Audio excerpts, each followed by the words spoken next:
criminals made one very big mistake. They wound up in Polk County. And I'll tell you, it's bad enough in one thing to profit from poisoning others, but it's another when you bring drugs from Mexico into our country, California, Texas, Georgia, and end up in our state and do it with impunity. Because when you're in this country illegally and you're doing things illegally, I want to tell you, and you wind up in Polk County, Grady Judd is going to find you, the DEA is going to help them, and my statewide prosecutors are going to lock you up for as long as we can. And we're going to enjoy it. And each of these defendants are looking at 30 years in Florida State Prison for conspiracy to traffic drugs. Stop. My penis can only get so erect.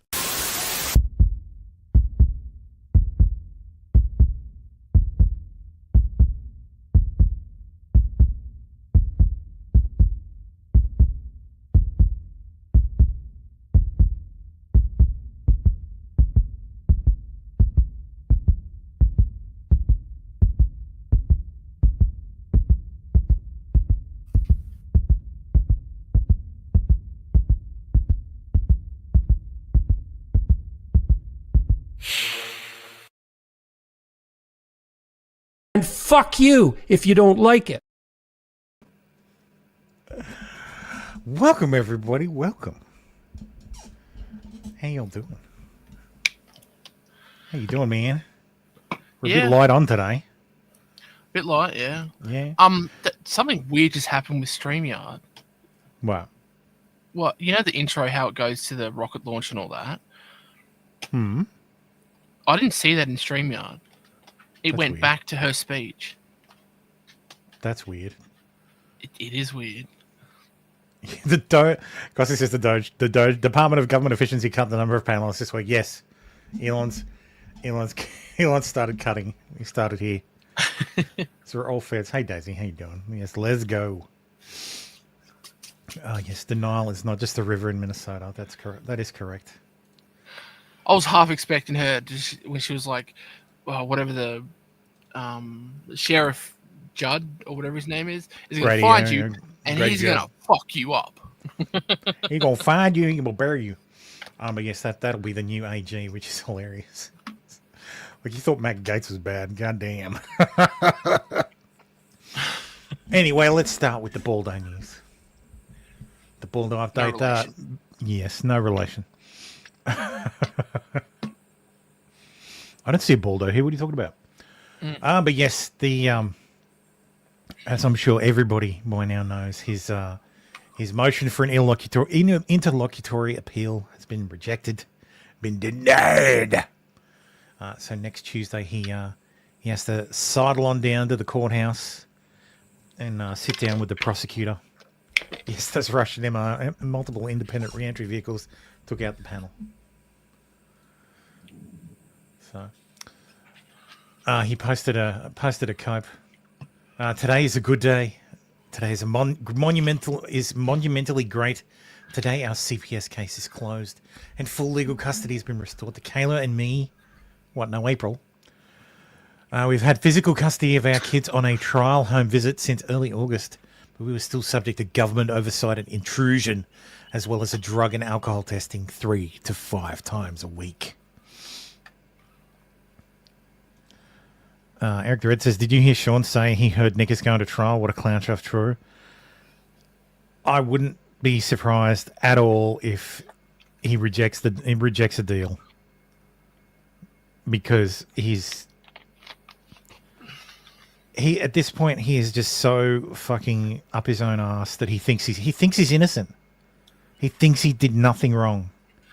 And it's like, dude, what the fuck? Like, Christ. Yeah. But also, make the government prove it.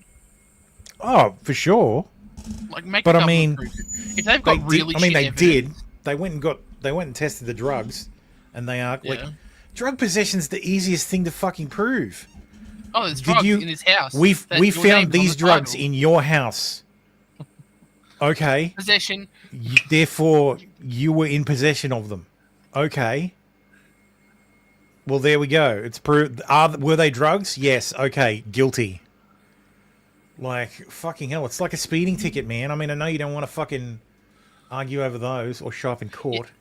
Yeah, but it's going to cost him a shit ton more in lawyer's fees if he actually gets his lawyer to argue it. Unless he's completely retarded really and then decides he's going to argue it himself, which would be the funniest and stupidest thing to happen. If Nick argued it himself. It would definitely mean 2025 is going to be a bumper corn crop. Kayla and I completed outpatient recovery months ago. We've taken so many drug tests, I don't know how to piss without thinking about Brent and how he has to watch the looming sword of Damocles. Sorry, Brent's in the cut corner. The looming sword of Damocles that is government hanging over your head daily is oppressive. Oh, here we go. Tim's here. Welcome, Timmy. Hey, Tim. Timmy! The looming sword of Damocles that is the government hanging over your head daily is oppressive. Being free of it is wildly liberating. Piece by piece, I apologize for the... if you guys can hear, like, the blower vac in the background, that's my wife outside doing the gardening. I'd swap my mic over. Yeah, don't call me Timmy. Don't do that. Timmy! No. Being free of it is wildly liberating. Piece by piece, I'm picking up and preparing to rebuild into whatever mosaic life has for me. Thanks again for sticking with me. Talk to you soon. Oh, putting his liberal arts degree to... That's correct, yes. His creative writing degree is paying out buku bucks now. Mm-hmm. Eric the Red says, you'd think an alleged lawyer knows better. Yeah. You'd think he would have taken the deal as quickly as possible. No. Well, it depends what the deal was. Skiyuki says he's already rejected one deal and hasn't made his case better recently. Yeah. It depends what the deal they're offering is. Like, say it's like, oh yeah, we'll ignore these 3 bags and you're down to 20 grams of coke and you'll only get, you get 24 months probation. I would have thought it'd be we're going to knock it down to a category B, category C, and maybe he's trying to beat the felony. Give you 24 months probation or something. Like, you'd want to hope that he hasn't pissed off the county attorney. I think he already has. Because if she's of a mind to be like, nah, fuck this guy.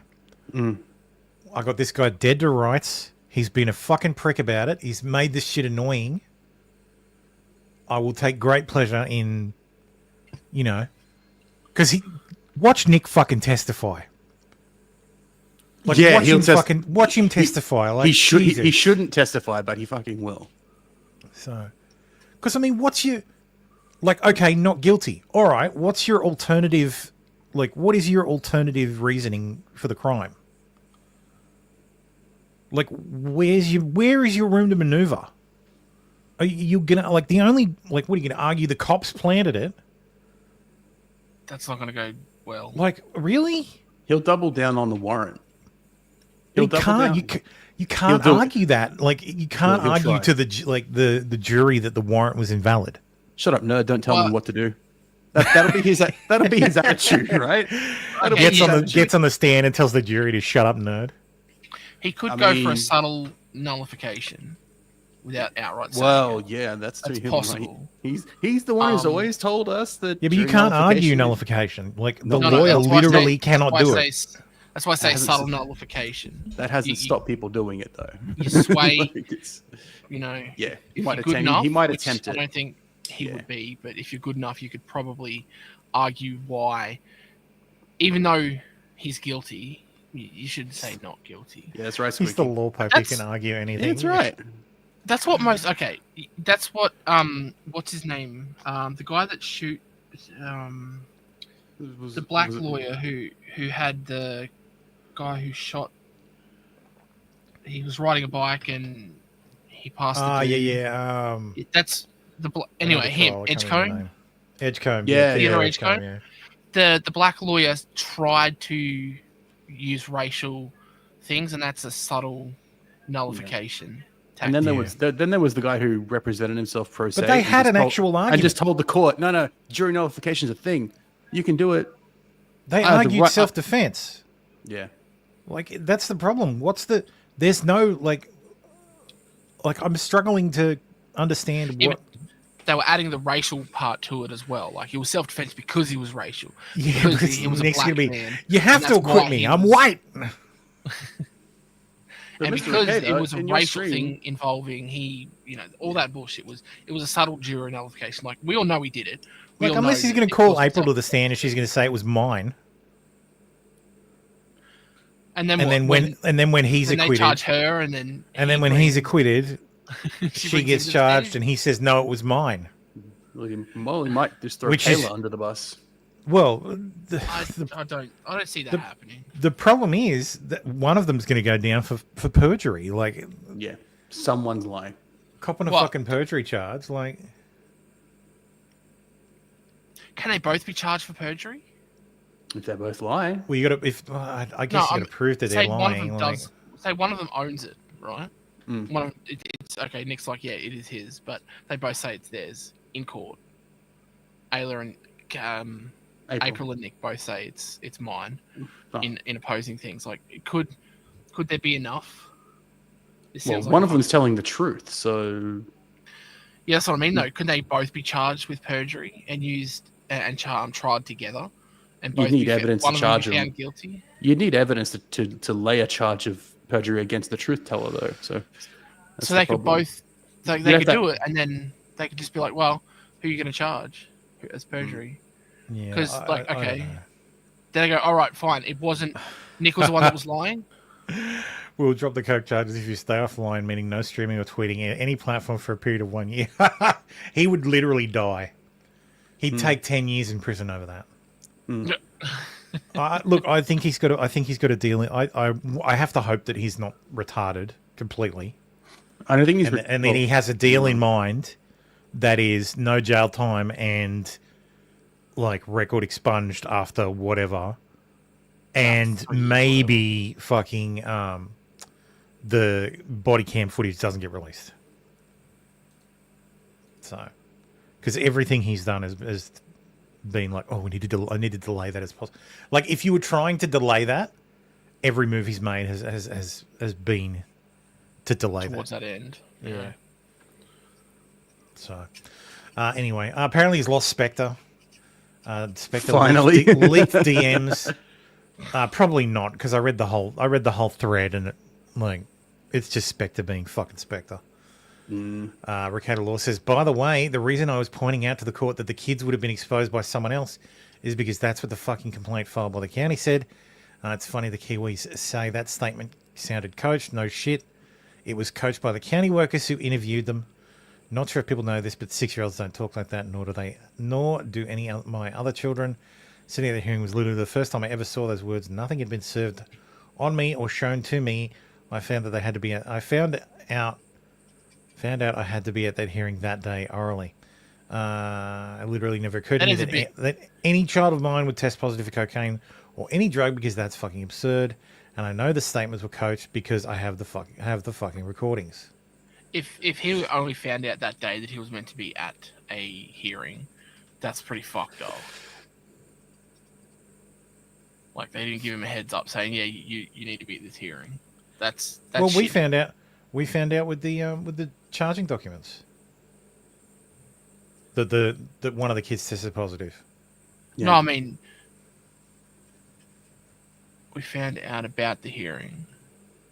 He said he found out to be at the hearing that day. To hear the actual, to have the actual statement from his kid read, yeah. No, that he was supposed to be at the hearing that day. He found out that day. Like, he wasn't notified earlier to be at the hearing that day. There's a whole back is and pretty forth shitty. Spurg fight between Spectre and Ricardo that I really don't care about because he's retarded. And whether I'm talking about Ricardo or Spectre, the answer is yes.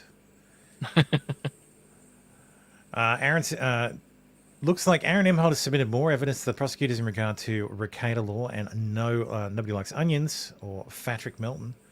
As Google hack what they call irrefutable and beyond a reasonable doubt. Oh yeah, I don't. Again, I can't talk too much about it, but there was another thing.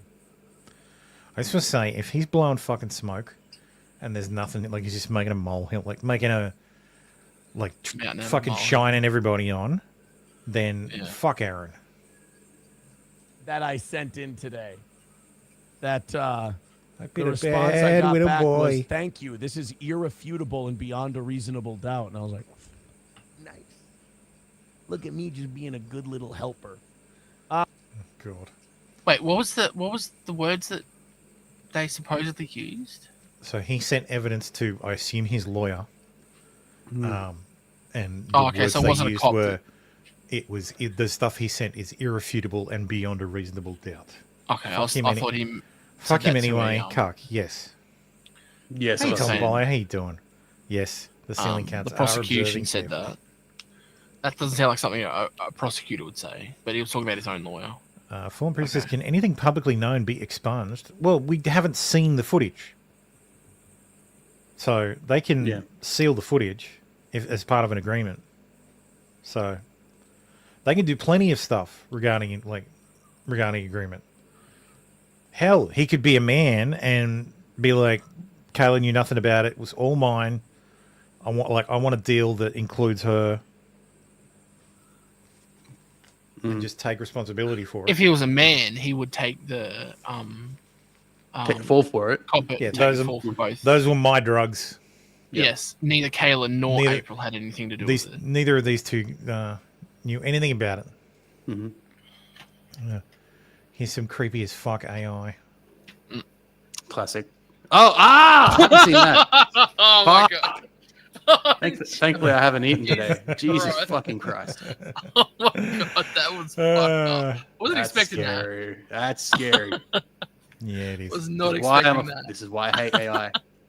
Yeah, Breaking Ball News says TikTok, Ricardo Law, it's 1 minute past CST. 72 hours remain. Your plea draws near.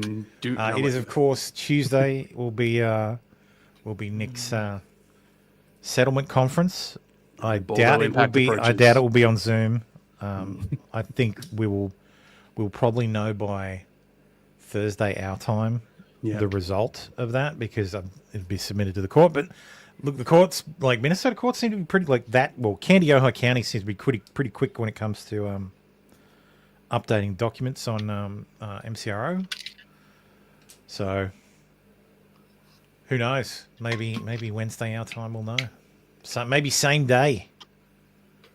So I think it's at 1:30 or 2:30. Making it. Hey, let's talk about 4:30, 5:30. Yeah, time? like in the morning our time. Yeah. So I don't know. We'll see. Hey, let's talk about this. Major breaking Baldo news. In the felony case of Rekieta Law, the interlocutory appeal for his motion has been denied. He is now required to enter a plea next Tuesday. Now, this was wild because this had your boy was in this one too. And you know what I love about these appeals that he's filing is that in the footnotes he has to put the title of the show that my quotes are in and the things he's referencing, because he seems to have this idea that I'm like this ultimate specter hovering over his life, and that if he can just poke holes in me, it'll all go away. No, it's not how it works. I could drop dead tomorrow. He'd still be fine.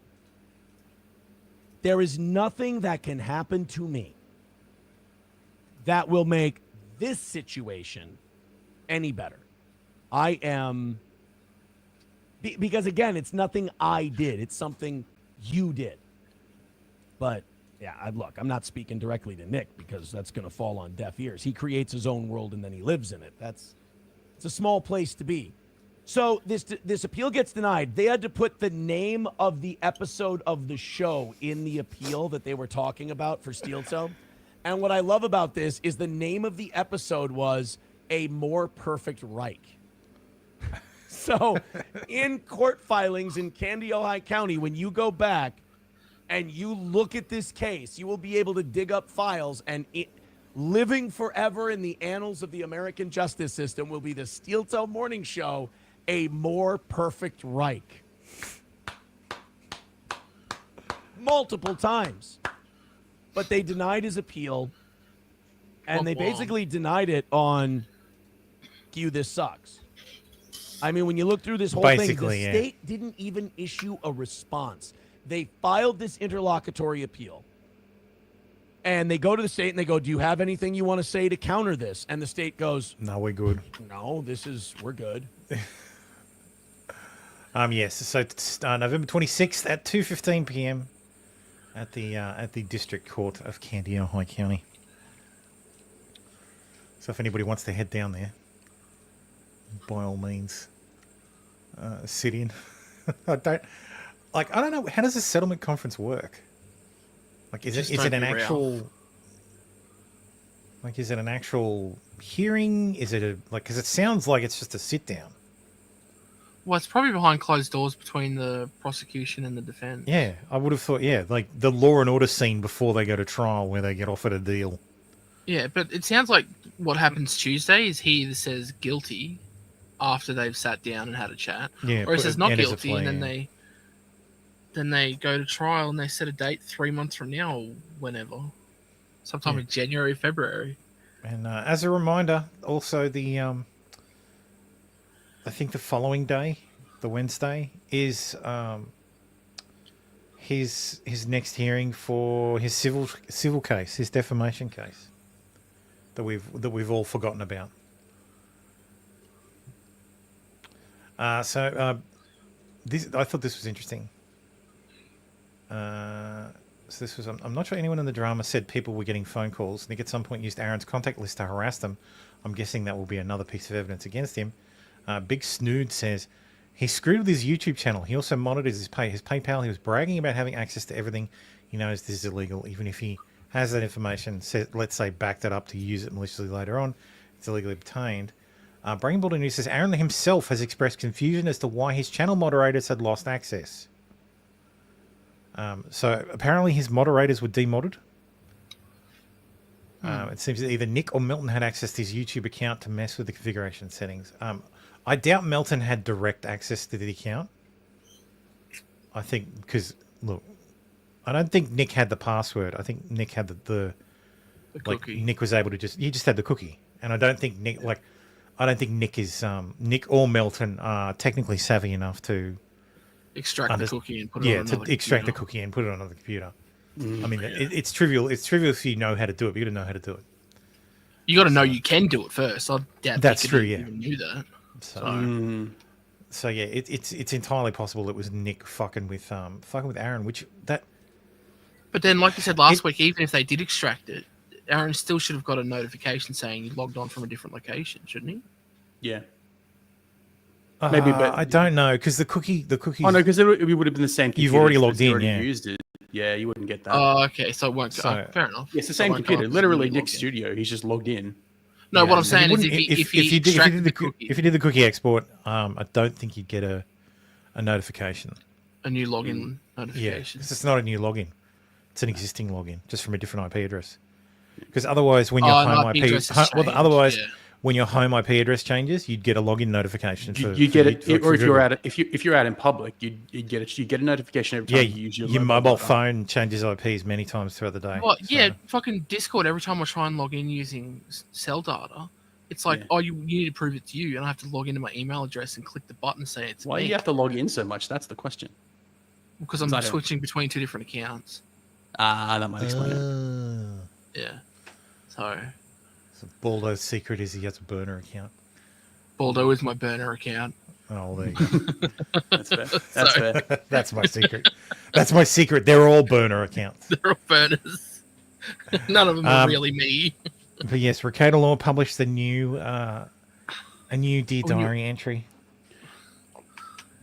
So he says, "Dear Diary, I've been thinking a lot about David for a while now. David is a walking dichotomy. I hate him. I don't like his character. I hate how he is venerated and his sins are ignored. I hate that his obviously brutish behavior is excused. He's exploited so many people with the quiet threat of violence. He took what he wanted. He killed or ordered killed those who stood in the way of his birthright, his ambition, or his mere wants. David, he's a bad man. Yet the more I think of his story, the more I see myself. David suffers from a capacity problem. From the reader's standpoint, most of us are not a king who can have a man killed to hide our infidelity. We just look at the audacity of murder and it forces us to overlook the infidelity.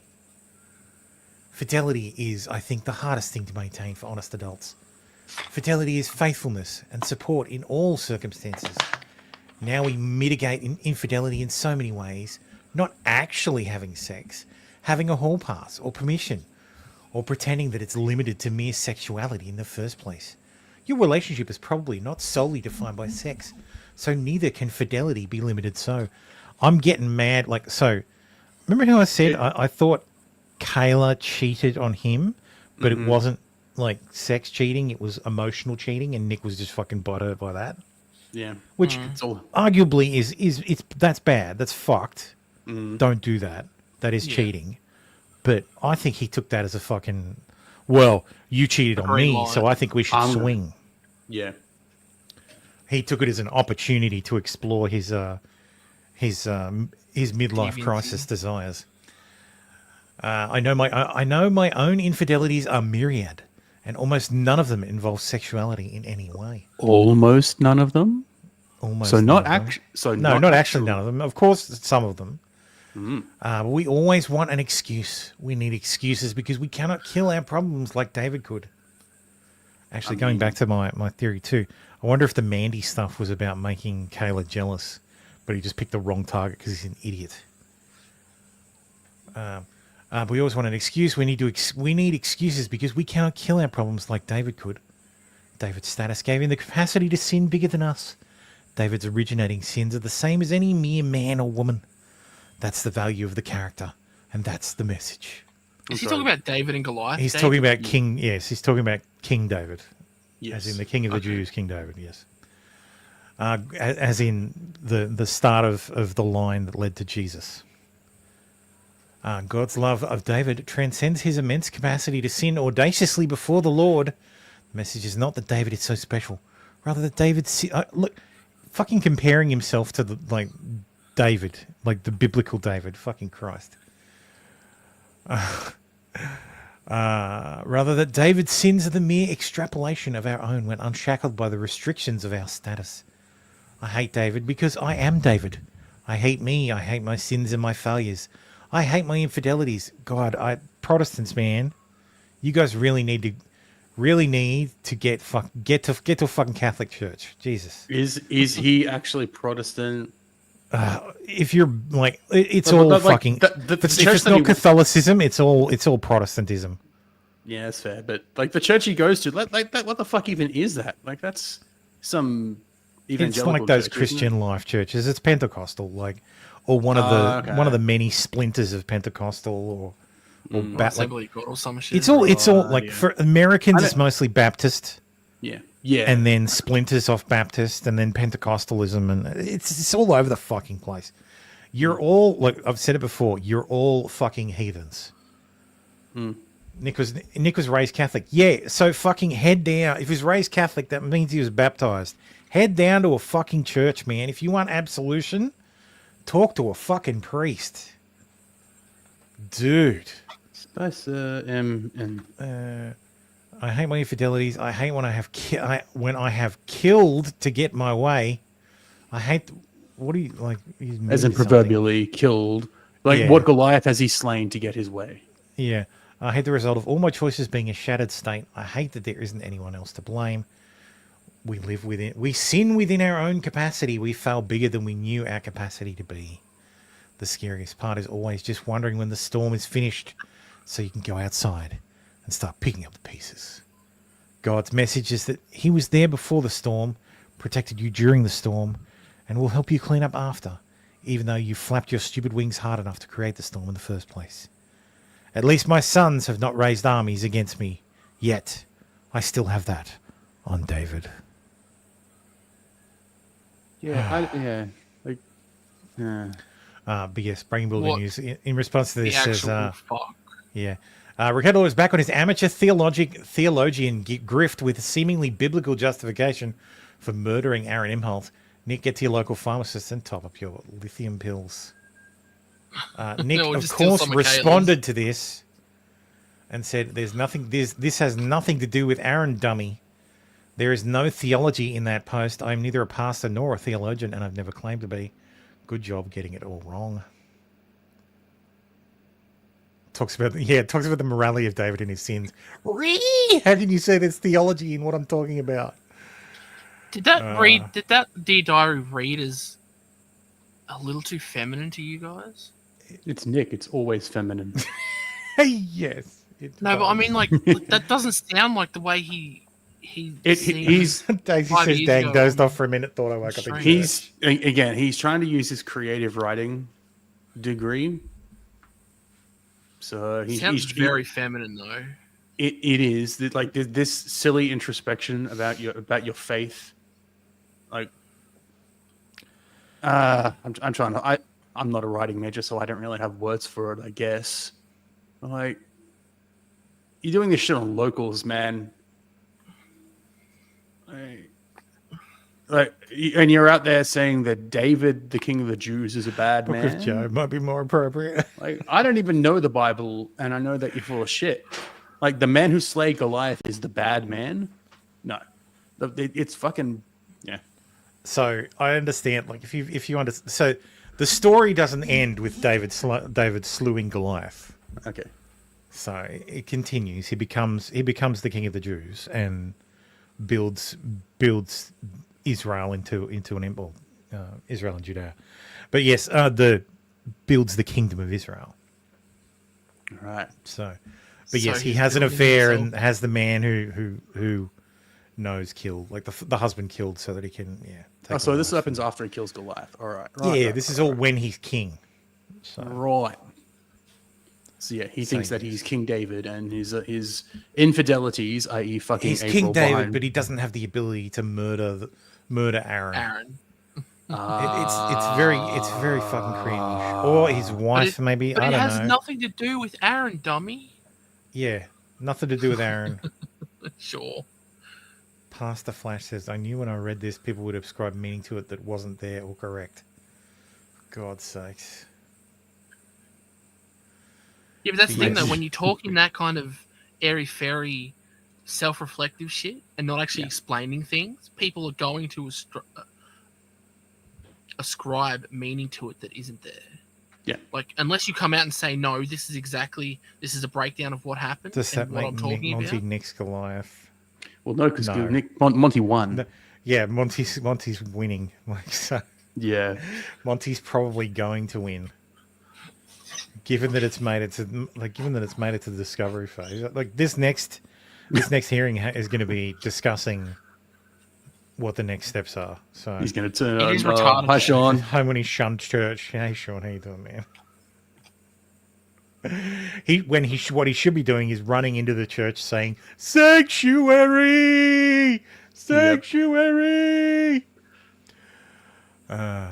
Anyway, that is the Baldo news. Oh, actually, let me make sure there's not been an update. Let me make sure that this is the most latest of the breaking Baldo news. Third impact incoming. More David Koresh. More David than Koresh than King David, but you do you. I mean, bingo cards. Fatty Melt. Fatty Melt should know better not to tempt fate, but to actively mock it. This is not from April. Aaron signed in himself. Oh, okay. Yeah.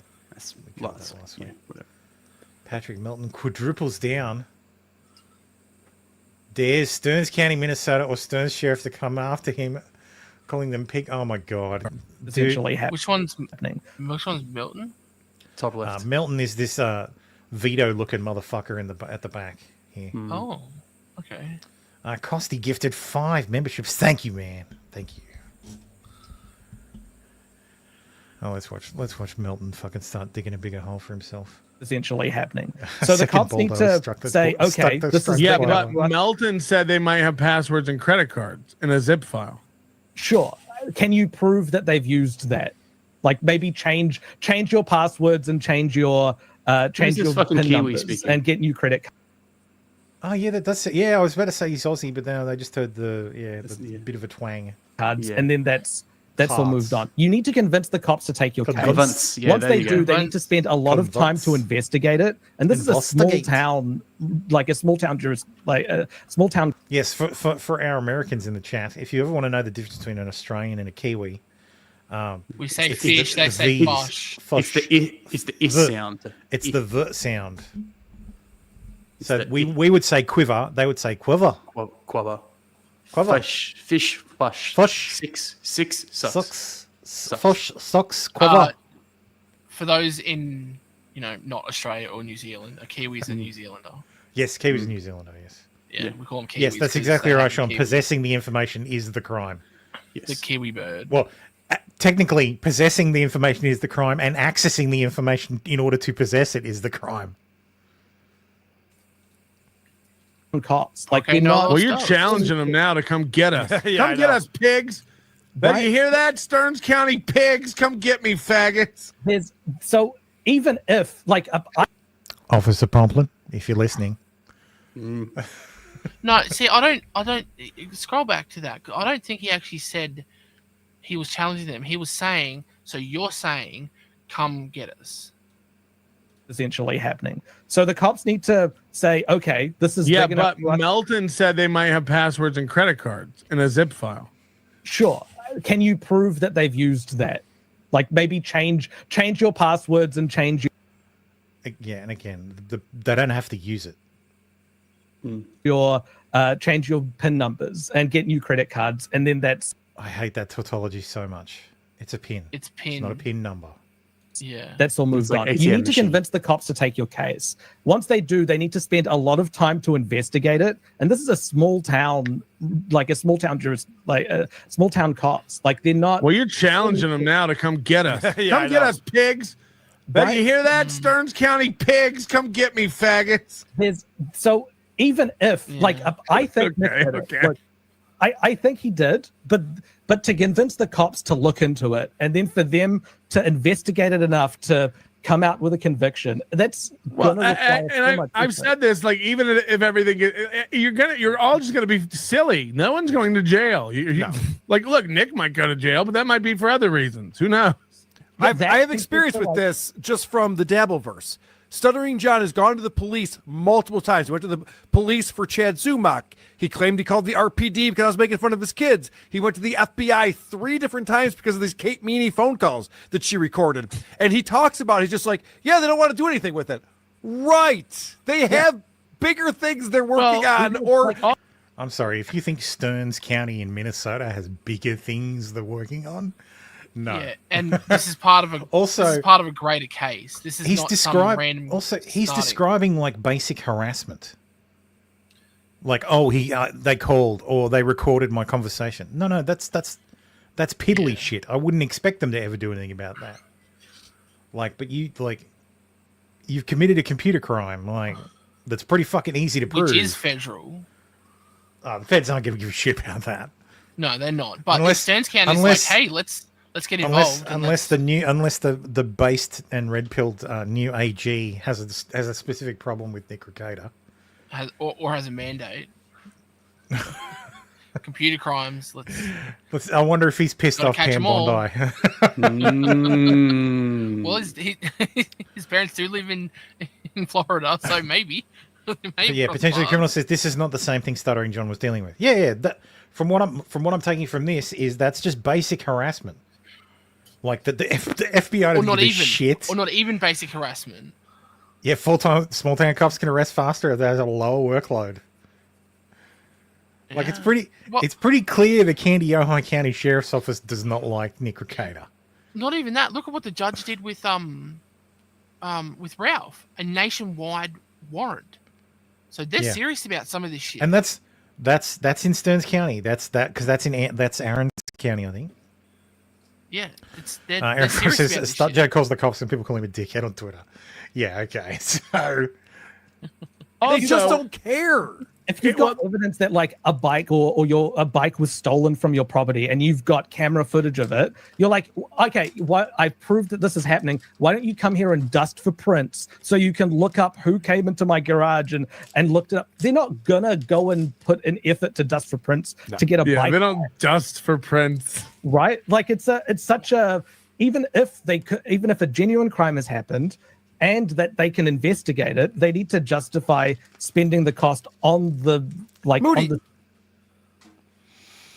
said, just like they have to justify the $10,000 they put up for Ralph. Yeah. I think they did justify that because they did it.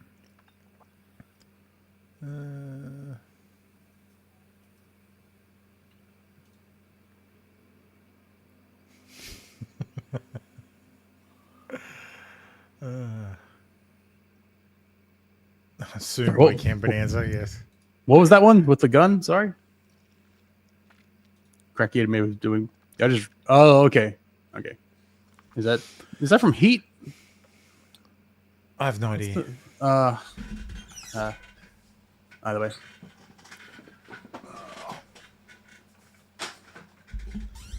Anyway, that's enough of Nick for this week. There will be more Nick next week because I thought so. Sean, I recognized the gun. I'm like, hang on, that's Heat. That's got to be. That's Pacino, isn't it? Meme ruined my favorite movie. That's Pacino, isn't it? When he's getting ready to take the shot. I can't remember, but it's Heat. Yeah. Anyway, over in New York, Daniel Penny continues to get railroaded. The medical examiner, I was asked why she changed the Jordan Neely's death from inconclusive to asphyxia, and she did it because she watched the fucking video. Yeah, that's fucking retarded. Yes, and Daniel Penny's lawyers have revealed why he declined to testify in Jordan Neely's manslaughter case.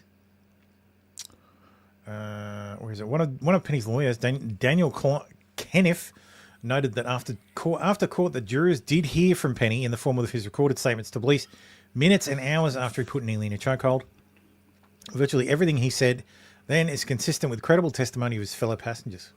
Well, that's exactly right. Why, if the cops recorded an interview, the prosecution played the fucking interview, why the hell would I put my client on the stand and expose them to, put them in peril?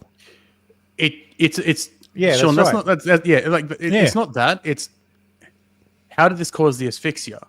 Well, by all accounts, according to the witnesses, he let go of the chokehold. He wasn't holding him for 6 minutes. No, I think Sean's talking about him, the defendant not testifying if there's video. Oh, okay, yeah. This case is close to me because I teach people to choke for a living. It's so. Yeah, I see what you mean. That's my second job, right? It just doesn't make sense. They have the cops on body cam, or the paramedics coming on body cam, saying, "Oh, looks like there's a pulse." This really doesn't look like a hard enough choke. It just looks like he's. He's not even.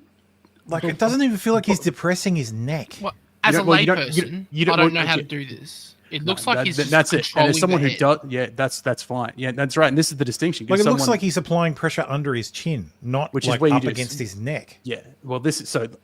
Allow me to play not an expert witness, but the equivalent of.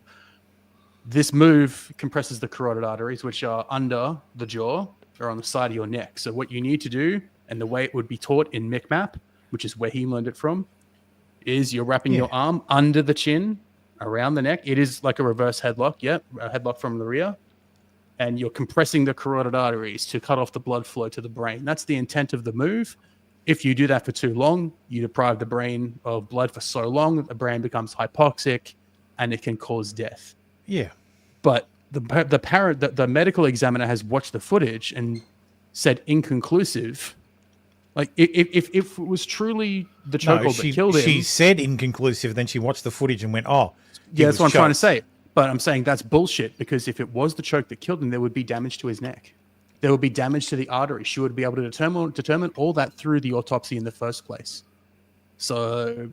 You'd be able to determine asphyxia from the fucking from the medical exam, like from the actual. Well, that's autopsy. what I'm saying. Like you don't need the video footage to actually determine what the cause of the hypoxia. Like okay, there would be okay, there'd be hemorrhage petechia in the eyes, maybe even around the neck. Like yes, So the evidence you'd be she's able to using see. as proof- Like, and to, yeah. on top of Is the that, to video. actually inflict death on somebody with a rear naked choke is the common name for it. You need to hold that for a very long time.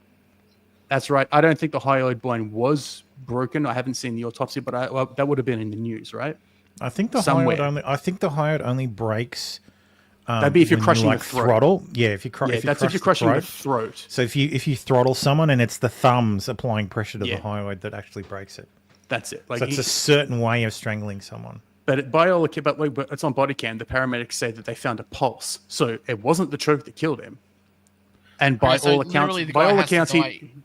If he's in the chokehold, he has to die in the chokehold for the chokehold to have killed you him. would think so, or like You can't die afterwards because of it. well, how did Well, he die afterwards? Because there was blood flow going, right? That's Okay, like, so what- the choke yeah, didn't but- kill him.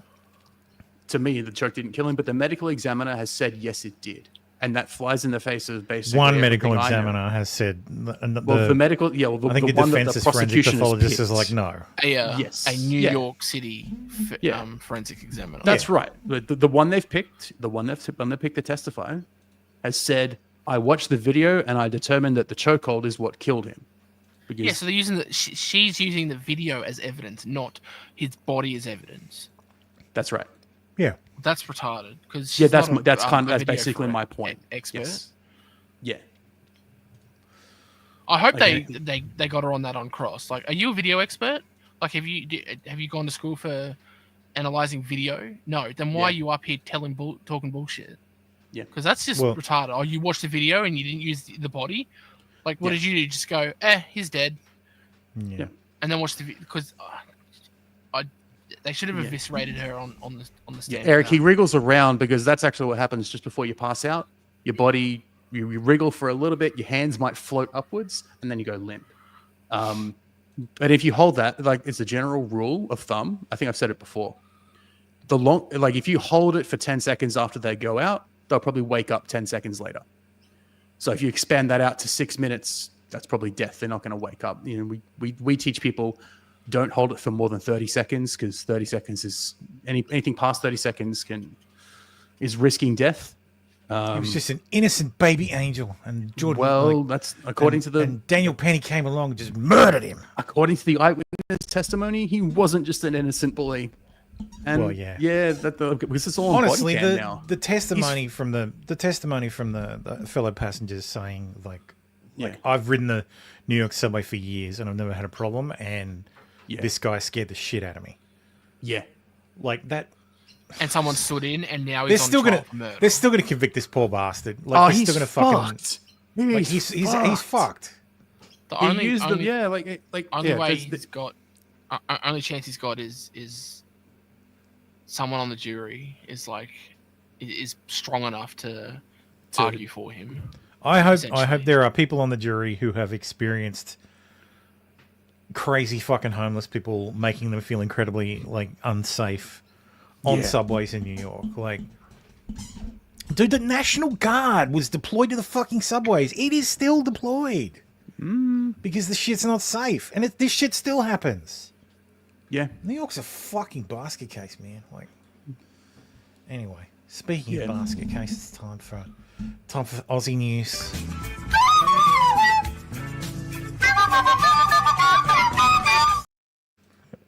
Oh, wait, Tim's here?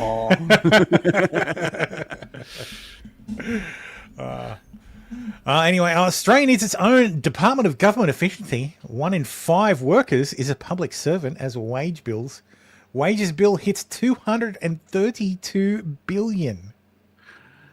Holy shit. So nearly 1 in 5 workers in Australia are now government employee as fucking absurd. Yeah. What? I'll, One in I'll, five. I'll make food. 1 in I'll- 5 workers in Australia He's a work for the government worker. government. So at some level, sorry, I'll some level, I'll make food. I'll make food in a second. But council, state, Yeah, federal. nearly one. So with NDIS. wages far outpacing those of the private sector, and hiring sprees driving public sector spending to a record 27.3% of GDP in the June quarter. That's fucking nuts. That means everybody here, like, well, at least if RC was here, that's three of us. I don't work for government. You don't work for government. I don't. RC doesn't work for government. If there were two more Australians on the fucking panel, There'd be like, someone who does it. In some it's capacity. either Baldo or that person. Yeah. Hush them. He's gone quiet. But even an NDIS worker counts. Federal government is still government. Yeah, federal government is still government, but so is the NDIS, which is federal government, I guess. But that's where, but the thing is, that's where most of the jobs are going nowadays, is to the NDIS. That's crazy. Yeah.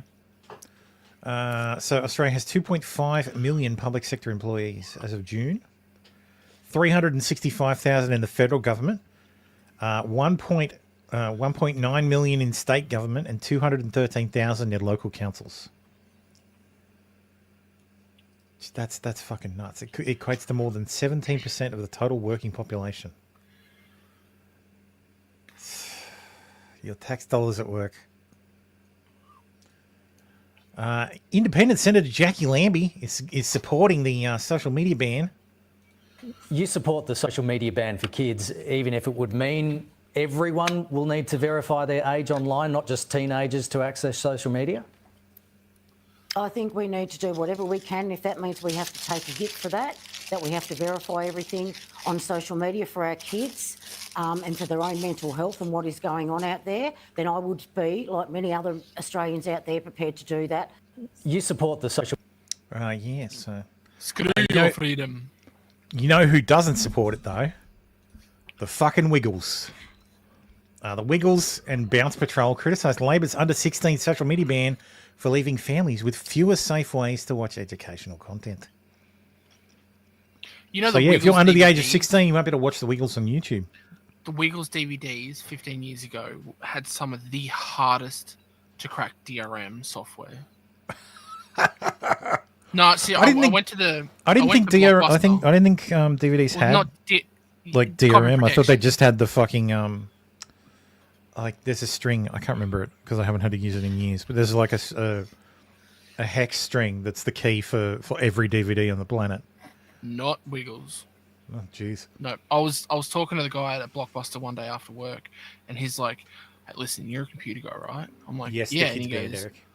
"I know you're not going to say yes to this, but I know you copy DVD here and there." I'm like, "Okay," and he's like, "If you can get the Wiggles DVD copied, I know many parents who would pay for that." I'm like, "What are you talking about?" He's like, "Apparently, it's really hard to crack." I'm like, "Bullshit."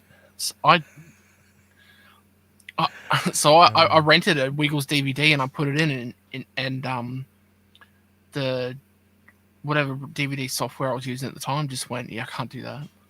Cyber power fucking DVD something or other was the software I used to use to watch DVDs on PC. Cyber something. Watching or watching, yeah.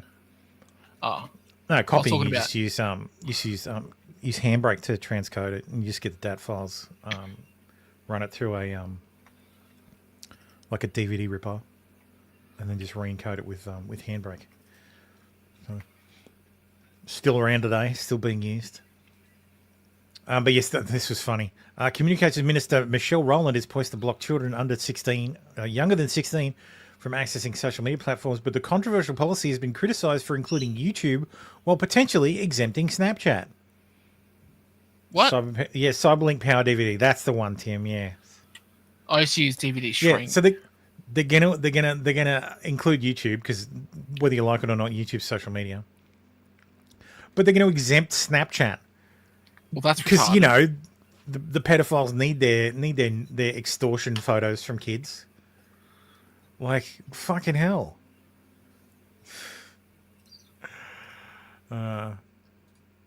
Albo says, please think of the children. We want young Australians essentially to have a childhood. We want parents to have peace of mind. Today, our government has introduced legislation to create a new minimum age of 16 for access to social media.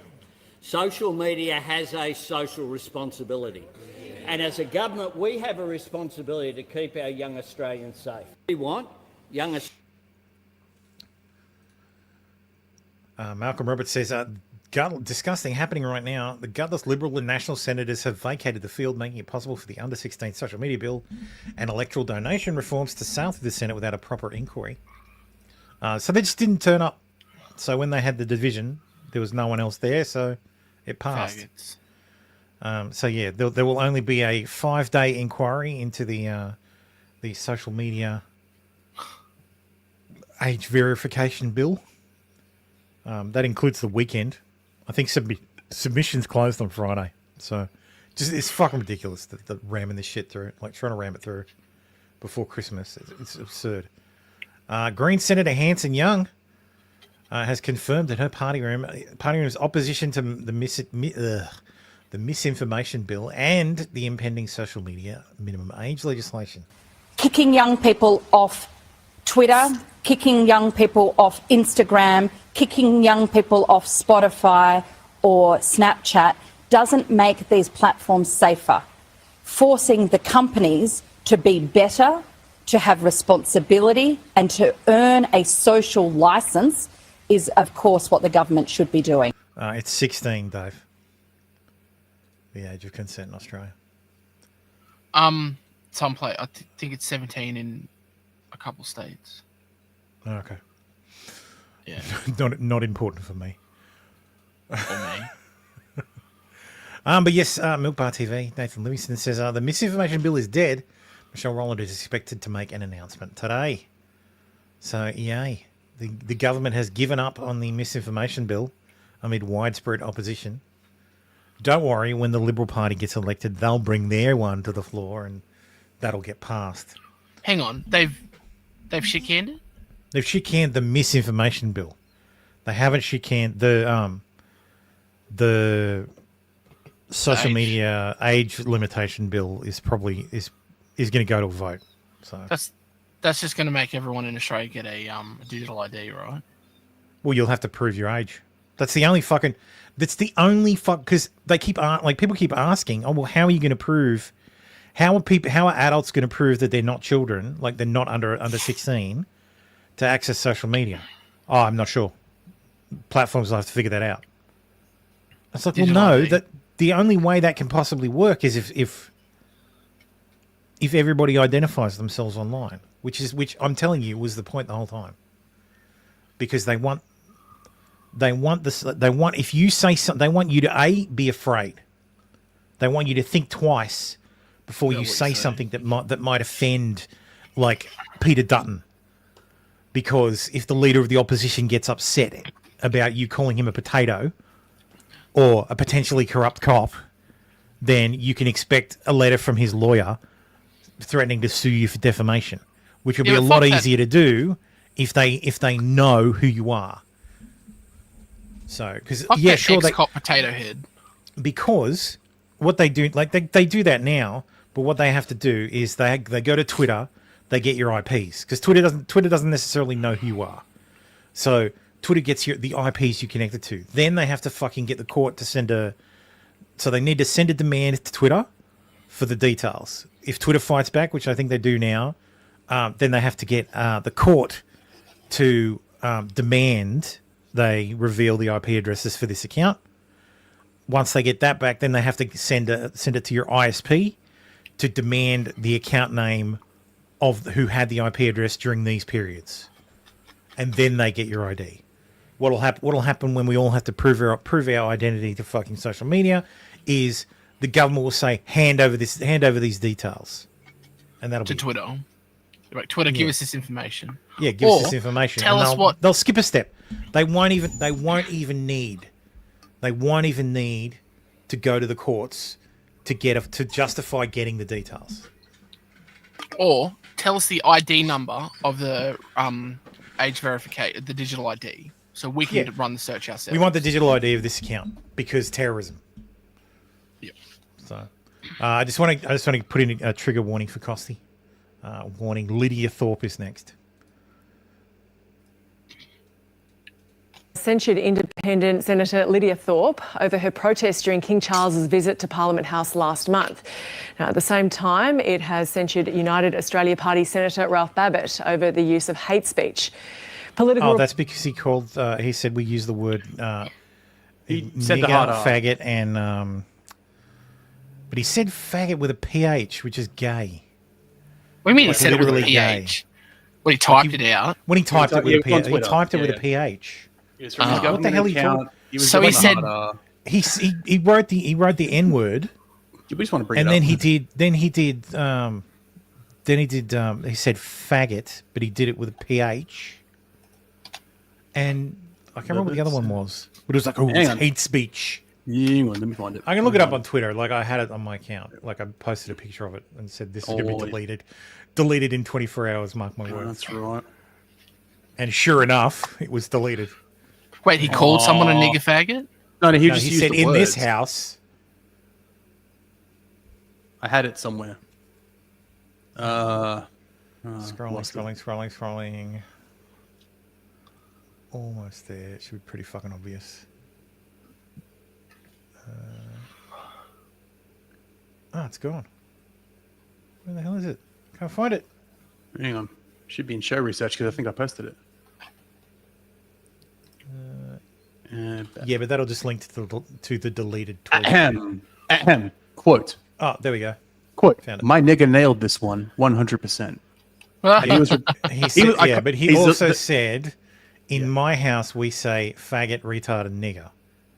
But he spelt faggot with a PH, which is He was, gay. and he's replying to Andrew Tate. Yeah. Yeah, because he's a fucking Tate bull rider. Like I don't understand the Tate bull riders. I really don't. No. But he got censured by the Senate along with. Reporter Tom What's her Lowry name? joins us now. Tom, these motions caused some debate in Parliament this morning. Yeah, Gemma, these censures passed through Parliament, through the Senate in particular, only an hour or so ago. The one regarding Lydia Thorpe goes to her actions during the King's visit to Canberra in late October. During his reception in the Great Hall at Parliament House, the independent senator interrupted proceedings, yelling, "You are not my king and this is not your land," among some other things. The protest was condemned at the time by both the government and the opposition, the leaders of. My understanding, a censure has no fucking meaning. So basically, they just said you're a bad girl. Don't do it It's again. like a slap on the thought. Slap on the wrist, yeah. Cosy says, Slap I'm a on the Tate thorpe. fan. Slap on the thorpe, yeah. Cosy says, I'm a Tate fan. Well, no comment. Eric, Lydia Thorpe is Tate is a scammer. Tate is literally a sex trafficker. Eric, yes, he Lydia- triggers yeah. the libs, but Yeah. that doesn't make him a good person. Eric, Lydia is a radical. Well, she's a Green senator, so it's not really radical. They're all radical. She's a senator in our country. She's a politician. She's super far leftist. Considers herself black nationalist, black separatist, indigenous rights, all that shit. Take the worst parts of BLM and just put her in a terrible fucking Australian fat bogan woman's body. Yeah. And yeah. Was she quarter black? Both the coalition. I don't know. There's a fraction in there. Yes, there's a little It's bit. either a quarter or eighth. She's more And the black government, than, but Elizabeth Penny Warren. Wong, the leader of the government in the Senate, said this morning that while she didn't want to draw any more attention than was warranted to both the actions of Lydia Thorpe and Yeah, she's an elected attention whore.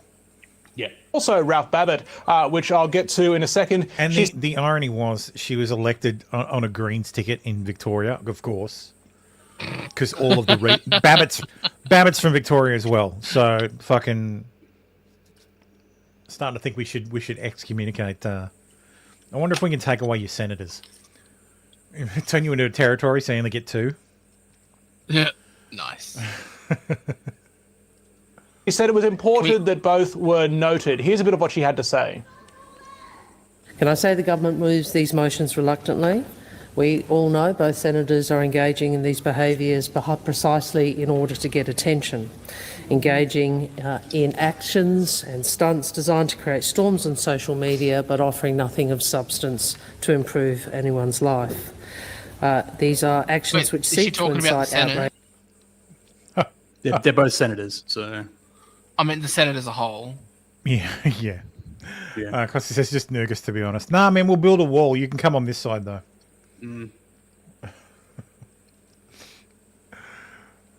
Age and grievance, actually to boost their own profiles. Who cares? Anyway, the censure's meaningless. I thought that, honestly, when when they first flicked to this guy, I thought this was Tom, what's his name, the comedian, had just gotten fat and become... Yeah, he's got like that. He looks depressed. He does, he does, but at least the other guy smiles and laughs, but he's got the same round face as, what's his name, Tom...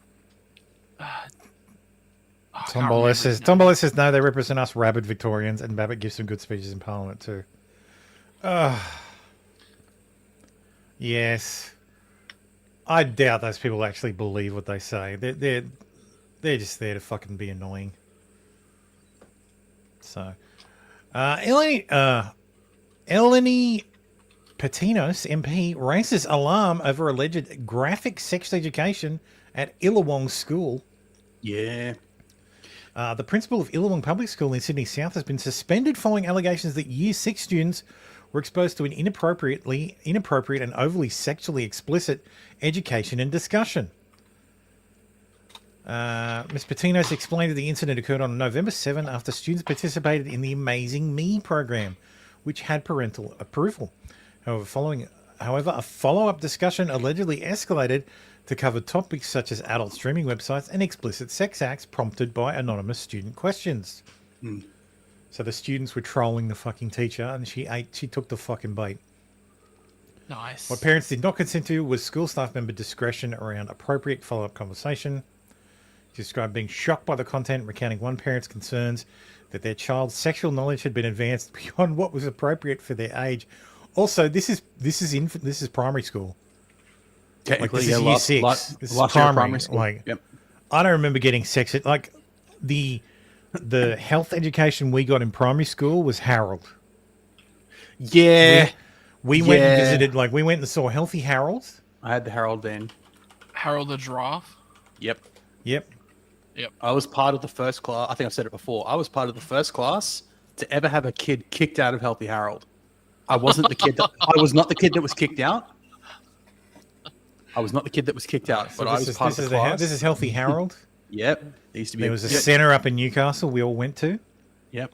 And if you were in remote... You got to learn about how the body works, like the internal workings of the body. And it's very interesting. I'd been a few times as a kid. Like, it was great. We used to love... I was going like to Healthy Harold. Like, it's fucking awesome. Yeah, and if you were in a rural area like me, they would have a van come around and do it. If you were in a rural area like me, they'd bring the van to the school. Yeah, like a big trailer type. Van, big semi trailer, and the whole class would go inside. And the Harold bus come to us. Yeah, yeah. We never had the bus. We went to we had a facility, like a Harold facility. Yeah, we had a Harold facility. So well, the one feature I remember that they did, they'd be like, "Oh, how long do you think your intestines are? I'll start here," and she'd start pulling string or something around the outside of it, and you know, she'd be like, "Nope, it's this. Nope, keep going." Like, I think she encircled the class twice or something, like 33 feet or 33 meters or something of intestines. I'm just wow. Okay. Yeah, and you had you had the body, and all the organs were like foam and Velcro, and you just pulled them off. Yeah, you could put it in. It was great. It was awesome. It's a great way to learn. Absolutely. Very. But yeah, there was no sex. There was like no sex stuff. No sex education. Not even reproductive information. Yeah. Just the first these are your reproductive organs. education we got was in grade 7, and it was more of a if you get too close, it could. No, because we used to do school, like we did a school camping trip in grade 6 and 7, and grade 7 was when the teachers noticed, right, okay, it's time that they need to have at least some form of chat. It was more of a don't go. Oh yeah, I remember that. I remember that, Costa. Yeah, no skin on the boobo. Yeah, because you could see the mammary glands. Because men's breasts and women's breasts are different. Did you learn to check for testicular cancer from a fucking giraffe? No. We learned about testicular cancer from a fucking giraffe. I don't think I've ever learned. No, you know where I learned to check for testicular cancer? What was the name of the fucking show? Scrubs? Toddy Goldsmith used to host. Sex Life. Yes, Sex Life. Sex/Life. Yeah, that's the way it was stylized. This is her, Toddy Goldsmith. Damn, she's still looking good. Oh, that's 12 years ago. Whatever. Television. Sex/Life. Yes. Is this the we used to stay up? We used to stay up trying to catch a peek of that and got caught. Yeah, that was a great show. I honestly do not remember. She was also in Fire as well, which was a yeah. series about a female fire. She was a female firefighter that had a lot of sex. Like TV in the 90s in Australia, lots of sex, tons of sex, sex and nudity everywhere. It was great.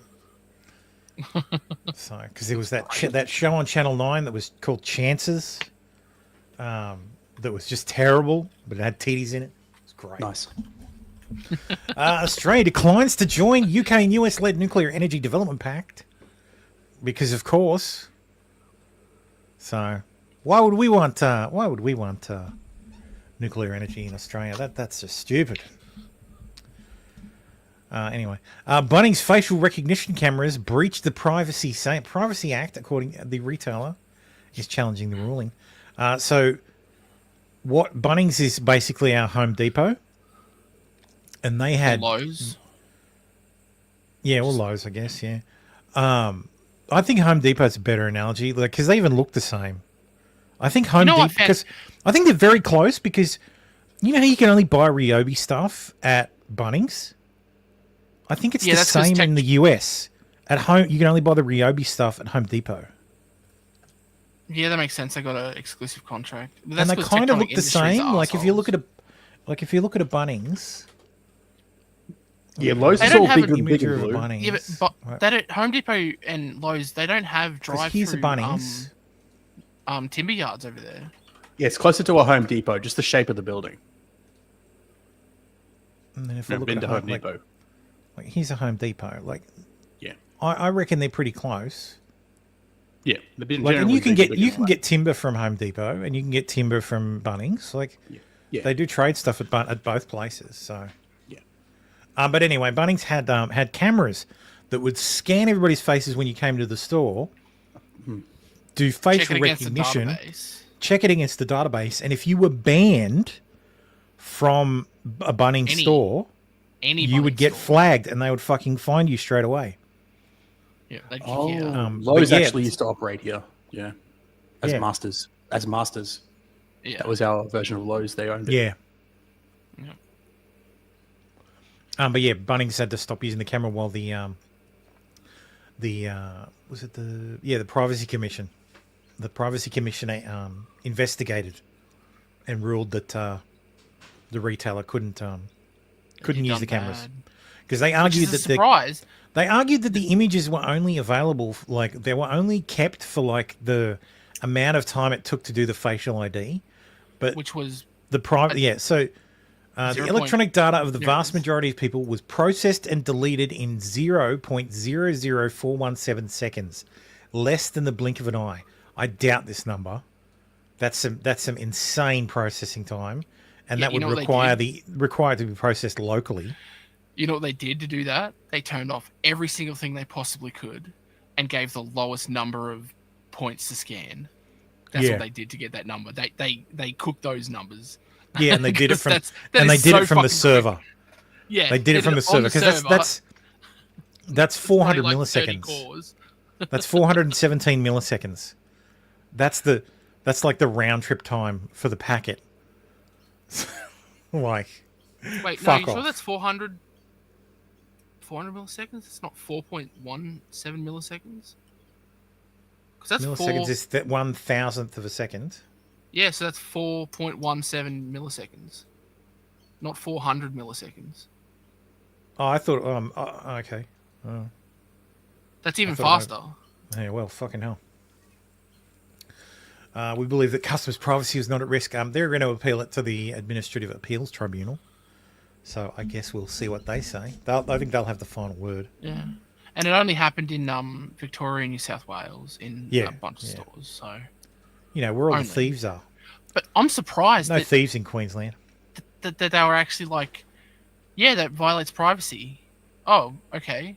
Really? Yes. Fair enough. You all may be confused, because this is a story about RFK Jr. And I haven't said we're out of Aussie news yet. And I haven't said it because it is Aussie news. RFK Jr., Robert F. Kennedy Jr.'s Children's Health Defense Organization is publishing a book written by Pete Evans. Pete Evans is an Australian conspiracy theorist who once posted a Nazi symbol on social media. Oh no. Why? And he shared COVID misinformation. What? Yeah, it was the white sun, by the way, not the swastika. I looked into it. The Sodenrad? The black sun. No, the white sun. Black sun. Whatever. Is that black the sun. one? Is that the one where it's got like 30 different legs coming off it? The one that looks like the white lantern symbol, the black lantern symbol. Yeah, that one. Oh yeah. Yeah, black sun. Yeah, you're right. But yeah, apparently he shared that or some shit. But yeah, so the Children's Health Defense is publishing his book. Cool. So Yeah, that's the. He has. Oh yeah, see said- an image with the yeah. black sun Nazi symbol on social Black media. sun. Woolworths came out and Target to pull his cooking books off the shelves. Brendan Tarrant wore a black sun on his chest. That means they're basically the same person. Nazis. I don't think Pete Evans is a Nazi. Like, No. I think he's just. But a he moron. has- I think he's just a fucking idiot. He's just a fucking idiot, and he has. He was selling lamps that cure COVID. Oh yeah, he was the My Like- Kitchen Rules chef. One of them, yeah. I think. Okay, But yeah, he was I the don't- Yeah, because he got fired from Channel 7 for that shit as well. He also like it. Yeah, no, the cookbooks aren't conspiracies. They're just like he did like He did paleo for infants. paleo and all that stuff. Paleo, and- but the thing is, he did paleo for infants, and it was called out by the Yes. medical community because those recipes have toxic levels of vitamin A, because it's all paleo, it's all bone broth Yeah. and stuff like that. Which, Yes, so it was- vitamins it was- are good for kids. Yeah, Yeah, he's not someone you should ever take health advice from. But And he's not a yeah. Nazi, and I'm sure he He's- has some good no, recipes.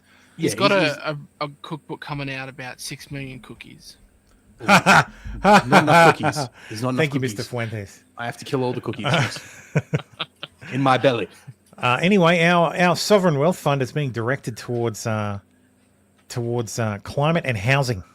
Australia's sovereign wealth What is fund Gadigal has country? been It's directed. Sydney, isn't it? Yes, so Gadigal country is Sydney, not the Opera House, because that's Eora, the area, like the main part of Sydney. That so the ABC offices are over in Piermont. Yep. No, they're at Ultimo, sorry, which is like near the university. That's Gadigal country. Okay. So Sydney is a mix of Gadigal country and the Eora Nation. Fucking retarded shit. Yes, it's, So, it's an yeah, acknowledgement yeah. of country in the fucking news bullshit. State broadcaster, by the way. So our own fucking government can't acknowledge That's properly. right, Fallen. That's right. Wait, that says South Australia. Oh, it's a whole like a name. I don't know why they have. Oh, that No, on they've the got other bottom. ones. South Australia, Alright. Karuna country, Okay, Northern yeah, okay, Territory, I see. Yeah, Lakaria studio is country. Specific, yeah, this studio is Yeah. specifically Sydney. Yeah, Yeah, that's the main studio. but our own state broadcaster To won't consider say the right investments fucking in names green for us. energy and Biggest city. housing, but only if there's money to be made. It's the first major change in the Future Fund's 18-year Of course she's history. British. Fiscal reporter Jacob Grieber joins us now from Canberra. Hi there, Jacob. No, she's not That's British. what- That's one of the that's three Australian dialects. That's One of the three main Australian dialects. There's other dialects, but That's British. Tim, you also That's- got to remember that the ABC won't say the names of the current names of football stadiums. Like they won't call it ANZ Stadium. I don't think it is ANZ Stadium anymore. yeah, I don't think it is. They either. wouldn't say ANZ Stadium at the time because that would give undue advertising. They're to advertising. ANZ. Yeah. Okay, So that's why. Jacob, so take us back they're- a step. they're retarded. What is the Future Fund and what's its purpose? Roz, It's ANZ probably the Stadium, best way to QSAS think now. about it is Or QSAS. it's the Yeah, we call nation's that either. piggy bank. It's Okay, so that's a misrepresentation. It is not the nation's piggy bank, because when you have a piggy bank, you can smash the piggy bank and use the money however you like. This is the retirement fund, you fucking assholes. The Future Fund is a sovereign wealth fund that exists, I shit you not, purely to fund the retirement of public servants in Australia, like federal public servants. Wait, that's it. Yeah, and politicians who have unfunded retirement plans. So if you were elected into Parliament before, I think, 1997, you're on the old eternity pension, where you get, paid at your highest. So the way the old pension worked for parliamentarians was whatever your highest rate of pay was, you got that for the rest of your life. Fucking. So if you were prime minister, you got the indexed rate. So whatever the prime minister makes, you would get that. Yep. Till you die. Or they even update it. Yes, it was adjusted. Otherwise, you'd be getting paid peanuts after a bit of inflation. Also, you got a gold card, which entitled you to travel on the as in the fucking travel anywhere DVA in gold Australia. card. Oh, fuck off. No, not the Veterans Affairs gold card. It was a parliamentary gold card. It was free travel. Well, just everywhere. Yeah, free travel. So you flash your gold card and you get flights and whatever. So yeah, that was. Whenever I flash, anyway. Whenever you flash your gold card, but that's what you I'll call get your punched in penis. the face. Vote Tim of Tams 2028. I want But my yeah, gold card. the mandate of the future fund is to invest and get returns in certain fields. They're barred from investing in some things. It's just a investment fund. So, but it's used to. There are segments that they've added to afterwards. Okay, so there's more than one future fund. There is the future fund, and then there's like the medical investment future, like the medical research future fund, which is like $10 billion. They're all tiny in comparison to the actual future fund. And that future fund is designed specifically to make money for politicians in the future. So when we can no longer afford to pay the aged pension, the future fund will be used to pay the pensions of politicians and public servants. But so anyway, getting back to the 1997 thing, after 1997, you just get superannuation. So every member of parliament no longer gets that plan. People who were in parliament before 1996 are grandfathered into the plan. Everybody who was elected after that goes onto the new parliamentary plan, which is just regular superannuation. But the superannuation rate for parliamentarians and public servants, I think, as well. It's like 15, isn't it? 17? Yeah, 15 or 17%. It was 14 when I looked last time, but it goes up more than... Yeah. They get way more than us. So Yeah. Crazy. That's because a decade ago, the universities had 17%. Yeah. Public sector places tend to have a higher rate of They put of superannuation. It's part of all the job applications. It's one of the benefits listed is you get higher super, and that applies to like military. That applies to military and stuff as well. Well, military is not taxed. You don't pay income tax. No, but they have a higher superannuation rate, right? Yeah. So like, let me rephrase. If you are deployed, you don't pay income tax. No, of course not. But like, just a higher contribution rate to super is what it's a job benefit of being public sector. Yeah. So if they were on $200,000 a year, they'd be getting 30 grand into their super. 34 grand in their super for the rest of their life. Yes. For just doing nothing. Well, not for the rest of their lives while they're in Parliament. So the part of the thing, so it comes about because what was his name? Mark Latham was the opposition leader at the time. And against Howard. Yeah, he basically strong-armed Howard into changing the rules around the entitlements for parliamentarians. Because people were fucking sick of it. Because you'd have these parliamentarians who would be in office for like 4 years or 3 years or something. They'd get given a portfolio, and that's the thing. If you're a minister, your pay goes up, commensurate with what the minister is. So Prime Minister gets paid the most at something like $500,000 a year. I think it might be 600,000 now. And the treasurer is next. So the treasurer makes close to that amount, like I think 100K less, and then it goes down from there. But a normal poly makes, I think 178. I think is the starting salary, and that doesn't include like all the benefits for like communications and stuff. They cover your housing, like when you're in Canberra, and like there's all sorts of fucking shit you can shonk you can pull. Yeah. Anyway, well, what I was saying, so they used to get, once you retired, you'd still get as your pension the same amount you were getting, including updates. Yes. But after 97, they'd only get the super paid. how long would they be paying it? Is that correct? They'd only pay the super on that So number? after 97, new members of parliament Yeah. would only get the super plan. Existing Okay, so members of that- parliament would stay on the would still be So the super entitled plan, to their what they were previously entitled to. So, like I was saying with the numbers, if you had 200 grand, the number for that position was 200 grand. That you wouldn't be getting that 200 grand a year after you retired from Parliament. You'd only be getting the super equivalent, paid to super or paid to you as a. So if you're elected to Parliament prior to 1996, when you leave Parliament, you would be paid whatever. You would continue to be paid whatever you were paid. Yep, and after 97. And after 96. after the change in law, you would be paid your pay plus super, and then when you leave Parliament, you would no longer be paid At all. at all because you would go and find a new job. Before there was no super being paid. Yes. Okay, so Johnny Howard's still going to get his 500 grand a year until he dies. Yes. Yes. Okay, but Kevin Rudd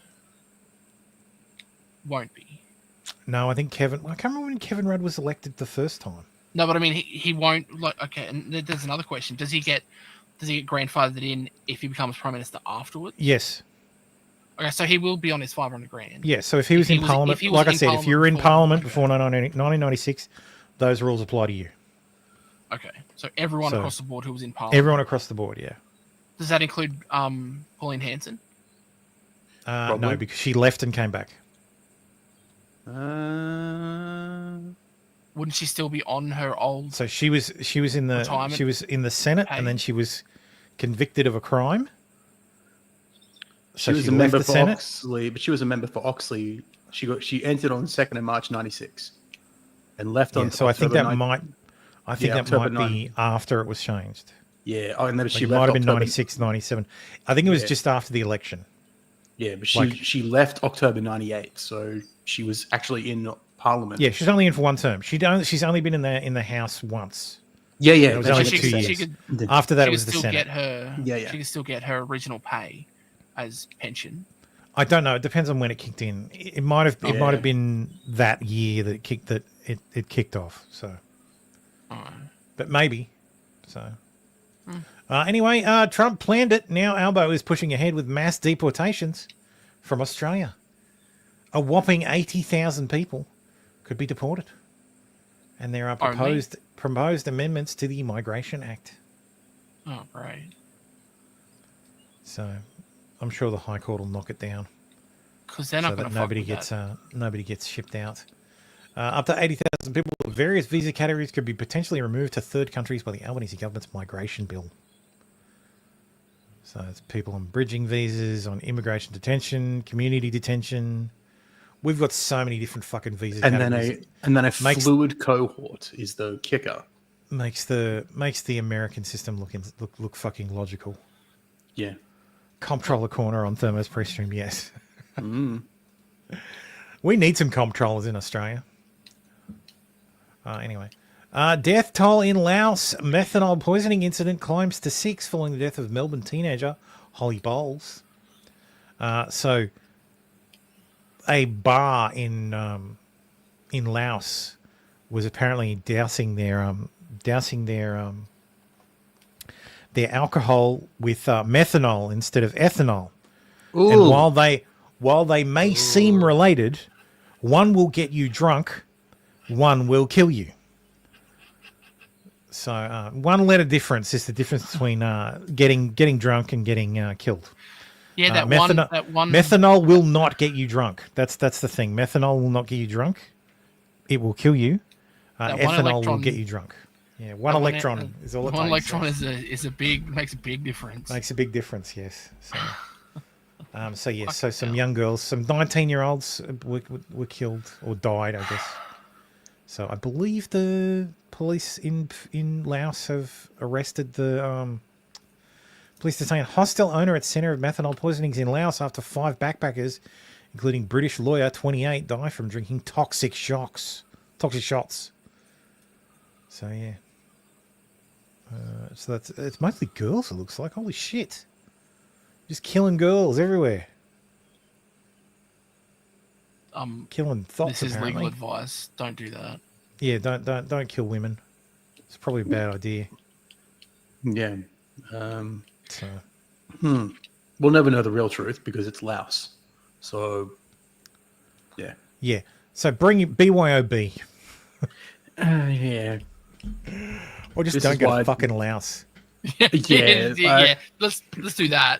I considered doing a day Just trip. go to Bali, stay in a resort. That's it. You can tell people you've been to a third world country. It's fine. Just yeah. Well, yeah. Unless just go you're to Tim. Thailand. Just go to Thailand. It's next Honestly, door. if you're a woman traveling alone, there's no way I would fucking go. Like, go to Fiji. Yeah, that's probably better. Go to Fiji. You're not going to get poisoned or raped. Yeah. Or kidnapped. Most likely. Or If fucking gonna shot go or to- Corby. If you're going to go to Laos, just go to Thailand. It's next door. Just if you take a boogie board, just Ooh. don't Don't take a boogie board. Yeah, Yeah. just don't take Don't a boogie take- board. don't take Rent drugs, one don't over- take a boogie rent, board. Rent one over there. Just rent one over there. Former radio presenter Alan Jones has been arrested at his Harbourside home in relation to indecent assault allegations. So, wait, show probable spam. Only the Daily Mail can, Daily Telegraph can reply. Yeah. What? Alan Jones. I think he's been accused of like 7 or 8 men. He's been accused over his whole Oh, life. it's so yeah. It's been a long running joke. I don't think it reaches like Jimmy Savile. Oh, it's for the abyss dead thought. Yes. I'm trying to think of an American equivalent of like just someone who's just repeatedly accused of being a sex pest and is in broadcasting. Did he have Matt Lauer. pudding cups? Matt Lauer. Matt Lauer was like not Bill Cosby. Because Phil Cosby didn't do it. Matt Lauer fucking had a long fucking list of accusers, and it was an open secret. There's a fucking joke. So, does anybody remember that show with the King Pride of It was set in Vegas. It was about lions, like animated lions, and it also had who are the guys? I forgot their fucking names. They do Siegfried and Roy. Yeah, they were lions that worked for Siegfried and Roy. King of the Pride or something. Pride of something. I can't remember the name of the show. But anyway, it was a show. It was on for about a season, and there was always this running joke that Siegfried Roy would have a problem with that horrible Matt Lauer. Like, they would always mention that horrible Matt Lauer, and that's what they were fucking talking about. It's just an open fucking secret. So yeah, Matt Lauer. He's the Australian equivalent of Matt Lauer. Father of the Pride? Father of the Pride, that's it, yes. And there was many references to that horrible Matt Lauer. Was Matt Lauer ever arrested? That was only mid-2000s. Or hit there with you go, mid-2000s. But it was an open secret. So. Or hit with defamation. Like, because it goes more, it's more than just sexual assault related to Alan Jones. Like, he's been embroiled in controversy his whole he was arrested. He was arrested for solicitation in the UK. Defamation. In the fucking 90s. London, contempt of court. Anyway, enough about Alan Jones because I don't care. He's a man-on-man sex pest. Yeah. And some of the accused, it was all gay. It's all men who are accusers. Yeah, Oh, okay. Yeah. He's gay. He's fucking gay. Oh, that's right. Andrew Bolt called it. Andrew Bolt kind of said Alan Jones has never come out as gay. No, but Andrew Bolt basically just said, basically just called him gay. It was an open. It's been an open secret that he's gay. It's been an open secret that he was gay since the 90s because he was done for solicitation. He's like in the Lindsey UK. Graham. He solicited a guy. I know, he solicited a man for sex. So I know. I'm saying he's never come out, but Andrew Bolt has on air just called him gay. Just called him a gay man. Yeah, of course. Yeah. Anyway, Australian Bonnie Blue OnlyFans star who boasted she's had sex with 250 high school leavers for her subscription channel is revealed to be transgender. A controversial OnlyFans star reveals she's transgender after boasting that she had slept with 250 barely legal high school leavers for her Australian channel. Kay Manuel made headlines this week after she bragged about sleeping with 75 high school leavers in 48 hours. Isn't schoolies grand? How did these kids not know? And set up a billboard promoting her OnlyFans to students finishing their Year 12 exams in Surfers Paradise. Probably too drunk. Amid scrutiny over her exploits, the 22-year-old Australian Bonnie Blue revealed she had transitioned and claimed all those involved with her had been informed. She's like, "You're right if I suck your dick. I've got one of my own." They're like, "Oh, I've come this far." Don't worry. Don't worry. Balls won't touch. I've taped them up. They're taped up. Manuel previously said she had filmed X-rated content with the graduates this year, but appeared to back down as she said, "I haven't had to disclose my transition this year because I haven't filmed with anyone." So there he is. Oh, so he didn't. Either she's had the downstairs done, or that's some inverted fucking stuffing. Just inverted it, pushed it up inside. So yeah, that's disgusting. And of course, it was on Jackie O. Oh, dude, what the fuck? That's before. That's after. It's amazing what makeup can do. I wish they didn't do look, Kay Manuel on the warpath after I unraveled her web of deception. But unfortunately, the Daily Mail has a plus section now. I'm not paying. Where you have to pay. No. $10 a month for Mail Plus. Anyway, moving in that same vein, Aussie sex worker Annie Knight breaks her silence on Fiji deportation with Bonnie Blue, and reveals how many young men she slept with during schoolies before getting the boot. Wait, she did school. She did. So she went. So they were warned off. They were warned off doing it in Surfers Paradise. Yeah. So they went to Fiji to do it, and the Fiji authorities were like,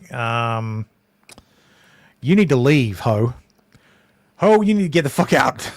Isn't this the chick that slept with like 600 dudes this year? No, this isn't Bonnie Blue. This is actually, or is it?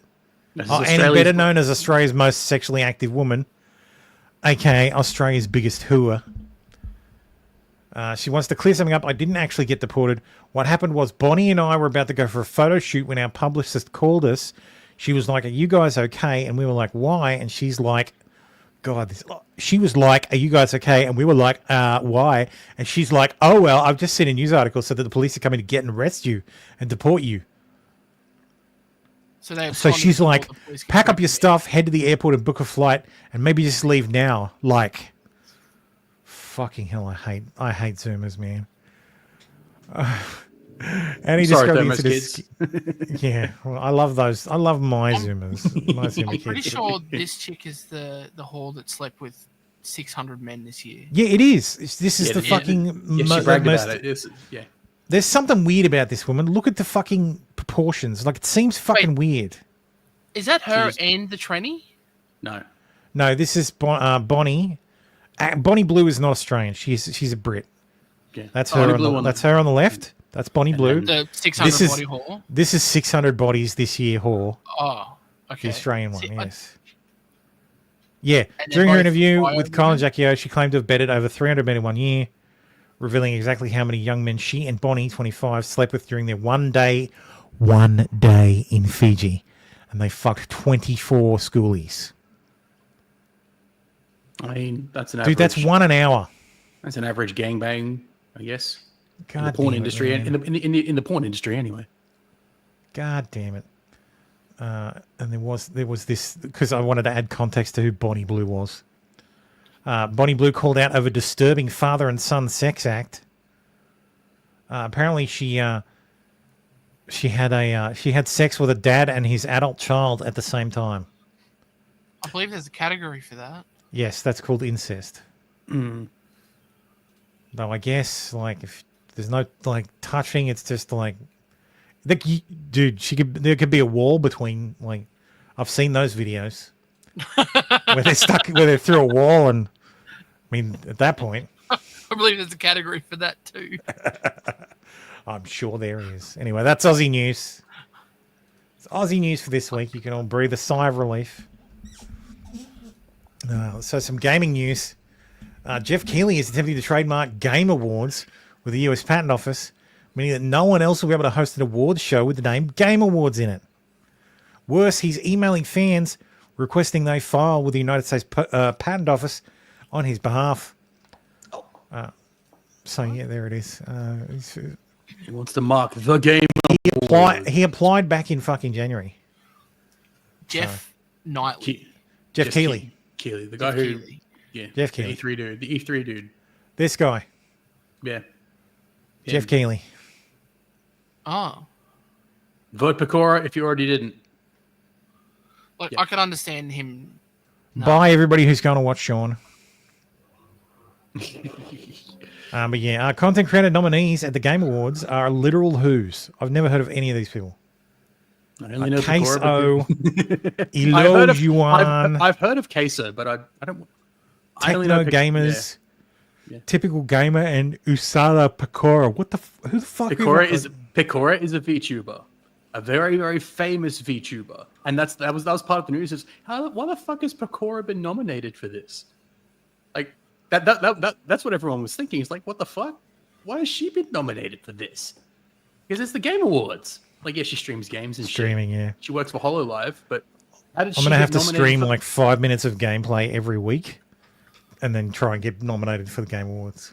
Yeah, like that would be hilarious. That would be hilarious. But of course, everyone's probably just voted for her because fuck it. If she's in, hell yeah. Well, if there's a VTuber in that list, then that VTuber is going to win. Well, and she's more famous than the rest of them. I'll put it because the that way. VTube fans are weird. Like, especially if she's Elon like, Musk. "Hey, I'm nominated. Go vote." Elon Musk is apparently the top Diablo 4 player in the world.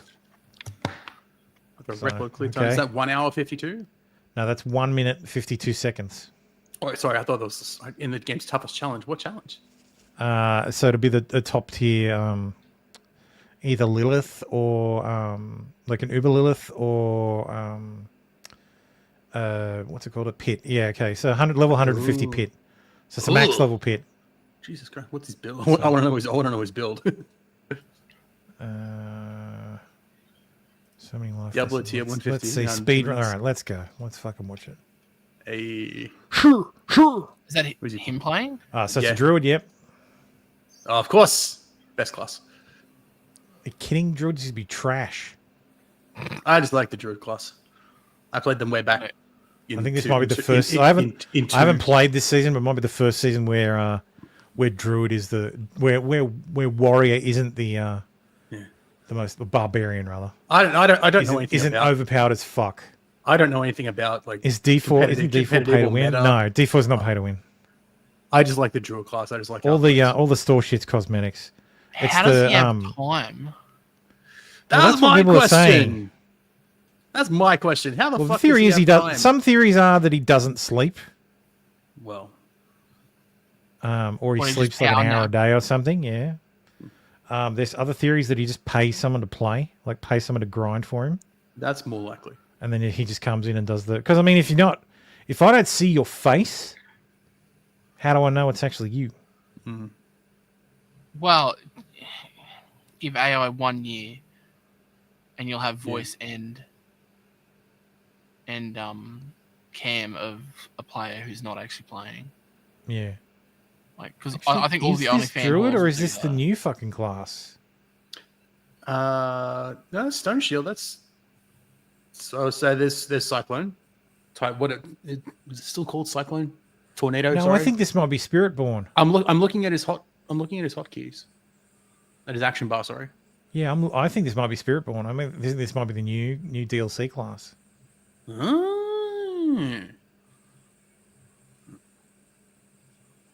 That loads real fast. Yeah, what fucking? You must be like running on one of the supercomputers at X or something like that. You mean one of the ones that took him 19 days to build that should have taken 6 months? Yeah. Well, there we go. So Elon Musk is the best in the world at something else. Yeah. Speaking of the best in the world, Jaguar released their new ad. Let's watch. Ugh. This is probably, if you're watching this on, actually let me stop. If you're watching this on the replay crew and there's no sound, you know exactly why.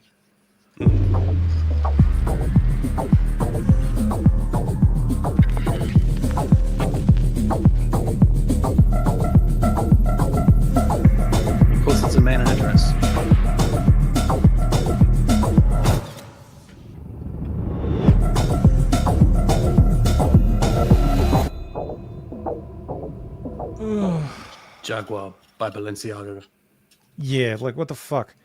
They've been doing this thing too, And they've doubled down on it. Copy Of course they nothing. did. There's like, I think they've got to Meanwhile- release a new car Yeah, but release. It looks like the Keep back of a going Cybertruck. Keep going It does down. look. It looks very fucking. Looks like a Cybertruck. Yeah, like the Very hand. Like flat. that looks like a door handle. Yeah. Which A looks like it would cut your fucking hand off. Yeah, little sharp corners.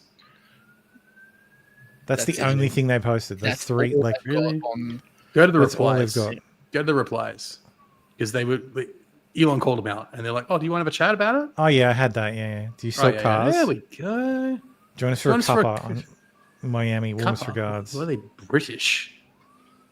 Oh, Jaguars. Dick British, Fritas isn't as well. We know where the advertising team for Bud Light went. it? You idiot. Yeah, so that's very cringe. Leo Curse had this clip he found as well.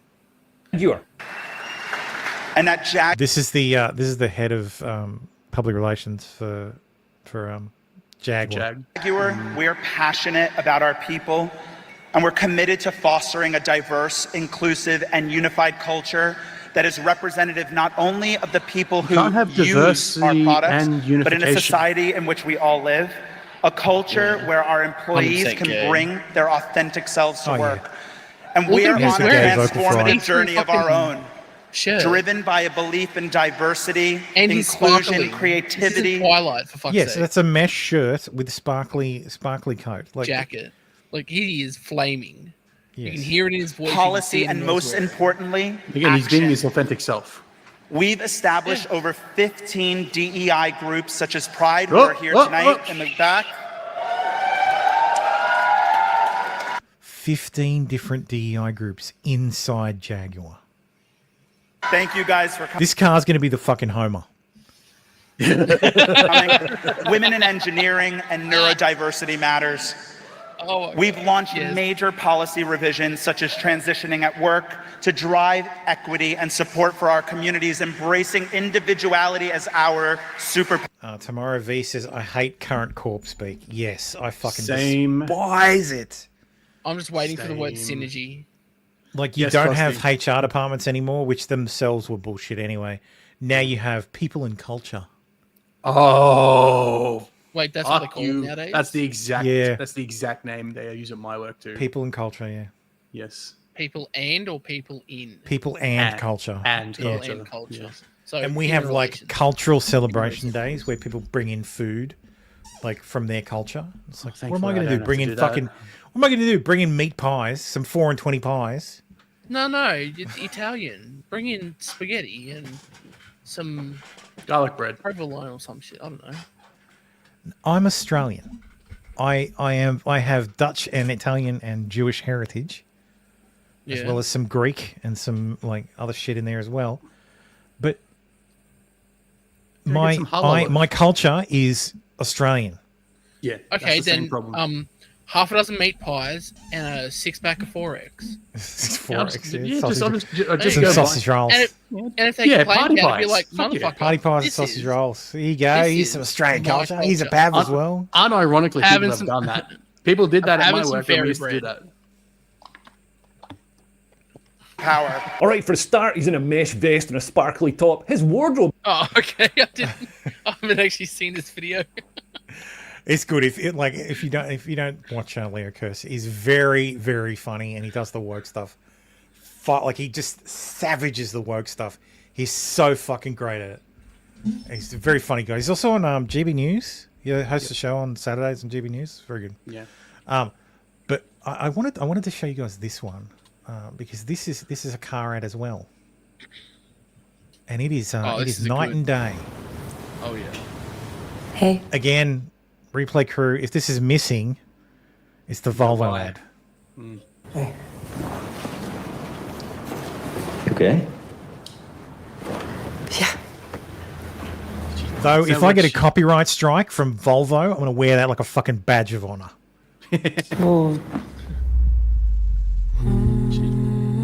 What happened? Oh my god, what's wrong? Is she pregnant?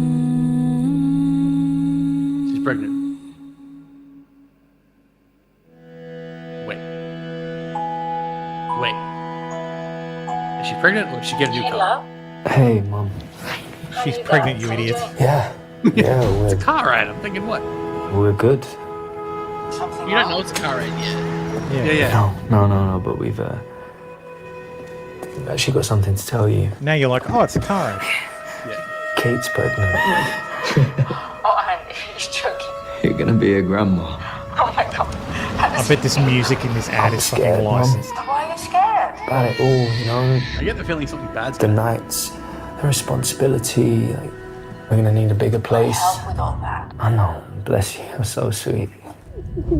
I've got this feeling that we're gonna have a daughter. Just as stubborn as her mum. I just want to say, I called it this like five. No, that's a legacy she might have Probably to live 30 with. seconds into this ad, I knew it was going to happen. She might be the reason we tied a knot. That doesn't make it any less bad, though.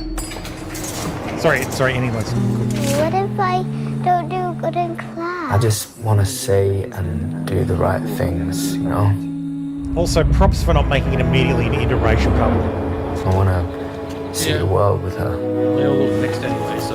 I'll also be happy staying home, doing nothing, letting her be a kid. Are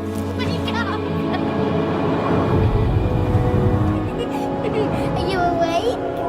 Those empty rooms. Number 32. Thank you. I want to see her fall in love. But I also know what that means. And I know she's going to bend the rules just like I did. And one day, I'll have to let her go. I'm excited to hear what she learns about the world, herself, what she adores, what she hates. Oh, there you go. There you go. I hope she likes the name we give her. Have you thought of any? It all depends.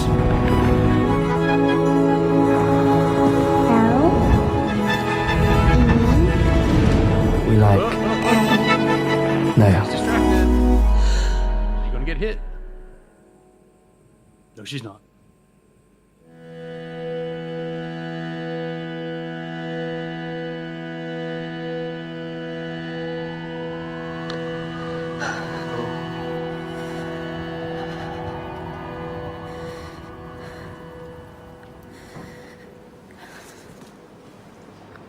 Oh.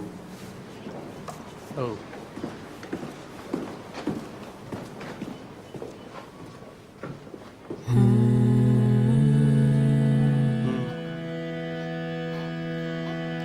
Yes, me too, Fallen.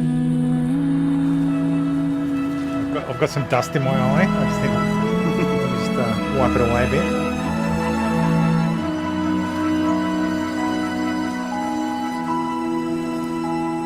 No, that was good. That was a good ad. Fucking brilliant. Yep. I challenge anybody to come up with a better ad for a car. Like that's like I was like produced. Also, by, people don't put your goddamn phone in the little tray down below like that. Yeah, it just encourages you to look down. Yeah. So yes, it's the safest Volvo ever. Like, just willingly sat through a nearly 4-minute commercial and felt perfectly fine with it. Somebody deserves a promotion. Jaguar brought me here. The world needs love, not segregation and destruction. We need more pro-life, pro-family ads. Well done, Volvo. I personally think this is one of the best commercials ever. Yes, very good. It's one of the better ones I've ever seen. Another very good one is it? Ironically, another car ad. It's weird. It's a Mazda ad. It's the one where they have all the parts of the car, and it's basically a Rube Goldberg device. And they did it all. They did it all in camera, except for one bit that they couldn't do in camera. In camera. As in practical effect. Oh, okay. As in the camera sees what it sees. If you do it in camera, it's just The comments, yes, they're fucking fantastic. Finally, an ad that makes you feel something. Yes, if you didn't feel anything from that, then you should probably speak to a therapist. I didn't feel it until right at the end with the That's car. right. Well, it builds up because and that's what makes it great. Because you everybody knew, we all knew what was going to happen. It's like, oh shit, she's going to get hit by a fucking car. because we're trained by media to see it coming. Yeah, just like which is being what able to he- pick out the the villain driver looks- in a detective It- show or no everything uses tropes. Media Yeah. is all built upon tropes. The driver looks down, and then the woman crosses the road. We know what's going to happen, except no, yes, it didn't. Stabby, why can't more companies just do this? Yes, it's like Just yes, be car safety fucking importance. normal. Yeah. Just be Why? normal. Because it's DEI. That's why. Yeah. Well, that's why the Well, interracial you're only as good as the people you hire, to produce your content. And if it's this shit, like I think this was actually a like the director, was like the director of the ad was the cinematographer for like Interstellar and one other film. Yeah, the Volvo ad. Like they actually hired talent to do it. So they had an idea, they got the talent to execute it, and they executed it. Yeah. So best car commercial ever. In 2016, these are the stories that get me, man. When I was 16, I was 13 years old with my mum. My two sisters, mum and dad, were involved in what should have been a fatal accident. They got T-boned in an intersection. Meanwhile, I was 2 hours away at extracurricular activities for school. This is one of Nick Ricader's kids. I got the call on the bus to ride home that my family was involved in a serious accident. When I got home, my entire family was sitting on the couch unscathed. Our 2009 Volvo XC90 saved me from a life without my family, and for that I will be grateful. Fast forward 8 years, I'm 21 years old, buying my first car, which will be an XC90. Don't buy an XC90 as your first fucking car. It's so expensive. Good lord. I understand. I presume he means a 2009 one. Kids these days are dumb, so I don't know. But carsales.com.au. Let's see how much an XC90 is. Search by keyword. XC90. 472 available cars. Yeah. Let's Yeah. see. Yeah. Right. Yeah. It's not an entry level car. 2007, $4,000. 2006, 2009, $5,000. What was the year? 5-cylinder diesel. 2013? But did they have the fancy all the? He said it was a 2009 over here. It was a 2009 model. 2009 Volvo XC90. So if he buys a 2009 model, Okay. All right. Take it back. I thought they were much more he's- fancier than that. if you I buy don't a new know. one, yeah, No, yeah, brand new one. Maybe. they're a European styled car. They're fucking Yeah, expensive. it's immediately what I'm thinking, right? It's so what, 10 grand Australian? all right. What they're fair looking enough, at yeah. maybe for a, Okay. a high yeah, end, for a like a really good one. Lolcows 2009, yeah, Yeah, that's fair. Okay. yeah. Yeah. There's a petrol one. They had some diesel ones. So Bulbo, very safe. Anyway, speaking of cars, Kathy Hochul is going to save you 40% on your congestion charge by reducing the non-existent congestion charge from $15 to $9 and then applying it. Because Democrat math. Oh yeah, Democrat math. Yes, so New York is supposed to have a congestion charge. It was supposed to be $15, but Kathy Hochul has decided that she's going to slash it by 40% and apply it. So now it will go from $0 to $15, and then immediately down to $9 Oh, that makes sense. or something. Because Democrat math. Speaking of, the government's losing money. The Pentagon has failed its 7th audit. There's an $824 billion hole. Actually, no. So their budget is $824 billion, and they have yet to pass an audit. Bring on the Doge. Anyway, it's time to talk about the end of the fucking world. Switzerland has banned the export of weapons and ammunition to Polish defense company UMO after it discovered that the Poles had transferred nearly 700,000 Swiss cartridges to Ukraine. Good. Well, Switzerland if I buy ammunition from Switzerland, yeah, then I should be able to do with it whatever the fuck I like. But the Swiss are a bunch of fucking cucks. Well, no, who have enough money apparently. Well, they're allowed to be like, no, we're not selling you anymore because of where it's going. See, this is what I fucking hate though. If I sell you something, when you take ownership of it, it's yours. Yes, but they're not asking for them back. They're No, saying we're no longer we're not going to sell you anymore. business. Yeah, I know, but that's still fucked. Like, Well, All right. I don't think so. It's capitalism. It's choice. Well, no, it's not. It's the opposite of capitalism. Well, What it's do you mean my it's the choice. opposite of capitalism? It's not the opposite. I'm choosing. No, not to because do business capitalism with is if you've got the money. Capitalism would be if you're going to give it to the Ukrainians, I'm going to charge you more. No, yes, but the freedom for them to buy it is also freedom. It's a for market them to not choice. Sell it. We don't want to sell. We don't We're want not to selling do business to the with you Polish. anymore. Not selling a product to a customer is. I'm refusing capitalism. service because we reserve the right to I don't refuse think it's service to capitalism. anyone. I think it is counter. I do. I think it's counter to capitalism. I think charging them. It's charging them all a about free fee. choice, and they're choosing not to sell to people. We don't like Yeah. what you're doing with our product, so we're not going to sell you our product anymore. I don't have a problem Like, with that's- it. No, and yet, but it ties I in with don't- the Swiss trying to be historically neutral in all these foreign conflicts too. Like that's the most Swiss thing to do fucking ever. So they'll sell to a NATO country, but they won't sell to a Unfortunately, non-NATO they got country. in bed with NATO, didn't they? That's the problem. No, they didn't. They still, Because if they did, they'd have no problem with the Polish still, transferring. but it's like the, no, it's similar to what they do with the EU laws. Technically, they're not a member of the no, EU, but they know what still you know do exactly all what the things. problem is, Tim. They still because play they don't along want to with it. piss off the fucking Russians because Russian oligarchs keep their money in Switzerland, Swiss banks. Yeah, the world keeps their money in Switzerland. Well, yeah, So well, was not it- so much anymore. Was it the Swiss government or was it a Swiss company? Let me reopen close tab. It just says Switzerland. Okay. So the country, the government has banned the export of weapons and ammunition to that. So weapons and ammunition to that company after it discovered it was transferred. So anyway, the Department of State has told Ukraine they can keep 4.65 billion in hard-earned taxpayers' money that they were originally supposed to pay back. So they're just going to hand over everything before they leave. Yeah. Zelensky says the war will end sooner with Trump as president. Well, why So can't he he- do it now? He's in power. But because he needs Trump to negotiate. So. Also, Ukraine could build a nuclear bomb within months and use it against Russia. I don't think it's going to go the same way he believes it's going to go. No, I think it is. Zelensky. I think it is. It's going to go exactly the way he thinks it's going to go. I look at the people Trump's attempting to surround himself with, and I know exactly how it's going to go. It's going to go exactly the way Trump said it was going to go. Where Putin's going to take the fucking deal, or the Ukrainians are going to get whatever the fuck they need. Yeah, but what's the deal though? The deal what I will, mean. well, it just depends. That's what I mean. I'm not sure Zelensky's going to get the deal he wants. Well, he's not going to get, like, Donetsk and not gonna get Luhansk everything get he done, wants. and he's not getting Crimea back, full stop.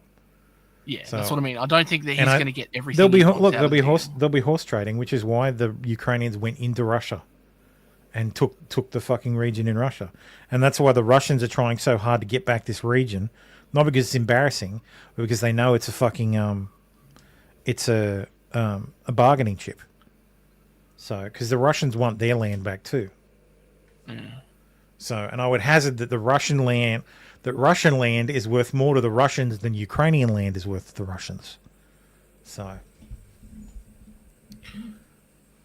and remember, if the Trump's thing was, if the other side refuses the deal, then we'll just support the side that didn't refuse the deal. So if Ukraine says no, and Russia says yes, Trump Ukraine's says fine, we're done. But if Russia says no, and Ukraine says yes, Trump's like, well, Putin, you better fucking decide because I'm just going to give them everything they need. So the threat is there, and the threat is supposed to bring about the end. I don't actually believe this story. I think this is poorly sourced, and it's mostly speculative. It's like, oh, Ukraine could build a bomb. Yeah, Australia could build a bomb too. Could being a keyword. Could, yes. Joe Biden has authorized the use of US-supplied long-range missiles by Ukraine for strikes inside Russia. Then Putin issued a warning. Another nuclear threat. Ukraine hit Russia with ATACMS for the first time. And then the US shut down the embassy over a significant air attack threat. And then Putin fired an intermediate range ballistic missile. into Ukraine. So the theory goes they think he used a medium range MIRV MIRV, which is a multiple independent reentry vehicle. It's basically a ballistic missile that, when you launch it at a stage in its descent, it opens up like a lovely flower of death. It's a cluster bomb and deploys independent munitions that then fire into that maneuver and navigate to their intended targets within a varying radius. I remember playing. Based on the altitude they were launched at, on the area it was deployed. So the idea is each warhead has multiple nukes. So the warhead has multiple warheads inside that all have nuclear weapons themselves. Near as everybody can tell is that they just took the nukes out and fired the rocket. So yeah. So and they did it at night so that the images would be as stark as possible. Here it says Russia fired experimental ballistic missile at Ukraine. Oh no! So, I mean, if you want to, if you want to continue living, that's like nuclear escalation is one way to not have your life continue. So if you believe that Putin is so adamant that Ukraine must lose, that he would destroy himself and his country and the world for it, then okay. I think that's a bad read of the situation, because that would read Putin as an irrational actor. And whatever you think of Vladimir Vladimirovich Putin, he is not an irrational actor. So he is very rational. Everything he does, he has done for a reason. So down to the invasion of Crimea. So he invaded Crimea because, well, the Russians the Ukrainians were talking about maybe evicting the Black Sea Fleet. Well, that couldn't stand, so he invaded Crimea. There was no pushback from the Americans. Europe was like, whatever. That's fine. No problem. And isn't that where they stopped at the time? Like, that was back in 2014 or something, wasn't it? No. What they did was they sent across special forces into Donetsk and Luhansk and supplied them with weapons to fight the government. So that's been the Russian MO, basically around most of its neighbours. They did it in Georgia. They did it in God, what's the other country that borders them? It starts with an A, I think. They did it in another country too, like that borders Russia. They do it all the time. That's their MO. Their MO is to stoke domestic uprisings and then support them. And as an Australian, we should all be very fucking clear that that's what Russia does, because some of you may remember MH17. I hope most of you would. MH17 was a Malaysian Airlines flight that was flying to the Netherlands from Australia. So it had a lot of Dutch people and a lot of Australians on it. And it happened to fly over the Ukrainian airspace, and it was unfortunately shot down by a Russian-made and Russian-operated surface-to-air battery. I think it was a Buck 2 as well. And they realized they made a fucking mistake because they thought it was a cargo plane. And after they shot it out of the sky, they fucking hauled ass back to Russia, because the launcher was operated by Russians in Ukraine, supporting the separatists in Donetsk and Luhansk. So Pride Conference was on in Melbourne. Fulbridge says, Thermo, not only did they replace the payloads, also considered this wasn't one of the ICBMs pointed at the US and China, but a medium-range one of many pointed at Europe. Yeah, I also heard that they immediately phoned Yeah, up that's the- exactly right, Fallen. Around 2014, they took off their Velcro patches and their troops were on vacation. Hence the meme of Russians being on vacation. Yeah, exactly. It's also bullshit. heard that they immediately phoned up the nuclear hotline and they were like, yes, the West, we didn't shoot at you. Just, it's not a nuclear payload and it's not coming for you. Don't destroy Yeah, us. that's why the what's it called? The embassy, like, sent out an alert saying, hey, yeah, evacuate the embassy. Because it might get hit. So everybody get to the bunker. Yeah. Were you talking about Azerbaijan? Yeah, probably, yeah. Okay. Because that seems to be the only A country that's. Yeah, I think so, bordering. yeah. But that's the thing. Georgia has an area near the border with Russia that is an autonomous region. Like, it's their fucking MO. This is how Russia fucking plays. They agitate dissent in the area and fucking, yeah. Meat Candy says, ahoy salami ukulele. He says, Moscow fallen yet? No, it hasn't fallen yet. It's not going to fall. Yeah. So I'm very much... Look, it was never going to end with fucking Ukrainian flags flying over Russia, and anybody who told you that was fucking retarded. Yeah, it was cool never bad. going to end with NATO troops on the ground in Ukraine. That was never fucking happening. It was always Isn't going to this- end with some form of settlement. The only difference is where the line. So there's a guy, William Spaniel, is a game theory expert. He does lots of videos on this stuff, and it's all about lines on maps. It's where the line gets drawn. That's the only thing that matters. The only thing at the end of the day, where the line on the map is drawn is what's being determined here. So, Was this the first deployment of the MIRV? I think so. I don't think it's been used before. I don't think it's ever been shot in anger. Yeah, that's what I was reading. Like, I didn't see it in this article, but that's what the early reports were saying, was this is the first time that a MIRV has actually been deployed in a conflict. So But yeah, if Russia uses a tactical nuke, not to be confused with strategic nukes, because they're the ones that sit in bunkers and are designed to destroy the world. If Russia uses a tactical nuke, that's makes their life more difficult. Like, they're not super useful. They're good for nuclear. They're good for nuclear blackmail. They're good for mutually assured destruction.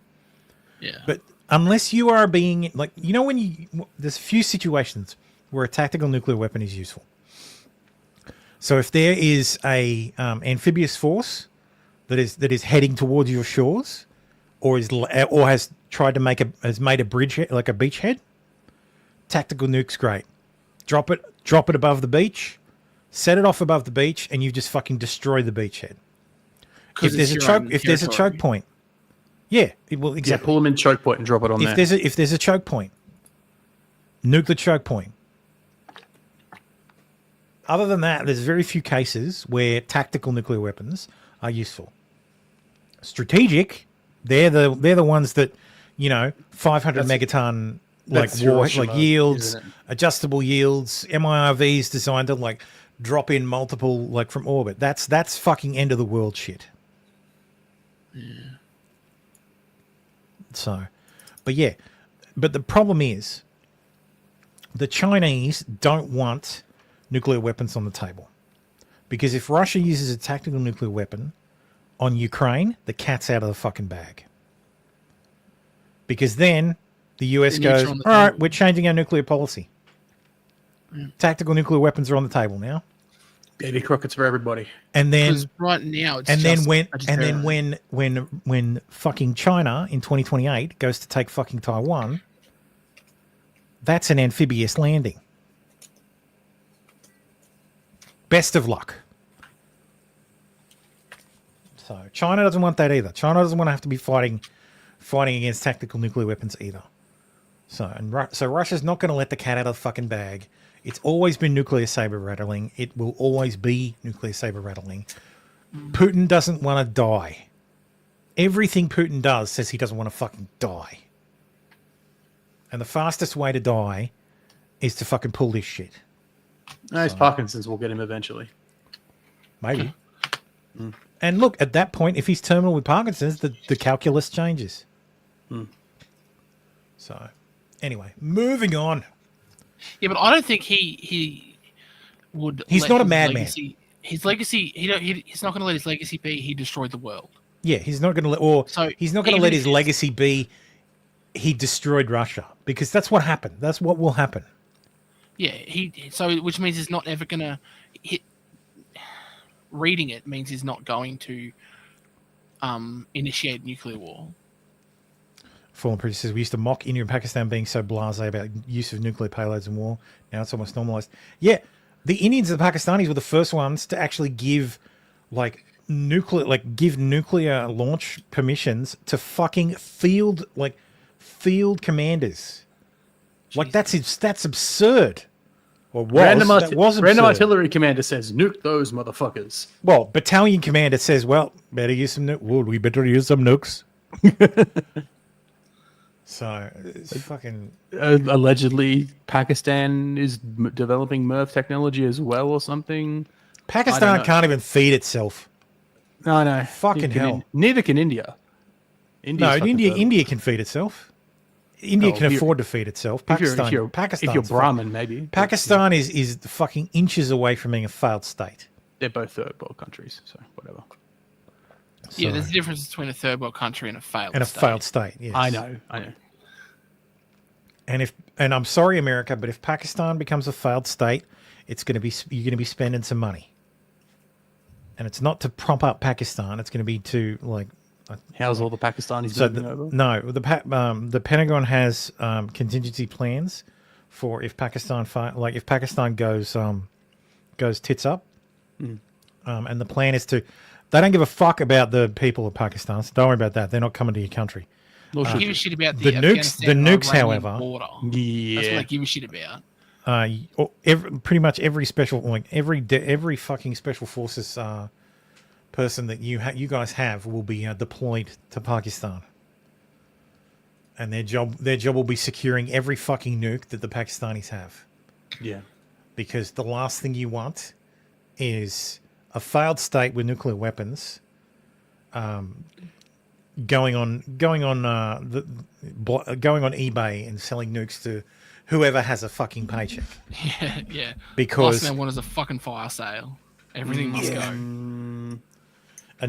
You might say a nuclear fire sale. Because all you want is Ali Zadari just saying, "Hey, fuck it, we're going down with the ship, launch them all." Or if Iran Pakistan- Iran gets fucking fast tracked. Yeah, they just get handed some nukes. Or that's what I'm any saying, other the fucking border state with that shouldn't have Afghanistan. nuclear weapons, getting nuclear weapons. So, but yeah, sorry, American taxpayers are going to be paying for that. Yeah. So, yeah. But yes, man, 21 faces 10 years in prison for doing burnouts on an LGBT mural.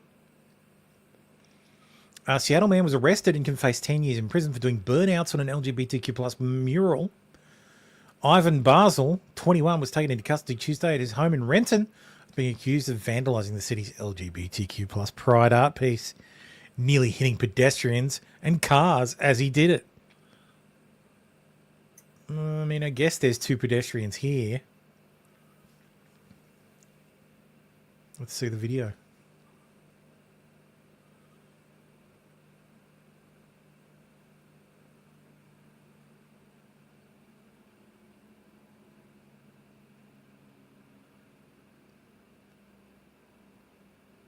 I'm not seeing the nearly hitting pedestrians part.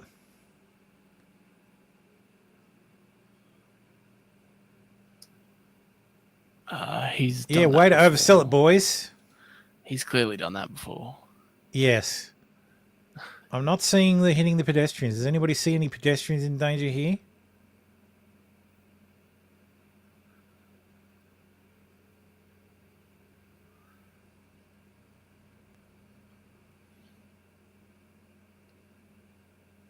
He just couldn't decide which way he was going. Only thing I can think of is they were on the wrong side of the bollards when he started it. Yeah, whatever. That's the only fucking ridiculous. It is. It's a traffic violation. You fucking idiots. Yeah. Where is this in? This is in Seattle, of course. Ah. So, He caused more than $5,000 worth of damages. Fuck To an right art off. piece. Fuck To an right art off. piece. That's hilarious. That's for fucking retarded. And how much would if someone had a painter accidentally had a traffic incident and Yeah, reckless 50 driving, litres, $500 fine, 6 months suspension. That's what it should be. and 50 liters of paint spilled on the mirror, what would happen then? Executed. Absolutely nothing. You'd be executed. It's fucking ridiculous. Anyway, Denmark's Victoria Kaja Thalvig is crowned Miss Universe 2024. So yeah, this is her, a blonde-haired, blue-eyed, like attractive woman, born a woman. She's the first Dane to win Miss Universe. There she is. There. The gotcha of the story is she doesn't have a penis. Yes, that's the shocking part of the story. No penis. So yeah, there she is. Very, very attractive, as you would expect from Ms. Universe. Not lately. Well, as you would have traditionally expected from Ms. Universe. So yeah, return to normalcy. Ms. Universe fans stunned after biological woman wins beauty pageant. Van stunned. Oh my god! She actually won it. Here's last year's. Portugal's man, Marina Machete, a transgender woman, was placed in the top 20 of last year. You can see there's something there, like it's a tiny little dick. It's like, dude, fucking hell. So yeah, reality just made a comeback. Fans shocked after straight white biological woman wins Miss Universe. Yes, indeed. Let's watch some crazy people.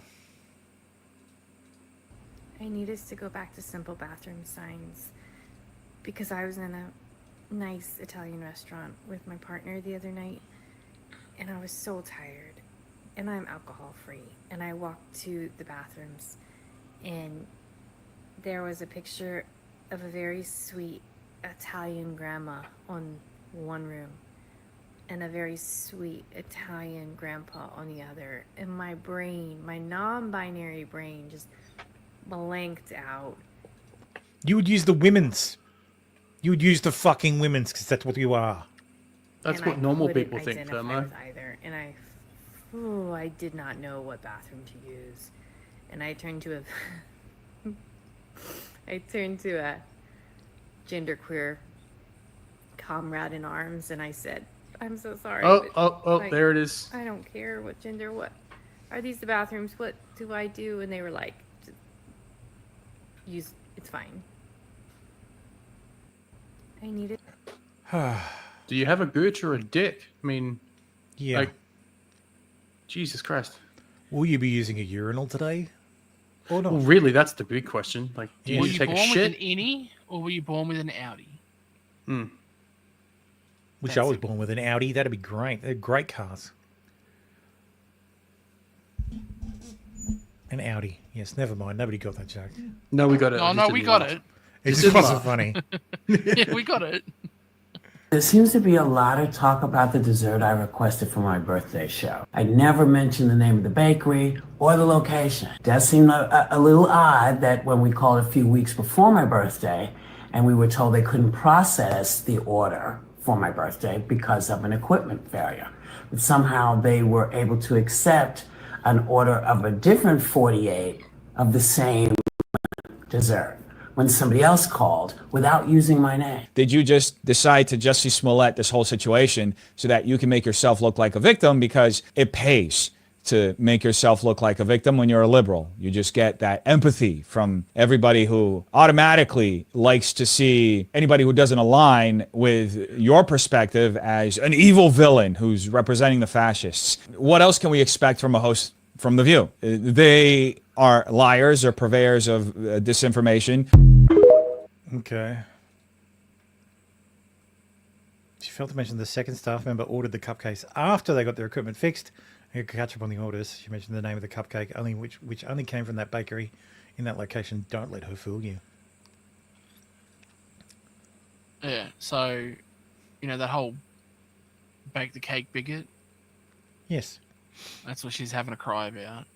Shocking footage of a Muslim from Afghanistan violently undressing the Black Madonna in the Klosterkrijk Enschede and stealing her crown. Sign the SVP initiative. Stop asylum abuse now. C'est là, bon? Faut appeler la police. Police.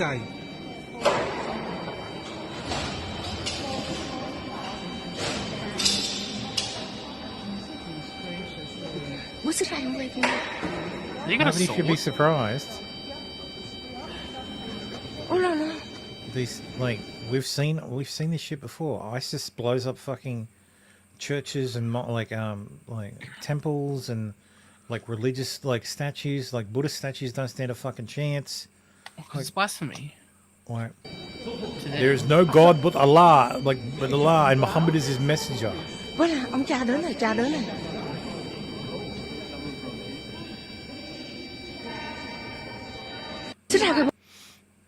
But that won't be a hate crime. But if you tackled him, it would be. In a required class for first-year medical students, a University of University of California, San Francisco, praised an anti-Israel protest that shut down the Bay Bridge, delayed the delivery of donated organs, and put UCSF's own patients at risk. Direct action, description and examples. Mass actions to demonstrate support of or opposition to an institution, policy, practice, or event. Civil disobedience of protests for unjust laws. Intentional disruption of business as usual in public spaces or on private property to pressure targeted decision makers into action. Yeah, try it, motherfucker. Examples of specific tactics: protests, demonstrations, rallies, marches, vigils, sit-ins, lie-ins, die-ins, occupy tactics, boycotts, strikes and work stoppages, example campaigns. White Coats for Black Lives, launched by UCSF students, held die-ins at medical schools across the US to protest police violence. Ugh. Protesters shut down the Bay Bridge while Joe Biden was in San Francisco for APEC to demand a ceasefire in Gaza. Nearly 75,000 Kaiser Permanente workers went on a 3-day strike in October to demand increased wages and staffing. Yeah, one of those things is not like the other. We want better pay and fucking treatment and staffing numbers. We want ceasefire in Gaza. We want police defunded. Yeah. Fucking clowns. APEC. I wonder. Oh, let me guess. The Asian Economic. But neither Israel nor Palestine are part of fucking APEC. No, they're not. That's what I mean. That's like I said. They're not. Neither of them are part of it. Yeah. So they're low information protesters. Yes. Yeah, that's what I'm saying. What's happening? No, Joe Biden is doing a genocide. Yeah, like I said, low information. Make him stop. Protesters. I won't do business with people who support the president-elect. And it is because I need to create a safe place for me, my staff, and my family. Everbloom Designs Memphis. I don't think that's going to be a problem, lady. What is this? What is she, like a tattoo artist or some shit? Florist. What is it's a florist? Yeah, Everbloom. Yeah, she's a florist. And do you have the next? Everbloom Designs, Tennessee. Do you have the 4 minutes later? Yeah, she's a florist. She's a florist. Yeah. Okay. Do I have the 4 minutes later? No. Anyway, I'm sure it ended well for her. They shut down. Of course. Oh. Well, their website's still up, so. I mean, the business had to shut because no one was working with it. Like, no one shopped there anymore. And they're like, well, fuck you. Okay, bye. If that's who I'm thinking of, they had to close stores. I saw the screenshot, and they've still got a website and a shop online. 2 women tell ethics panel Matt Gaetz paid them for sex. This was hilarious. Sonny Houston had to swallow her fucking pride and read a legal note on screen. Sonny, you have a legal note. I do have a legal note. Thank you, Whoopi. Matt Gaetz has long denied all allegations, calling the claims, quote, invented, and saying in a statement to ABC News that this false smear following a 3-year criminal investigation should be viewed with great skepticism, that DOJ investigation was closed with no charges being brought. We'll be right back. That Yeah, was so- so robotic. So perhaps don't call him a rapist. You know. Yeah. Matt Gaetz says, I had excellent meetings with senators yesterday. I appreciate the thoughtful feedback and incredible support of so many. While the momentum was strong, it's clear that my confirmation was unfairly becoming a distraction to the critical work of the Trump-Vance transition. Is Trump transitioning into Vance or vice versa? Never mind. There's no time to waste on needlessly protracted Washington scuffle. I'll be withdrawing my name from consideration as to serve as Attorney General. Trump's DOJ must be in place and ready on day one. I remain fully committed to see that Donald J. Trump is the most successful president in history. I'll forever be honored that President Trump nominated me to lead the Department of Justice. I'm certain he will save America. Well, fuck you, Brian Krasenstein, you piece of shit. Did you sleep with children? You literal fucking scammer. Mm-hmm. Like real estate scam running piece of shit. Bonchi Red States, oh, actually, this is Matt Gaetz told people close to him that he concluded after conversations with the senators and their staff that there are at least 4 Republican senators who were implacably opposed to his nomination. Senator Murkowski of Alaska, Susan Collins of Maine, Mitch McConnell of Kentucky, and John Curtis of Utah. But Bonchi makes a very good point. You don't drop out over 2 months before the vote, before any hearings, before even getting to make your case, because you're 1 vote short. Matt Gaetz exited for reasons other than the current whip total on his confirmation. Yeah, I thought this is a fucking hilarious burn. David Sachs says Matt Gaetz resigned from Congress as soon as he was nominated for AG. This is a burn the boats move. No going back, only forward. Total winner mentality. Yeah, about that. Yeah. Meanwhile, yeah. This is such an incredible tweet. If I ever own a racehorse, which I definitely will, and soon I'm naming it Total Winners Mentality. That's a fucking great name for a horse. It is actually. That is yeah. Total Winners Mentality. And here come Total Winners Mentality. Down the final stretch. But yes, Matt Gaetz says he will not be rejoining Congress next year after withdrawing from consideration to be Trump's Attorney General. Because apparently he can. Because he was elected to he resigned from this Congress. The 118th and was elected to the 119th. Yeah, he was elected for the 119th. So he could get his job back. But he won't. Yeah, he just can't do anything for the rest of this season. Yeah, but he's not joining the 119th. But he's not doing that, which I find interesting. Well, private chat.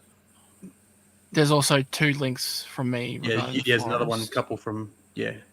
So there's one from me, from former Representative Matt Gaetz. This was a few hours ago.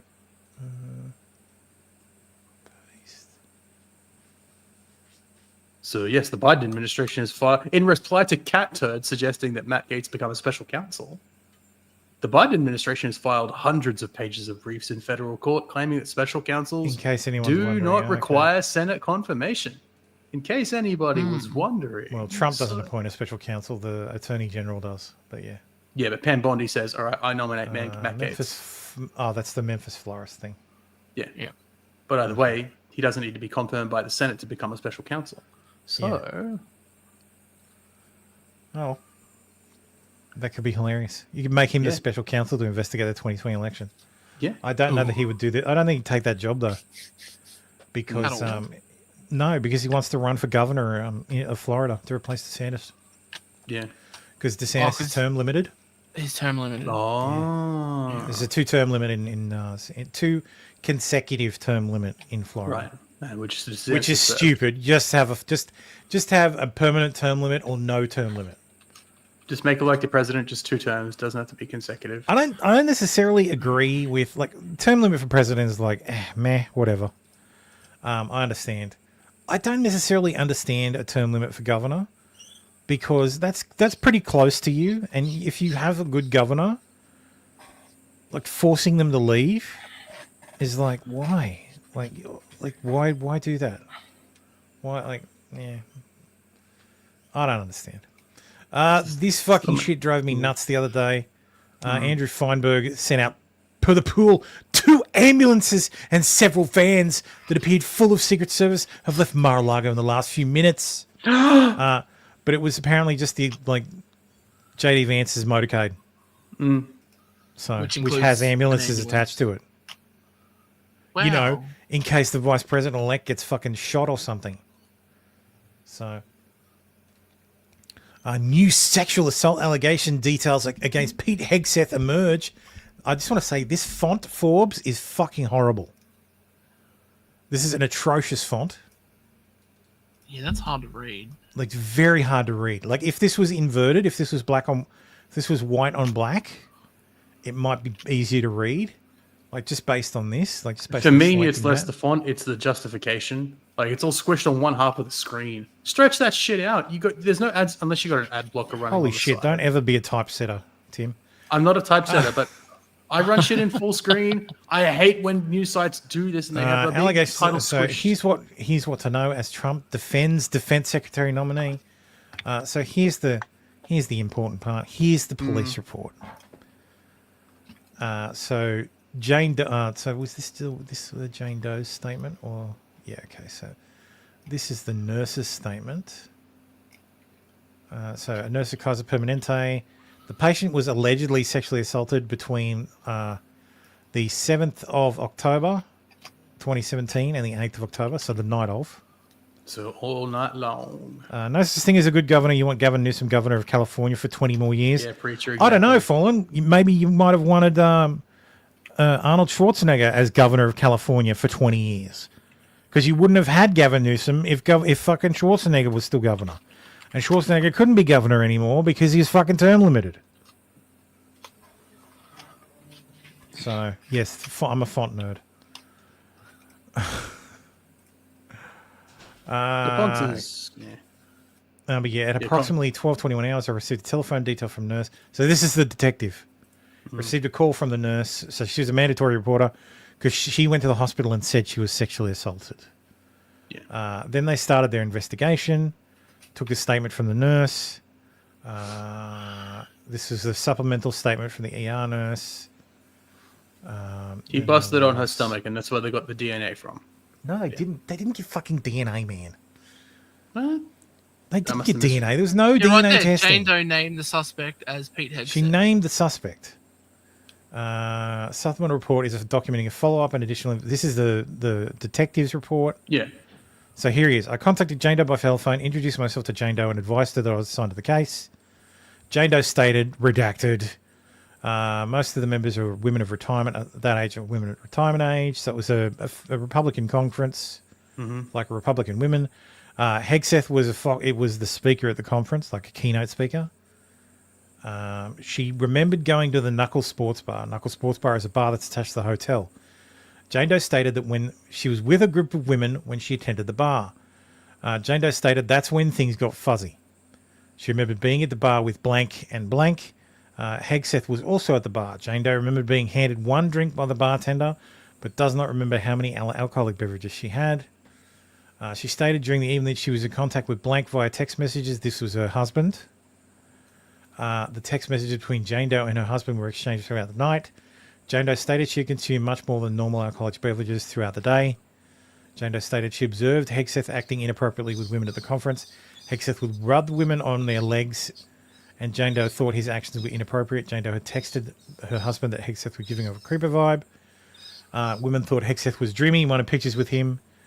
Jane Doe stated she had also taken a picture with Hegseth earlier in the day because people were commenting something. Hegseth. I hate these. Some of these redactions are fucking retarded. Jane Doe stated she remembered walking out of the bar and assumed Hegseth followed her because she argued with Hegseth near the pool.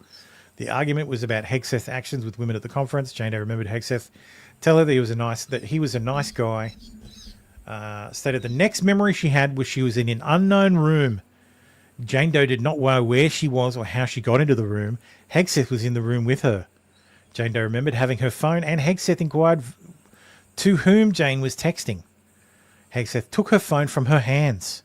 Jane Doe stated she got up and tried to leave the room, but Hegseth blocked the door with his body. Jane Doe remembered saying no a lot. Jane Doe stated she did not remember much else. Her next memory was when she was on a bed or couch and Hegseth was over her. Hegseth's dog tags were hovering over her face. Hegseth was bare-chested, but Jane Doe does not know if his shirt was completely off.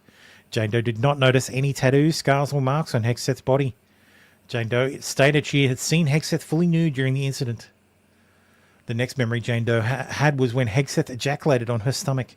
Hegseth threw her a towel at her and asked, "Are you okay?" The last memory Jane Doe remembered was walking to her hotel and getting into bed with Blank, her husband. Jane Doe stated she does not remember how she got back into her room. Jane Doe stated she woke up in the morning and took a shower before going to work. The incident involving Hegseth did not dawn on Jane Doe until she was home on Monday. On Monday, Jane Doe had sex with husband. Sexual encounter with husband triggered a memory of the incident. Jane Doe stated she used a condom when she had sex with husband because redacted reasons. Because reasons. Approximately 4 days later, on Thursday night, Jane Doe went to so 4 days after she came back. So this happened on the Friday, Saturday. The rape happened on the Friday, Saturday. She had sex with her husband on the Monday, which triggered her memory of the incident. And then 4 days later, she went to the hospital to say she was sexually assaulted. While at the hospital, Jane Doe had been given the clothes which she wore on the... Dude, clothes you wore on the weekend you hadn't washed yet? That's disgusting. Yeah.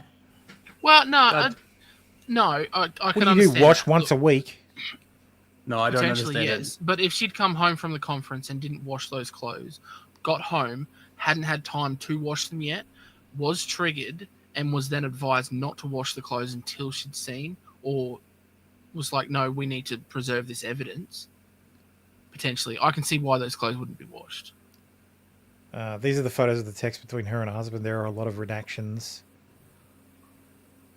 It's clear he's talking to his wife. I don't know who TBD is. TDB. No clue. He wears a ring on his pointer finger. It creeps me out. On his index finger. He talks pretty, though. I'm going to be here all night. It's awful. In the Arena, book by Pete Hegseth. God, they're all the same. Ha ha. Redacted. Redacted. Ha ha. Your male species can't understand. Your male species I can't understand. The husband says, of course you can't. We want your vaginas. You just don't like it. Ew, exactly. Okay, I've got to run around for a while. Text you when I can. Love you. Love you. Think you can do s'mores, or shall I continue winding them down?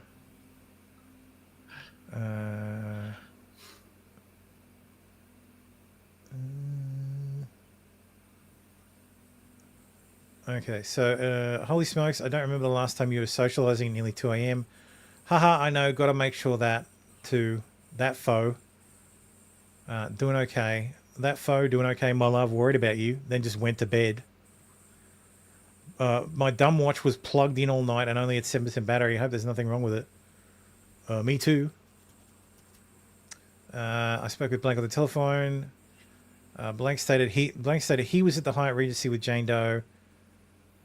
Blank and Jane Doe are very close and he wanted to be with his family. Jane Doe had business at the hotel, was busy at the conference. Blank was at the hotel room and stated that Jane Doe had gone to their hotel room at approximately 1700 hours while on a break. Stated Jane... Oh, it must have been the husband. No, it's a different person. She must have been in a room with a friend. A male friend, I guess. Yeah. Stated Jane Doe was in communication with him via text. No, this must be the husband. Jane Doe are very close and wanted to be with his family. Like, they would just say Blank married. and Jane Doe are very close and wanted to be with his family. They would say married if it was the husband. Yeah, so not a husband, just significant other, I guess. Yeah. He was worried about Jane Doe. He's reading the news and made him even more worried about Jane Doe's safety. At approximately 2 a.m., he stated he'd left the room and went to look for Jane Doe at Knuckles Bar. Stated there was no one at the bar when he arrived on scene, went back to his room. At approximately 4 a.m., Jane Doe arrived at their hotel room, accessed the room on her own, and used the keycard reader to get in. Jane Doe told Blank that she must have fallen asleep. Jane Doe was apologetic and noticed that Jane Doe did not have a hard time walking and was not slurring her words. On Wednesday, Jane so it is the husband, told the partner that she was sexually assaulted. She didn't tell him any of the details.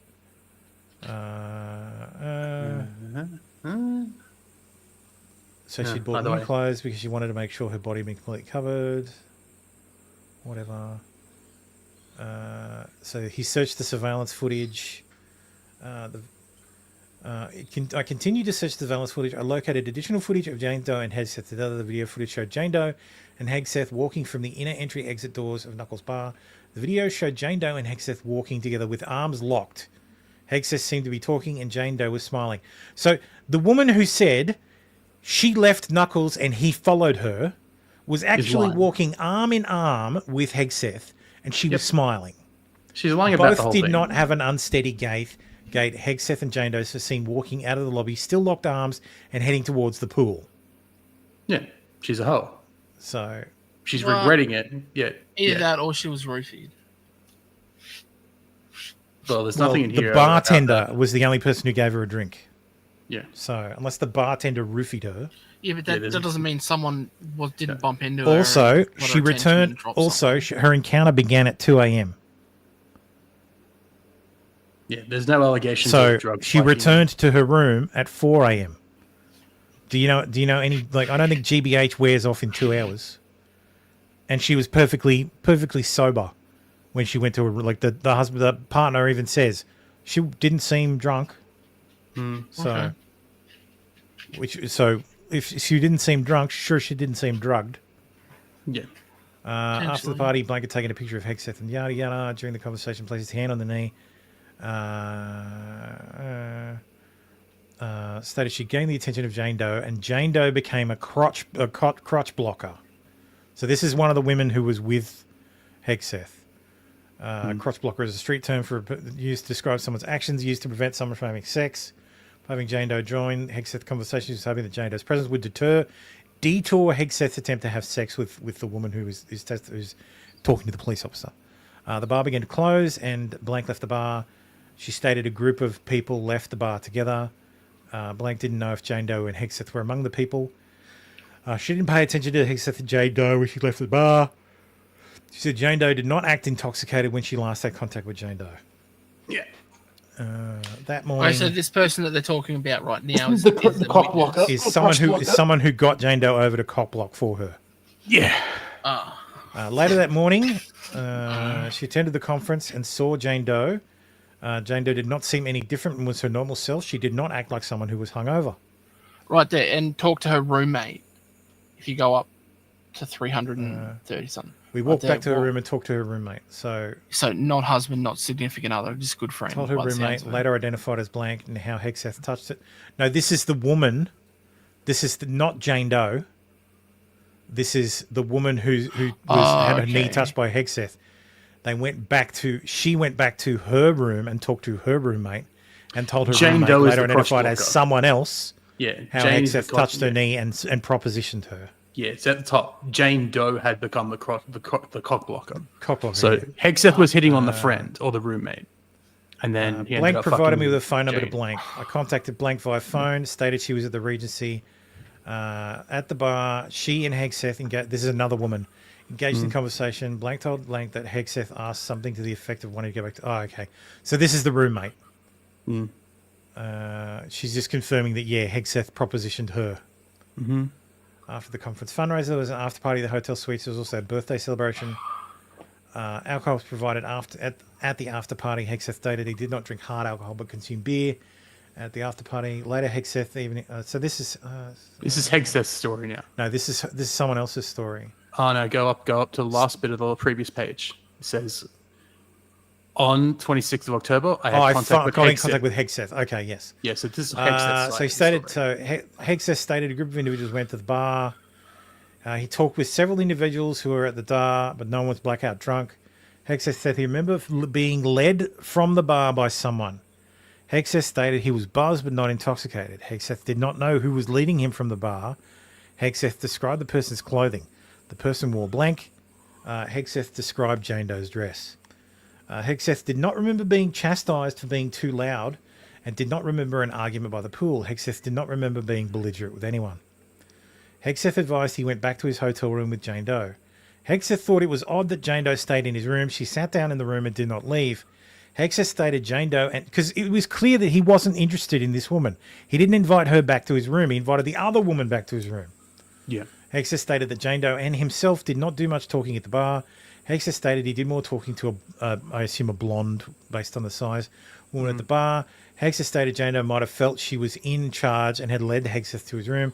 Hexeth stated that there was nothing in his mind that he thought he was going to take Jane Doe home, and stated it's not even a thought. He might have thought that with someone else, but not Jane Doe. Dude, she's an ugly bitch. That's rough. Hexeth stated that he was or a fatty. Hexeth stated that he was confused by Jane Doe staying in his room. While in Hexeth's hotel room, he stated things progressed between himself and Jane Doe. The interaction between Hexeth and Jane Doe was consensual. Hexeth stated there were a couple of times he had made sure Jane Doe was comfortable with what was going on between the two of them. Hexeth stated that there was always conversation and always consensual contact between the two of them. Hexeth stated that the engagement between himself and Jane Doe was mutual. They both would stop and say we shouldn't do this, but things consensually continued. Hexeth advised that Jane Doe had asked Hexeth if he had a condom. Hexeth told her he did not. Hexeth told her that they could stop if it was a problem.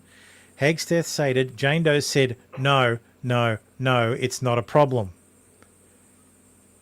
So she remembered saying no. So she's not lying. No, she yeah, did.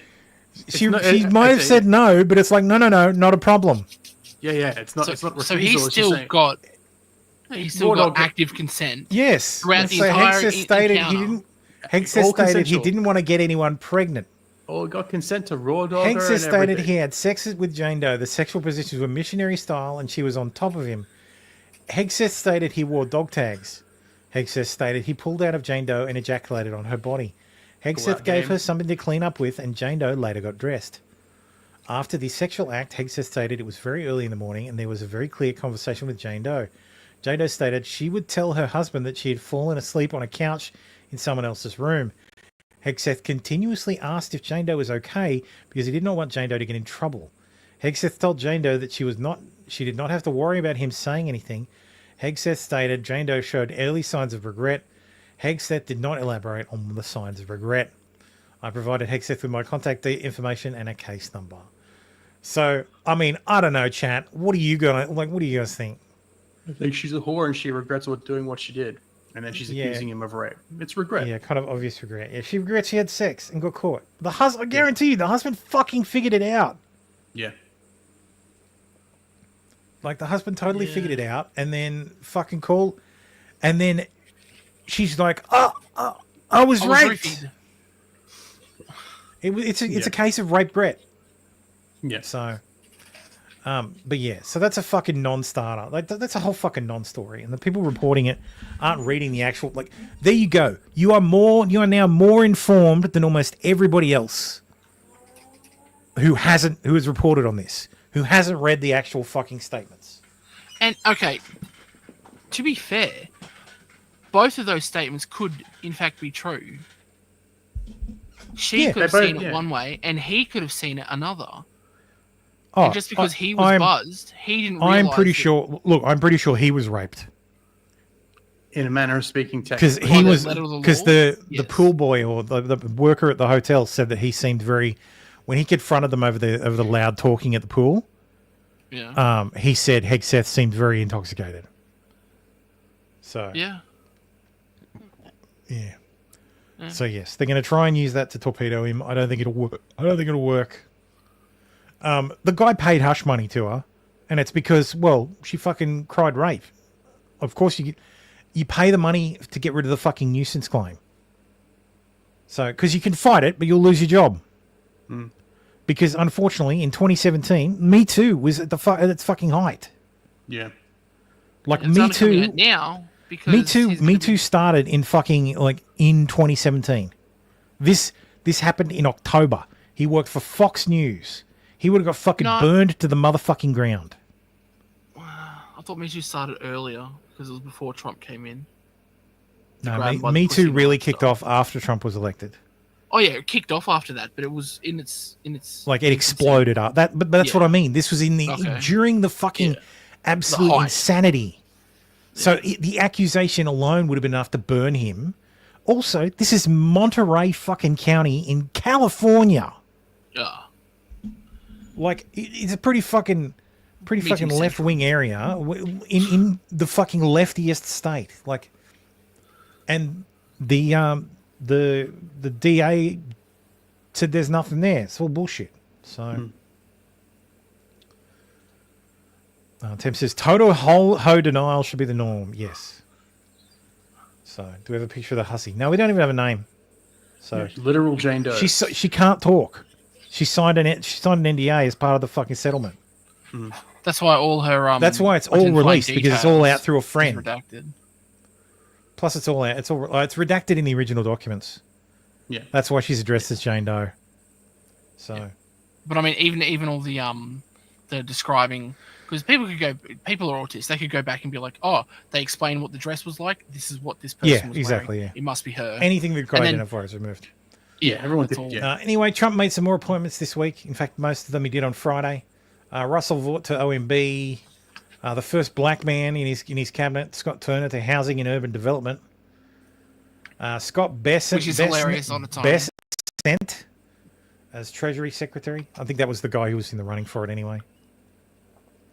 Lori Chavez Derima as Labor Secretary. Apparently she voted for some very left-wing Labor bills. She's super so- pro-union, and that's what people don't fucking like. Well, I mean, to be fair, Trump was almost endorsed by the fucking Teamsters, so the union's very happy about this pick. So Yeah, that's the problem. based Pam Bondi, and yes, that's how you fucking say that, not Bondi. I don't care what she says her name is. It's Bondi. Pam Bondi, Attorney General. We'll be talking about her later. So Matt Gaetz withdrew. Linda McMahon will be the final Education Secretary. Mehmet Oz is going to be head of Medicare and Medicaid. Oh God. Dr. Oz himself. Howard Lutnick will be Commerce Secretary. Sean Duffy, the representative from Wisconsin, will be Transportation Secretary. Oh, he should do better than Buttigieg. Mayor Pete. Chris Wright will be Energy Secretary. Drill, baby, drill. Oh, at least this one won't steal packages. Carolyn Levitt will. Sorry, is luggage, going to not be packages. is going to be White House Press Secretary. We covered that last week. This was interesting about Pam Bondi. When Trump was on the brink of defeat in 2020, Pam Bondi jumped in a car with Rudy Giuliani to drive to Pennsylvania to help plant the first seeds of doubt about the results. She's not Matt Gaetz, but when Trump has been in crisis, she has been a loyalist. For those of you who missed the intro, this is Pam Bondi. Former These AG of criminals Florida. made one very big mistake. They wound Yes, up in Stabby, Polk I want County. this too. I want this to... And I'll tell you, this has to happen. It's bad enough Don't in let your one memes be thing dreams. to profit from poisoning others, but it's another when you bring drugs from Mexico into our country, California, Texas, Georgia, and end up in our state and do it with impunity. Because when you're in this country illegally and you're doing things illegally, It's the southern twang, Tim. I want to It's tell 'cause you're a you, when northerner, you Tim. wind up in Polk Yeah, it's 'cause County, you're- 'cause you're a Brady dirty Judd unionist. is going to find you. The DEA is going to help them. And my statewide prosecutors are going to lock you up for as long as we can. And we're going to enjoy it. Yeah, base Grady Judd. And no, each this is of these Polk- this is defendants Polk are County. looking at Yeah. 15 and Grady's 30 sheriff years Judd. in Florida Grady's the State sheriff prison of Polk for County. conspiracy Yep. to You don't fuck traffic around in drugs. Polk County. Because they're going to shoot you. Yep. You don't loot in Polk County either. They will shoot you there. Yep. MSNBC is coping about this pick. They're very worried. Pam Bondi is exactly what I was saying in the last Bondi, ignore this person. segment that we should all fear because she's competent. We may not agree with her ideologically, but she actually knows how to do this job. So if anyone on the Democratic side or anyone who cared about liberty or justice was thinking, well, maybe Matt Gaetz will screw this up and that'll give us some Leftists time. No, don't Pam Bondi care knows what she's about doing. liberty or She knows what justice. she's doing about immigration. Remember, Florida is one of those states that's been very aggressive about migrants and deportation and moving people to different states and everything else like that. Florida has... I would just like to point out for the gentleman, she's 59. Mm-hmm. I don't know what her skincare regimen is, but it must be great being a Floridian and looking like that at 59. Enacted all sorts of rules and laws to... And you'll notice her neck does not look like Kamala's. To curtail students and what they can do on campuses and finding legal justifications for manipulating education money. She is a dangerous and effective pick, and that's frankly worse than what we would have got with Matt Gaetz, even with the deplorable moral background that he has. Yeah, and I want to discuss that with a little more depth with both of you, including her record on civil rights, LGBTQ rights, and other... Wow, she's What too else? effective. They're crying that she's dangerous because she's She's good. 59. That's her official age. Yep. They're crying because she's competent. Because they she's would have been actually fine with Matt dangerous to Gaetz us being because incompetent. she's Yeah. good. She's dangerous because she knows what she's doing. Yeah. She Oh, enforces shit, the maybe law. we shouldn't have. Lol. Maybe we shouldn't have complained about Matt Gaetz Yeah, maybe too much. Because she that's won't the, let the that's black the fucking communists- irony. If they just fucking ate, if they're just eating it. They're pissy because she won't let the black communists do whatever the fuck they want. Is this just a confirmation Good. that would essentially sail through Scott or not? Well, I don't think you could consider anybody, just they're gonna sail without any kind of real process. She's gonna have to go through a process like everybody else. But I can tell you, this is a massive upgrade. I've talked to a couple people up on the Hill already. There's a sigh of relief that now we have somebody here, two-term AG, strong record on drug enforcement and opioid issues, a total hawk on immigration, politically supportive of Trump, obviously. I don't know a Republican in the country who doesn't love Pam Bondi. So you were starting with Gaetz. Ignore Scott. It's Bondi. It's a nominee who was underwater significantly to start and was going to always be hard to get to the surface. With Bondi, I do think you're starting above water. And as long as she performs in her hearings, and look, this is somebody who's been through 2 elections in a really big state. And so a lot of public vetting of her has gone on already. So I think this is a great move by Trump to be pragmatic and tell Gaetz to get out, and a really good move to go with Bondi. This is not a shaky limb. This is a sturdy branch he's going with for AG here. Is this just a... Yeah, I think she'll be fine. Therma's going to spend the next 4 years trying to re-educate Yes. every American. Let's that be is real. Bondi, Therma's not going to spend the next 2 years, which is how long she'll be. Because we know how Trump's appointments work. Former Fox News contributor. They keep saying this. Like anytime, if they've been on Fox News at any time, it's a former Fox News ex. But yes, former Fox News contributor Janet Nishirwat. Nishirwat? You're the Jewish I don't know one. how You to should say know that. that word. Neshawat. I don't know. Nishirwat. I don't know. That Tapped sounds- as Trump's Surgeon General. A lot of the COVID people are very mad about this because she was very pro-vaccine. Vaccine. But yes, she is actually a doctor. I found it quite funny that they will make sure to say Dr. Jill Biden at every fucking possible opportunity, but when an actual doctor gets fucking tapped to be Surgeon General, all of a sudden they've dropped the fucking honorific, and now it's just former Fox News contributor Janet. Like your impression is supposed to be that you've just picked someone for fucking morning, like the Fox and Friends. Somebody who calls into Fox and Friends is now the fucking Surgeon General. Well, guess they're what? going with Someone the who whole- called into Fox and Friends is now they're going to be the president again. They don't do it for Ben Carson. They don't do it for Rand Paul. They don't do it for Ron Paul. They don't do it for. Oh yeah, Dr. if you have an R next to your name, you don't get any honorifics. They won't do If it you're for Dr. Oz. if you have a either. D next to your name, you're a doctor. I'm almost certain. Even if they're it's a also- fucking, even if it's like an ED. I think they're also going with the whole. Remember that article they put out saying that Donald Trump's picking his cabinet by watching Fox News. But watching Fox News, yeah, of course. That's what they're going. That's what they're going for. That's the narrative. That's the narrative. Like that's the thing. Once you understand that the media, they all talk, they all fucking like, they have this fucking. It's not an organized way of doing it, but they understand the contextual cues, and they go, okay, so we're doing the Fox News thing. Okay, so former Fox News contributor. Instead of Dr. Janet, blah, blah, blah, tapped as Trump's Surgeon General. Like, they know what they're fucking doing. They know what they're fucking doing. And they're scumbags, and you can't hate them enough. Nope. But guess what? Look at me. Look at me. I'm the media now. Fascinating nomination by Trump, pro-Trump. Yes, so this is the Secretary of Labor. Is this another sitting congresswoman? Like, there's going to be no one in the fucking House. There's going to be no Republicans left in the fucking House. Trump must nominate, and this thing too, Trump nominates member of Nazi-linked group to senior level national security post. You mean Seb Gorka? Yeah. You know, man who was in senior national security post last fucking time. But apparently he's like he has some like fucking medal associated with Viet's Rend that he wears for his father or something. I mean, Like, Dr. Sebastian Gorka. Yes, another doctor, but he's a PhD. Yeah, he's so not it's a not medical you don't doctor. necessarily use the honorific all the time. So like No, but you- he gets Unless you're called, Joe Biden. he gets called Dr. Gorka all the time, just not by serious people. Yeah. Anyway, Lisa Pulse- Murkowski has said pulse-eye she's not doctor. going to approve any Trump nominees unless they're properly vetted by the FBI. Go fuck yourself. Like, fucking Murkowski is a fucking piece of shit. I don't know why they fucking, like, why Alaska keeps re-electing her. Her dad was fucking governor once. Like, her dad was governor. There was a seat, so he was the senator. He ran for governor and won. Then Which once he state, was sorry? sworn in as governor, he appointed his fucking daughter. Which state? Alaska.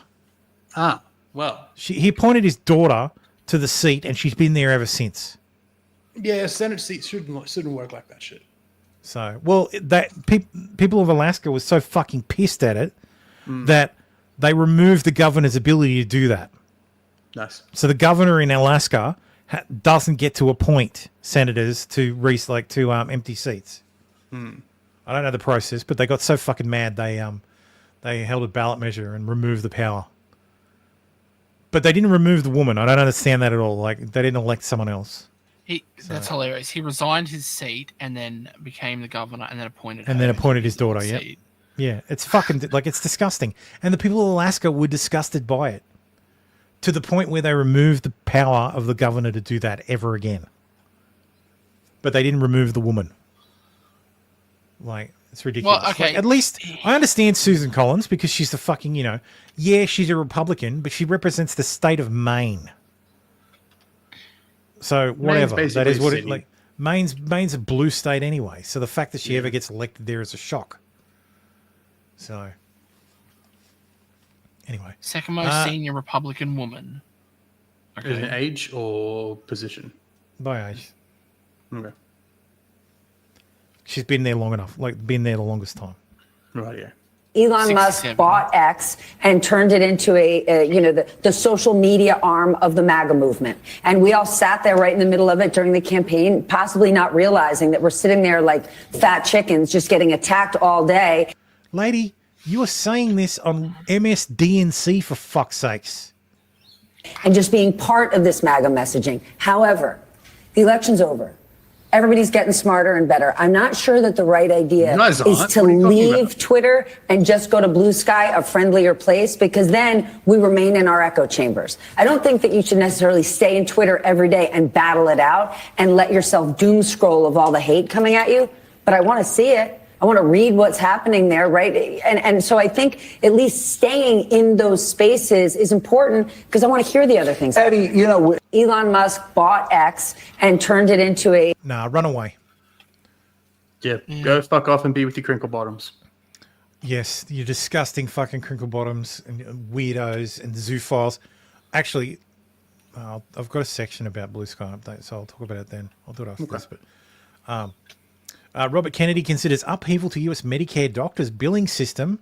Dude, he might actually do a fantastic fucking job. I know everybody's like, ooh, he's an anti-vaxxer. Like, I think he's going to do a real fucking good job. I hope he overhauls me because that's the biggest problem with the U.S. system is the way billing is done. Yeah. That's the administration and the bureaucracy. The plan would bring an upheaval to a system that's been in place for decades. It marks the latest sign that Trump's pick for health secretary, who's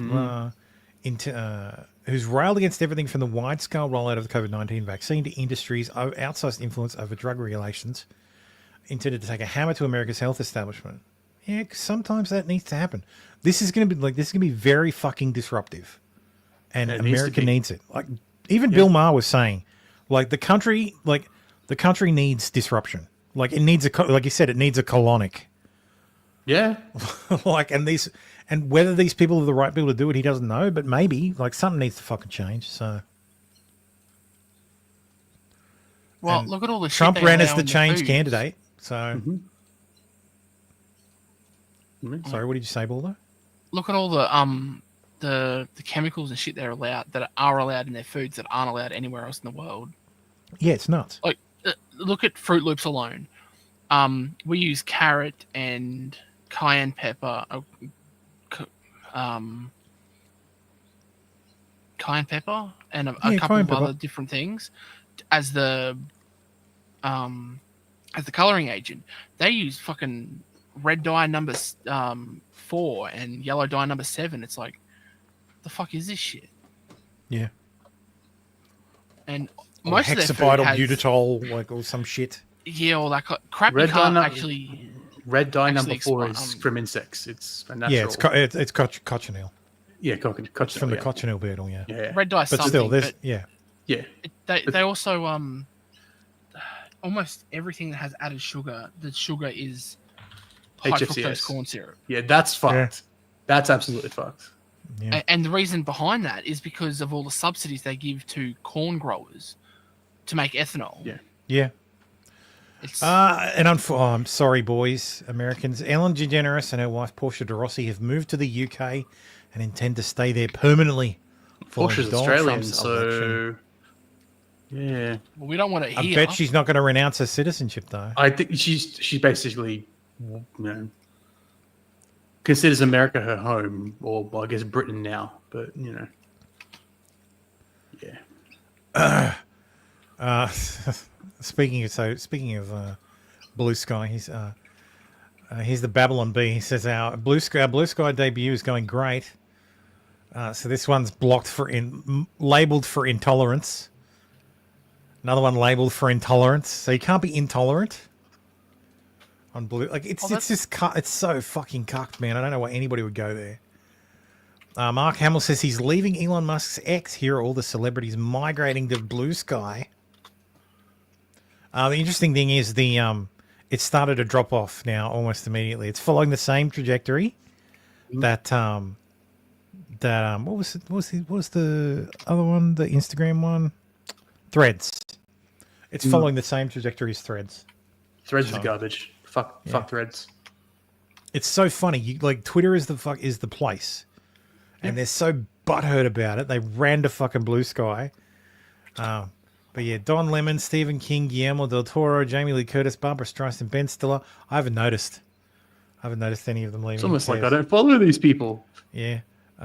George Takei, Miranda Cosgrove, Lizzo, James Gunn, Mark Cuban, LeVar Matt Burton, Lillard. Rachel Maddow. Oh no! Flavor Flav, no! Oh no, not Flavor Flav. Shaggy ran away. Oh, as in Meanwhile, Matt Lillard. He ran. Oh. Meanwhile, conservatives are joining Blue Sky, and being driven away. They're facing abuse and censorship. Yeah, if you say there's two genders, you get flagged for intolerance. Babylon Bees get censored all the time. Yeah. Wait, so the tolerant party, the tolerant left isn't. is intolerant? Yeah. Imagine my shock. Thank you for the warm welcome. Your mother should have aborted you.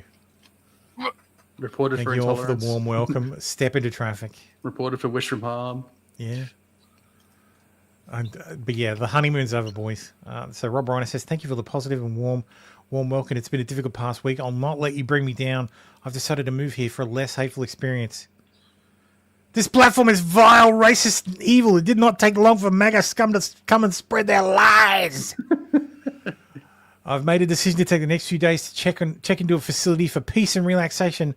No phones, social media, no trolls, just calmness. You make it sound like you're going to rehab. Pain. So, yeah, it's social media rehab. Yeah.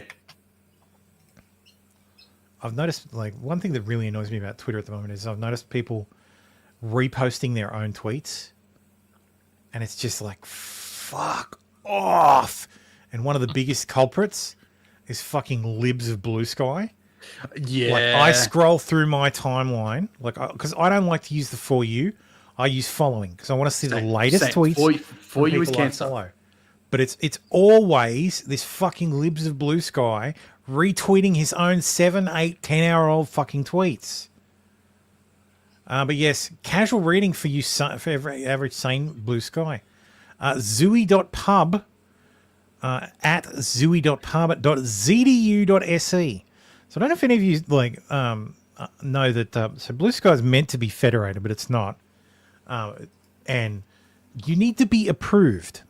So if you want to host your own Blue Sky instance, you need to be approved to get it federated in with their network.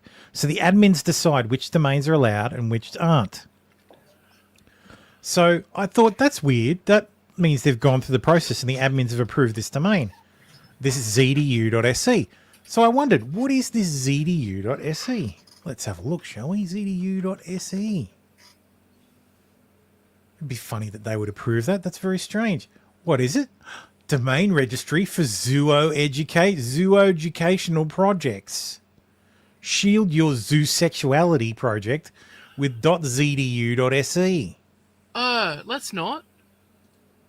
So it's entirely a fucking subdomain. Approved, but because I've said, insane. Blue Sky has an approval process for federated domains. That ZDU domain says it's for zoo freaks. Blue Sky admins are obviously extra fine with it. So they've gone to the extra step of approving this domain that is exclusively for hiding zoophilia-related content. And they're like, yep, sure, come aboard, boys.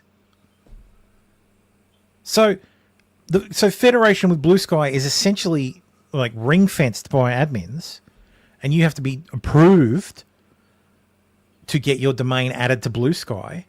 And they've gone, oh, bestiality fucking domain? No problem.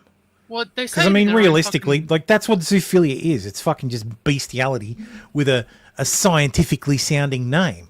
They say it in their own bio. Yeah. The number one zoo sexual lifestyle and advocacy magazine written by zoos for zoos. Yeah, they're not talking about zoos as in places that hold animals on display for other people. They're talking about people who fuck animals for other fucking animal fuckers. So it's where all the white girls go. Yes, white girls fuck dogs, yes. So yes, fucking Blue Sky is a fucking travesty, man. Like, absolutely disgusting. Like, I think he had like I think I might have shown it last week, the crinkle bottom shit. Yeah, it was last year. It's like a video of like crinkle bottoms. It's like just fucking ridiculous. And then the libs were all freaking out because they went to Blue Sky and it's like, what is all this shit? Like, fucking, geez, Taylor Rance. This site really does feel like 2019 Twitter in a good way. No, it doesn't. Jesus Christ. Yeah, no, it does, because 2019 Twitter was where the left was shielded by Twitter. Yeah, The right back when it was Twitter. Yeah. Anyway, moving along. And look, fucking Twitter has its own fucking retards. Oh, of course. A trans activist claims a pedophile purge will be a disaster for the left as a whole, telling on themselves. The progressives aren't even hiding anymore; they're just telling on themselves. And this user's name is Dogs Love Alex. Yes. Pedophile purge. Who I was watching? I linked it in the Discord. The Helen Lewis had an interview on heretics, which was very good. Oh, dude, Fallen, it's not wrong, Thermo, lol. But she had a good, an interesting interview on heretics, and she was saying that men tend to be overwhelmingly have sexual fetishes, and of men that have sexual fetishes, men will have at least 5. So you won't just be a pedo. You'll be a pedo who likes, ladyboys and 3 other things as well. Because they've done studies on this shit, and it's like, what the fuck, man? So guaranteed, this is a furry who likes fucking dogs, and pretend wants to be one. So anyway, I don't have an intro for UK news because I don't normally just do big chunks of UK news. There's a lot of UK news this week, so They don't deserve one anyway. yeah, they don't deserve one. Fuck them. Fuck Keir Starmer in a shitty country. So anyway, paedophile who sexually assaulted stepdaughter allowed to stay in UK under ECHR rules. I thought this was a different story, but no, it's the same. I thought this was the same story, but no, it's a different one. So this one's from the Congo. He was jailed for 3 years in 2020 for appalling offences, including sexual penetration and sexual assault against his stepdaughter and 2 other young girls of the family. Because of the severity of his offences, he was ordered to be deported back to his African homeland. However, he successfully appealed against the sanction, with the immigration judge ruling deportation would negatively impact the well-being of his wife and 3 biological children, whom the sex offences were not committed against. Okay, so just lock him up forever?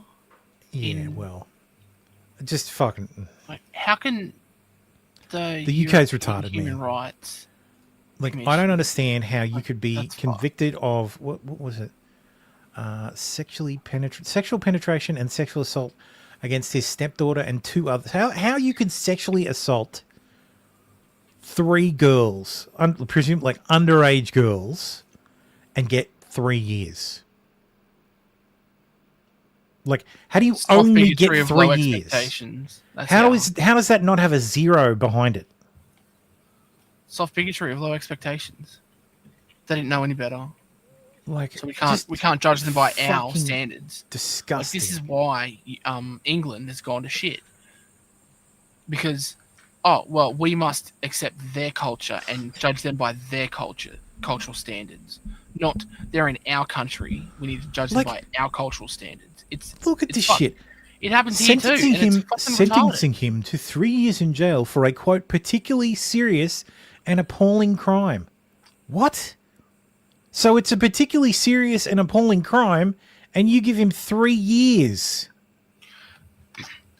Like, and someone UK calls judges, someone a nigger on Twitter, and they go to jail for 20. Yeah, you get almost as much time for rioting. It's fucking ridiculous. You might as well. What if you rioted and raped someone? You get less time. Like, how does this fucking work? If you were rioting with child porn on your phone, you get negative time. It's just fucking out of control. Like, this fucking whole country is so fucking ruined, man. And you can't blame Labor for it, because the Conservatives have been like, Labor's making it worse, but the Conservatives have been in power for so fucking long, like, that they hold the blame too. Record number of asylum seekers have been allowed to stay in Britain after claiming they are gay, according to official figures. The figure almost trebled last year, from 762 in 2022 to 2,133 in 2023. Congratulations, here's a pride flag. Now fuck off out of the country. People who could demonstrate they're returning to their homeland would be inhuman because of their sexuality. I wonder how many of these people were actually gay. 8 countries saw 100% claims were successful. Afghanistan, okay.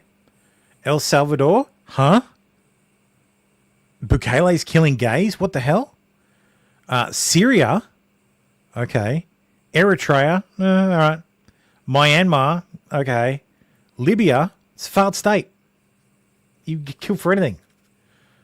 St. Vincent and the Grenadines, what?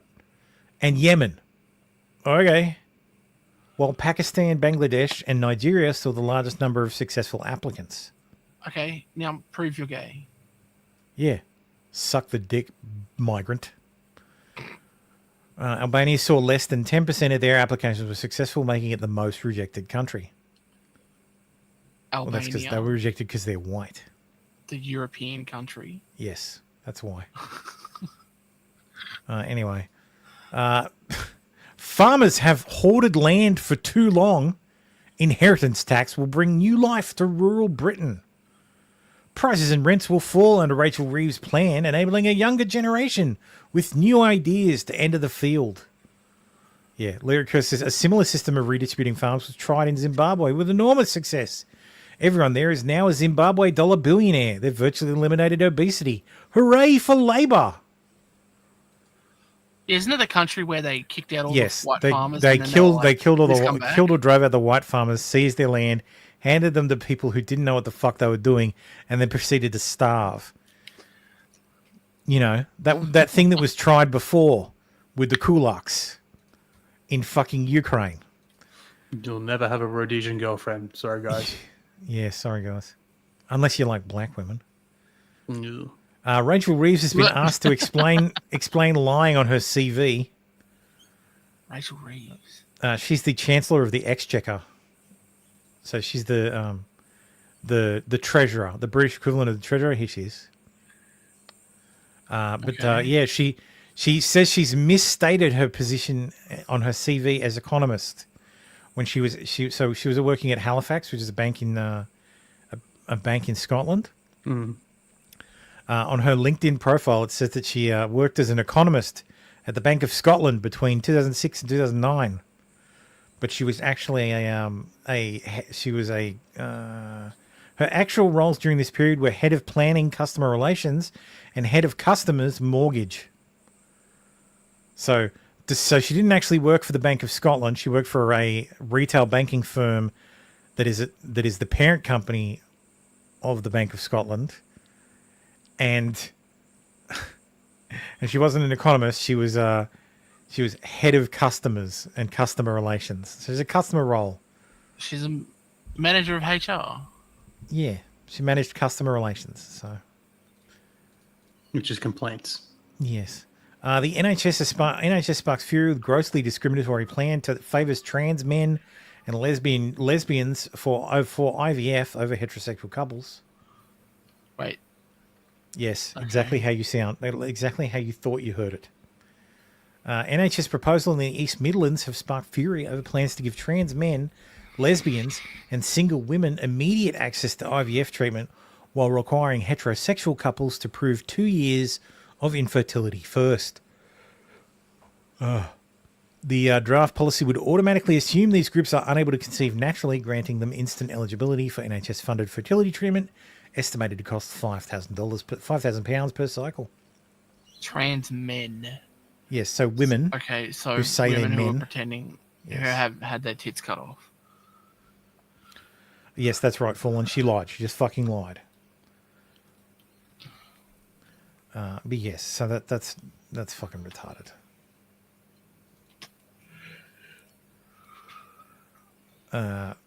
This is fucking great. Clarkson was went out with the farmers because, of course, he has a farm. So why are you here, Mr. Clarkson? Well, because I'm here to support farmers. Right. Are you angry? It's difficult to be angry on somebody else's behalf. That's like being... Yes, no, I'm not angry on someone else's behalf. Right. So it's not about you. It's not about your farm and the fact that you bought a farm to avoid inheritance tax.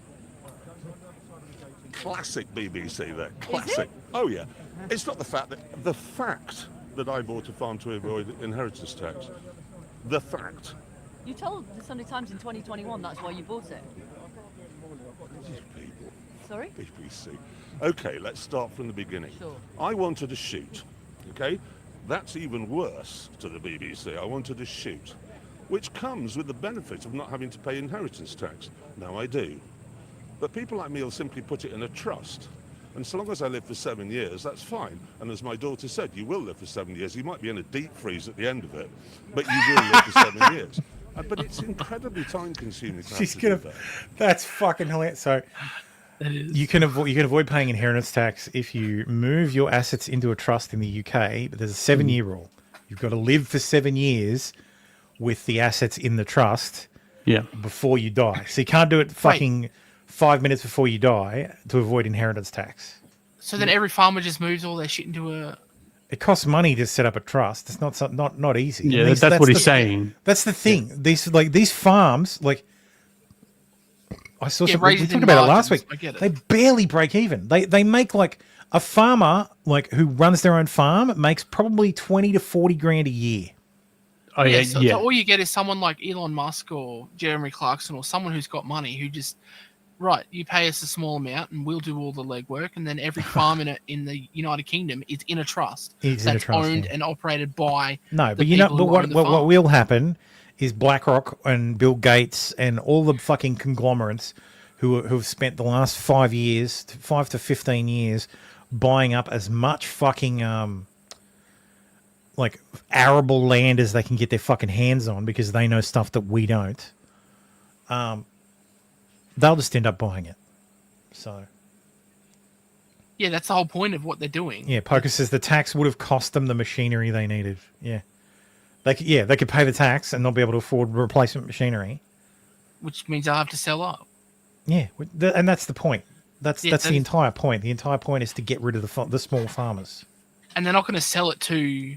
And if the the farmers immigrant were, that just came from. yeah, exactly, they're not going to sell it to some Zoomer. The Zoomer can't afford it either.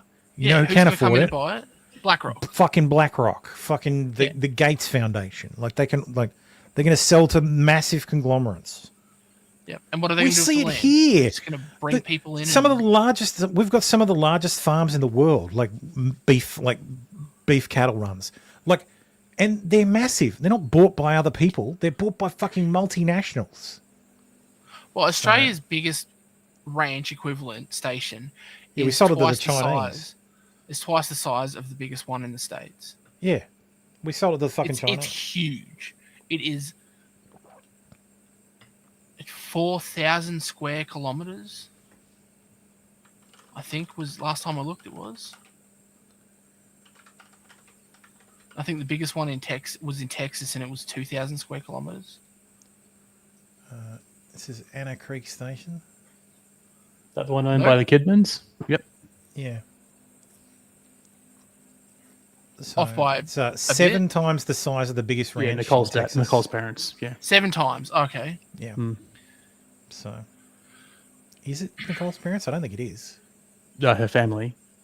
Sydney Kidman, yeah. Sydney Kidman is her ancestor, I believe. Grandfather, great grandfather, ancestor at some point.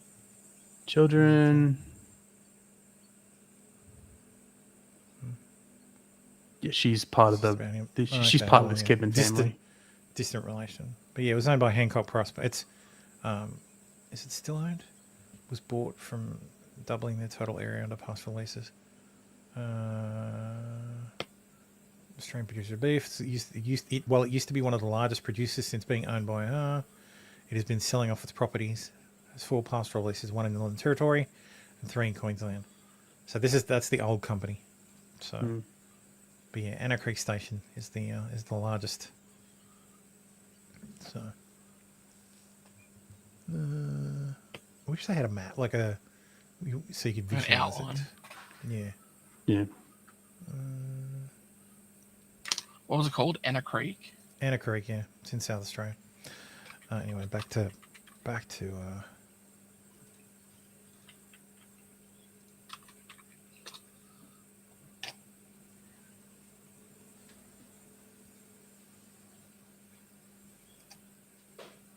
holy shit, I forgot to share the guy names. No, that was you will live for 7 years. But it's incredibly time consuming to have to do that. And why should all these people have to do that? Why should they? So one of the reasons Rachel Reeves says she brought this in is to stop wealthy people using it as a way No, of that was the avoiding- only reason she did. Well, Why no, the other reason was to raise money for public services. Well, have you Are seen? you listening to this? Have you tried to get a GP appointment lately? Yes, I Right. just recently had a heart attack. Okay, so you know it's. Yes. So where should they get the money from if it's not from farmers? From farmers. With You hear that, everyone? with BBC assets. thinks you should be paying for everything. Mrs. Cox, Okay, you do know you it's know not the how many BBC people pay inheritance tax in this country? It's 4% of estates. What? 4% of estates. 4% pay inheritance tax. 96% of the population of the UK does not pay inheritance tax. After this becomes law, 96% of farmers will. Where have you got that figure from? Who here, can I just ask, who here is going to be unaffected by these changes? No one. Right. Where have you got I the know. 96% figure Well, from? you've got 96%. Well, the same place that Rachel Reeves does, from the middle of her head. Right. From the Sixth Form Debating Society that she was no doubt a member of, which formed her opinions and yours. I am not expressing opinions. I'm Yes. literally asking you questions. You know that, Mr. Clarkson. Right. So, what is your message to this government? Please back down, please. And get the money from where? Well, they've got 40 billion. I'll tell you where you get them. Walk into any of the offices around here. If you don't understand what somebody's job is, fire them. And how The civil far- service is too top. You know that. How I must get on. I love Clarkson. Get the money from where? I've got an alternative. How about you don't? Oh, I know where you're going to get it from. I bet you kick people the fuck I'm out. determined. and cut down- Keir Starmer says, I'm determined to deliver growth, will create wealth and put money in people's pockets. This can only be achieved by working in partnership with leading businesses like BlackRock to capitalise on the UK's position as a world-leading hub for investments. No. Yeah, that's exactly what's going to No. happen. Yeah, exactly. What's this? Best thing go. Oh, Jesus fuck. Reset. Oh, there you go. There's Anna Creek Station. That's a huge bitch. That's Yeah. massive. Holy shit. That's fucking huge. That's anyway. Yeah. Transgender police allowed to strip search women under new guidance. So British Transport Police criticise. So this is like in Australia. Transport police are allowed to fucking strip search you. Yeah. Transport police criticised by women's rights groups for allowing state-sanctioned sexual assault. So all you need is a badge and a fucking gender recognition certificate, and you can fondle a lady free of charge. Oh, that's how they're going to get that's how they're going to bolster their numbers, is by getting all the pervs involved. You come work for us, and you can strip search anyone you want. Yeah, that's right. Anyway, so that's the UK news. Fucking hell. Wait, so they can actually strip search you here? Yeah, New South Wales you can. Can't refuse a strip search. That's resisting arrest. In public? Well, they do it at the train station. They set up these barriers and get you to strip. Yeah. No. They put up these little like barriers and get you to strip. If they smell drugs, if the drug dog sits down, you're getting strip searched. Yeah. Take me to the station. Like, I can understand them doing it at a station, but you like a police station, anywhere in public, that's not going to happen. I'll take you to a police beat or something and do it there. I think it That was makes sense. 2022, 2023. They strip searched like New South Wales Police strip searched something like 800 people under the age of 16. What? Yes, they strip search kids. That's fucked. Yeah, New South Wales is fucked, man. We're a police station. That is fucked. So, and they all just got 40% pay rises. So, anyway, the partner of Jose Ibarra, the Venezuelan illegal charged with murdering Laken Riley, just testified in his trial that she and Ibarra went to the Roosevelt Hotel in New York City to ask for a humanitarian flight to Atlanta in September 2023. She says they got the flight, then Ibarra's brother picked them up from Atlanta Airport and drove them to Athens, Georgia, where prosecutors say he murdered Riley this year. So New York City's to blame. Flights inside the United States paid for by taxpayers' money because humanitarian. Sad to watch. He came in illegally. We flew him to a destination of his choice, fed him, housed him, and then he took the life of Laken Riley. Now he sits in court while taxpayers pay for his trial. Something needs to be changed. Do you agree? Yes. On February 22nd, Jose Ibarra put on a black hat, a hoodie-style jacket, and some black kitchen-style disposable gloves. And he went hunting for females. He went out raping in the morning. On the University of Georgia's campus.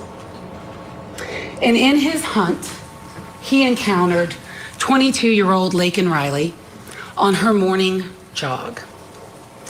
And when Laken Riley refused to be his rape victim, he bashed her skull in with a rock repeatedly. That is what this case is all about. The evidence will show. The evidence will show that Laken fought. She fought for her life. She fought for her dignity. And in that fight, she caused this defendant to leave forensic evidence behind. She also marked her killer for the entire world to see. The forensic evidence that he left behind in this fight is his DNA, and only his DNA and Lakin's, underneath Lakin's right fingernails. He also left behind in a struggle with her over her phone, because the court will hear that she called 911. He left behind his left thumbprint on her iPhone, which was found not far from her body at the crime scene. And it is that forensic evidence alone that would give you enough evidence to find him guilty as charged on the counts in this indictment. The evidence in this case will come in basically three forms. There'll be forensic evidence, there will be digital evidence, and there will be video evidence. And all three forms of those evidence will point to one person, Jose Ibarra, as the killer of Laken Riley. So yes, he was convicted. It was a bench trial because I guess they couldn't find a jury. There's no way you'd be able to find a jury that hasn't fucking seen this guy. There was no death penalty. I think he got like 30 years or a couple of fucking. God, where is it? God damn it. Jose Ibarra, life in prison without parole. Yeah, there were other There are other charges, but he's been stacked on as well. Yeah. Yeah, but he's got life without parole. There he So. is. Fucking piece of shit. The DA didn't believe in the death penalties, so because Georgia's a death penalty state still. Yep. Wow, this would be one of those times. Yeah. Yeah, like you do not hate the mainstream media enough. Laken Riley's killer never stood a chance. For all the political controversy surrounding Jose Ibarra, the outcome of this trial was never in doubt. Apparently, yeah, because he fucking did it. Yeah, apparently he waived his right to a jury trial. He waived it. He didn't. He just said, "Fuck it." Yeah. Well, you knew he did it because he fucking did it. He Exactly. fucking did it. Why didn't he just plead guilty then? Yeah. Throw himself on the mercy of the court.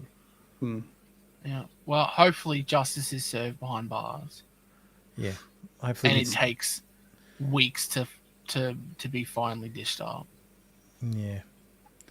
Anyway, fuck that piece of shit. Mm-hmm. Las Vegas police victim of home invasion who called... Sorry. Las Vegas police kill victim of home invasion who called 911 for help. Las Vegas police are investigating a shooting in which an officer killed a victim of a home invasion who called 911 for help. Officers showed up at the home and found a man struggling with a woman over a knife. An officer opened fire and struck the man, killing him at the scene. Yeah. Only later did they discover that the man who was killed lived at the home and was struggling to fend off the woman who had broken into his home. The man and woman knew each other and had been in a relationship, police say. So good job. Good job, Yeah, police. Great job protecting and serving. Well, they showed up to that where there's already a struggle. The knife is there, and it's just like, okay, who the fuck has the knife? It looks like the knife's in her hand. I'm not just. Yeah, it is. I'm not justifying what happened. I'm just saying that's what they rocked up to. Yeah, and they shot him for some fucking reason. Because they're retarded. The cops aren't there to protect you. No. Yes, that's right. They just saw a knife and started blasting. Lyft is rolling out rider verification badges in a safety push. I guess because one too many passengers was raped. So, Wait, Blackstone rider verification badges? What does that mean? Like a taxi badge. So it's rolling out among verification badges for riders in a bid to improve safety on the ride-hailing platform. Along with rider verification program, drivers will be given a new ride accept system with more information such as name, rating, phone, and it's the other way around. It's in the app. Drivers get to see who they're picking up first. Hang on. For riders. It's rider verification program. Yeah. Drivers will be given a new ride accept system with more information. So you'll get the name, the rating, phone, and a verification badge of the passenger. Yeah. Because you get in certain markets, drivers will also receive safety alerts if their routes pass through traffic enforcement or school zones. Yeah. Oh, so you can still be a nonce and just direct away. It said photograph, Costy, so... Well. So this is no. I think. Oh what no, this is name, about- rating, phone, and verification badge. God damn it. This is probably about female. Yep. Mohammed Al Faisal wants a Not- cab. Not being forced to accept a ride from female drivers. Yeah. Yeah, being pedo, able to yeah, screen yeah. being able to screen their passengers. Yeah. No Mohammeds are getting picked up. Blackstone strikes deal to buy Jersey Mike's subs. I know who Blackstone is. Not to be confused with Black Rock. Yeah. I don't know what Jersey Mike's is. I think this is a fallen story. It's a sub company. It's a subway. So it's like sandwich Subway, but not. Yeah, but it's better. I've had Jersey Subway, Mike's. but without the pedo. Yeah, Jersey Mike's is better. I've had it. Yeah, we know. You've been to the US. Jesus fucking Christ. Netflix lawsuit for Jake Paul and Mike Tyson due to poor streaming quality. The class action was filed in Florida. It says proposed note. Oh, the full story. Okay.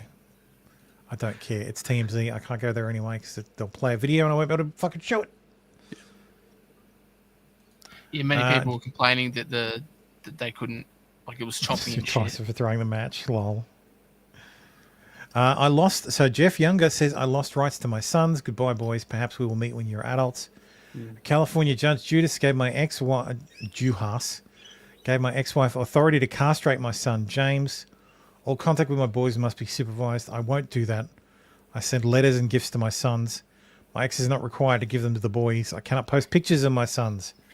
Let my story be a cautionary tale for young men. Fathers have no rights to their children. Do not enter the family law system. A number of well-meaning people and some ill-meaning people too have urged me to attend supervised visits. This is a bad idea. It's bad for kids. Supervised visitation reinforces in a child's mind that the father is dangerous, that something is wrong with him. It's also bad for the father. Supervisor can record anything he wants, whatever he writes down. The court will take as fact. Supervision provides infinitely malleable material for the courts to make damaging findings.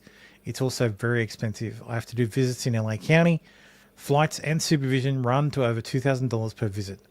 No parent should do supervised visitation. It's bad for children, bad for the father, and allows courts to invent false findings to further endanger the father. So, Connor Tomlinson says, my friend Jeff Younger had his son stolen. Yeah, so Jeff can't post photos, but other people can. Anne Georgelis is obsessed with chemically castrating her son James to treat him like a girl. Jeff can no longer prevent her from doing so. Jeff used IVF with Georgelis and conceived James and Jude, twins, both of whom are only biologically related to Jeff. Oh, dude. It's a fucking donor egg. Yeah. Yeah, she's not even their biological mum, and now she has After full 5 custody. years of marriage, they divorced in 2019. A Dallas County judge annulled his marriage at his wife's request, making his children illegitimate and revoking his custody rights. What the fuck? How? They're biologically his. She doesn't have any custody rights. That's the thing. She does now. That's the problem. She and the school began to socially transition James in secret, but Jeff had video evidence of James acting as a healthy, happy boy on his own.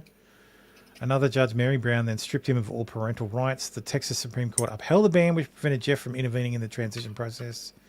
His wife then took the boys to California on the eve of becoming a transgender sanctuary state.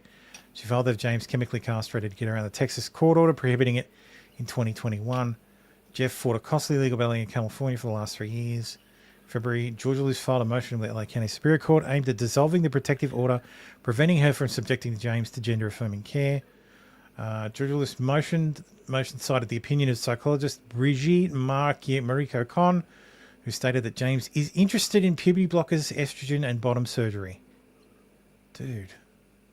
But James does not have a treating physician. He was diagnosed as LGBTQIA+S2+ social worker Daniel Hurwitz on April 23rd, 2024 through a gender assessment 2 months after she filed the motion. California judge Michael Cassidy then hid the case from public in the lead up to trial and blocked lawyers from accessing case documents. LA County Superior Court claimed to have lost Georgia V. Younger's case file in a July 22nd ransomware attack after initially intentionally deleting the public record of the file on 30th May. Judge Shelley Kaufman also misrouted orders to the wrong address. Jeff is a good man. From the few hours I spent shooting with him this year alone, I can tell he's been a great father. He's done all he can to spare his sons this twisted fate. We can now hope that the Trump administration's national ban passes before James is irreversibly harmed. I hope Elon's aware of this story after his own son fell prey to his ideology too. God damn it. Fucking Christ. I think I remember this story. Yeah, this is... Yeah, we covered it. Actually, I think Nick even talked about this back in the day because it's been going on for a while. Yeah, it has. Yeah. Nick discussed it several times. Yeah. Also with the Sophie case. Yeah, Sophie Long. Yep. I don't understand how that happens. How a marriage can be annulled. Like if it's consummated, it can't be annulled. Like, did he never fuck his wife? By the church. No, but a fucking judge can't annul a marriage. Annulment annulment's not a... Because annulment is saying that it never existed in the first place. So you can get a marriage annulled if it was entered into under false pretenses. Or like you were drunk on and went up. If one party couldn't consent. Well. That's how you get an annulment. Apparently, I've just Googled. There's a Wikipedia article about this custody battle. Apparently, I really can't trust Wikipedia anymore. No, I can't. I just found it. But apparently, in 2019, a jury voted 11-1 to give the woman sole custody. The judge, a district judge, then overrode that to give the dad split custody, joint custody. So he originally lost the kids in the first place, and a district judge had to step in to give him the custody that he's had until now. Well, I don't know how it splits 11-1, and this is Texas. Doesn't end in a like a deadlock. Like that's what I thought, but apparently that happened in October 2019. A jury in voted Texas. 11. Yeah, but it's also Dallas County, which is basically a blue state. Yeah. Shocking video shows doctor walking around nude performing sexual acts in front of workers. Please tell me this is video. More about a Northeast Arkansas physician who had his license suspended. The suspension of Dr. David Diffenay stemmed from a complaint sent into the state medical board in July related to alleged inappropriate sexual contact in one of his medical offices. We sent in a Freedom of Information Act request to the Arkansas State Medical Board to get access to Diffenay's file. According to the investigators' report, Diffenay denied all of the claims listed in the complaint. Macy Davis joins us now, breaking down what we learned. The board received the complaint on July 17th. It included multiple video files, and we do want to warn you the video is graphic. We have censored it due to the explicit content. Anyone who might be sensitive to this content may He likes being nude where it's appropriate. According to board documents, this video was taken in 2019 at Diffenay Family Practice in Blytheville. In it, Dr. David Diffenay can be seen walking around naked, including in the hallway between patient rooms. Another video clip sent in shows him in the receptionist area walking around three women and performing a sex act directly that's in work front of hours. one of the Yeah, women. that's The clip ends with him ejaculating on her. According to the Oh, documents we Jesus! received, not only did the woman That fucking escalated quickly. Skeet. Skeet. That's what blue sky's for. Oh my God. work in Diffenay's office as a lab tech for another company, she was one of his patients. God. According to the person who sent the board the videos, this all happened during business hours. They also claimed Diffenay used his, quote, position of power, sexual grooming, salary increases to groom employees and patients into repulsive acts. At least one person agrees. Dr. Bradley Diner with the Arkansas Medical Foundation wrote, quote, the pervasive behavior leads to concerns about a sexual compulsive disorder or paraphilia, which may in fact cross boundaries with his delivery of medical care. An investigator with the Arkansas Department of Health interviewed Dr. Diffenay in September. According to the report from that interview, Dr. Diffenay was informed there were video clips of his actions. Dr. Definay Dude, said, it's his surgery. I don't know anything about that. He would have known I'd the have to fucking see cameras those are there. things to have any idea what I you're think talking that's about. what they're implying. Is that's his key. K8 News attempted to call Definay at his various offices for a comment. We also called his personal phone number and left a voicemail. Right. We received like no response. So we went to his home to see if he would answer our questions. Oh. Well, they do the door knock. I'm gonna ring one more time. So all of a sudden, Nick Fuentes comes out. We noticed a vehicle near his home at the time. No one came to the door. I also reached out to his cell phone through text after we stopped by, but we did not get a response back. This isn't the first time Definay has been investigated by the medical board. Earlier this year, someone complained about what Definay calls his naturist activities. In the January complaint, the board was informed that Definay was posting nude photos of himself on his social media accounts. The complainant included screenshots from Definay's Instagram account, Naked Dr. Dave. In his response to the board, Definay said he is a naturist, and his accounts were well known to the naturist community. He cited the practice as promoting acceptance and body positivity, Active board adding, member quote, of "We do United not Naturists." shame, sexualize, fear, or negatively stigmatize the naked body." He added that there If you're an attractive female, I highly encourage you to do that. Wherever is legal.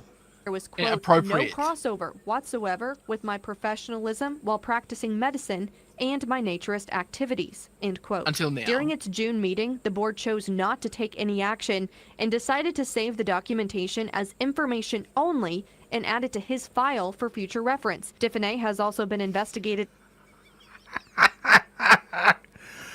Oh my god, that's fucking hilarious. In the past for allegations surrounding illegally distributing pain medications. His Arkansas medical license was temporarily suspended in 2017 while the board investigated those claims of overprescribing. The board sent Definay a letter saying they found no evidence of a violation of the Arkansas Medical Practices Act and closed the investigation. In Missouri in 2011, Definay entered into a deferred prosecution agreement after he was investigated by the medical board and criminally charged for allegedly illegally distributing pain medications. Jesus. Criminal charges were dropped and Definay agreed not to So he's not practice just a medicine nudist, in he's a Missouri pill for push- he's a 3 pill years. mill. In 2013, the Missouri State Board of Registration for the Healing Arts closed the matter before the medical board hang and on. took no action. The Board of Registration for the Healing Arts. What the hell? That sounds really lefty. That sounds like something out of fucking Harry Potter. October 14th, the Arkansas State Medical Board suspended Definay's license related to the videos submitted in July. His hearing is set for December 6th. We will be there to provide further updates. In studio, Macy Davis, K8 News. I'm a level 80 paladin. Here's my card from the Arkansas Department of Healing Arts. Yeah. Skeet. Apparently, Missouri has one too. A department. I put on my wizard robe and hat. Grand wizard. Look, now, if he was just walking around his surgery late at night, no one else is there, and Yes, an that's why I was employee like, had if this is the grabbed middle of the night and he's just walking around the office nude, that's fine. This is fucking business hours. business hour, at least three women, and he walked up to one and jizzed on her. Like, that's fucked. Well, according to what we saw there, it's what she's paid to do.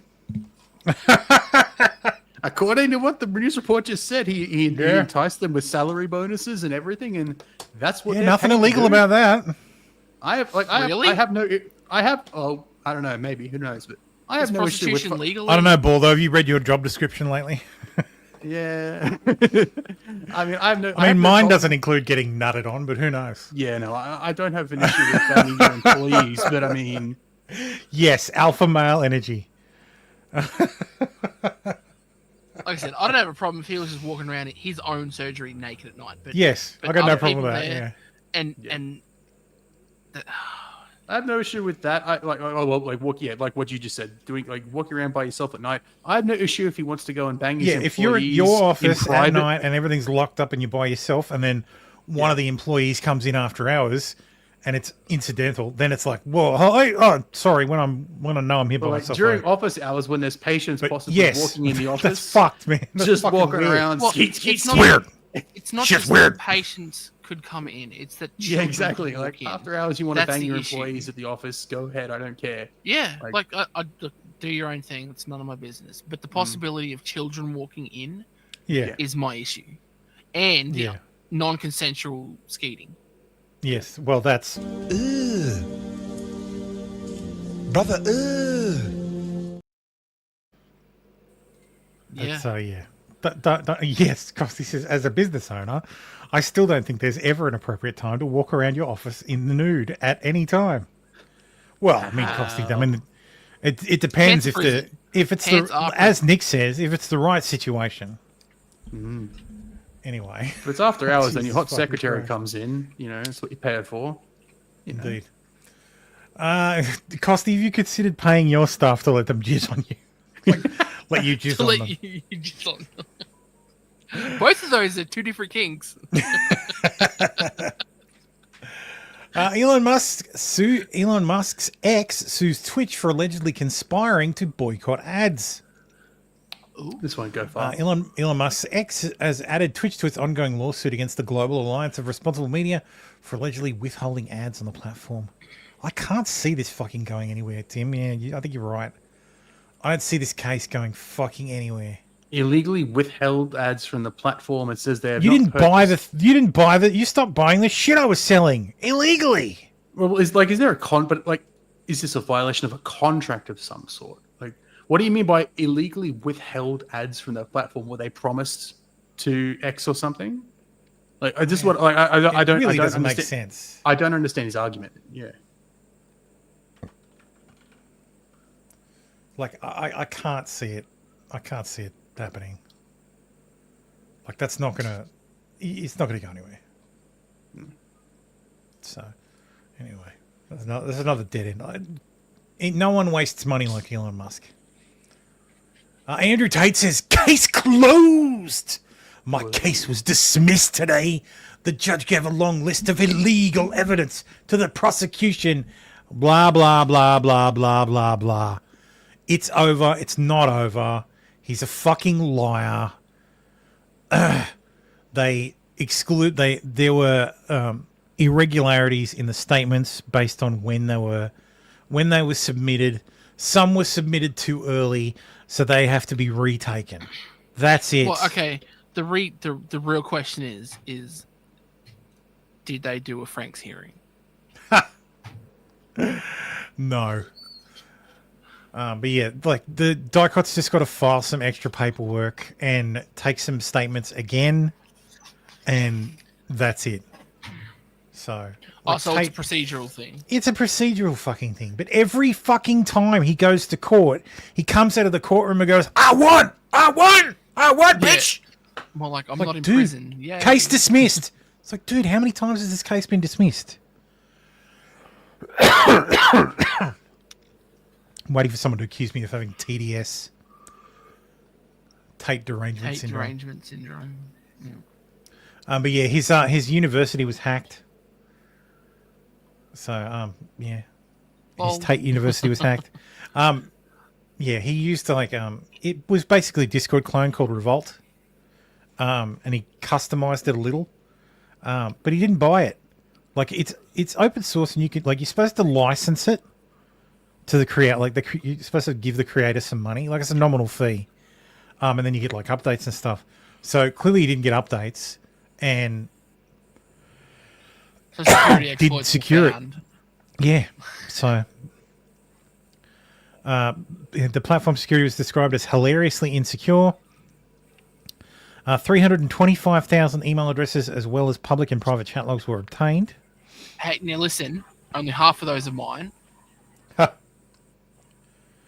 PDS. Yes, I have PDS, poker derangement syndrome. Or product disclosure statement. Hacker spammed private chat rooms with transgender flag emojis and an AI generated image of Andrew Tate draped in the rainbow flag. I actually want to see some of those. That'd be hilarious. Ignore the construction. I'm rebuilding my mansion. You'll see when it's done. We'll do an episode of Cribs. I had to get this area here. I bought my neighbor's house.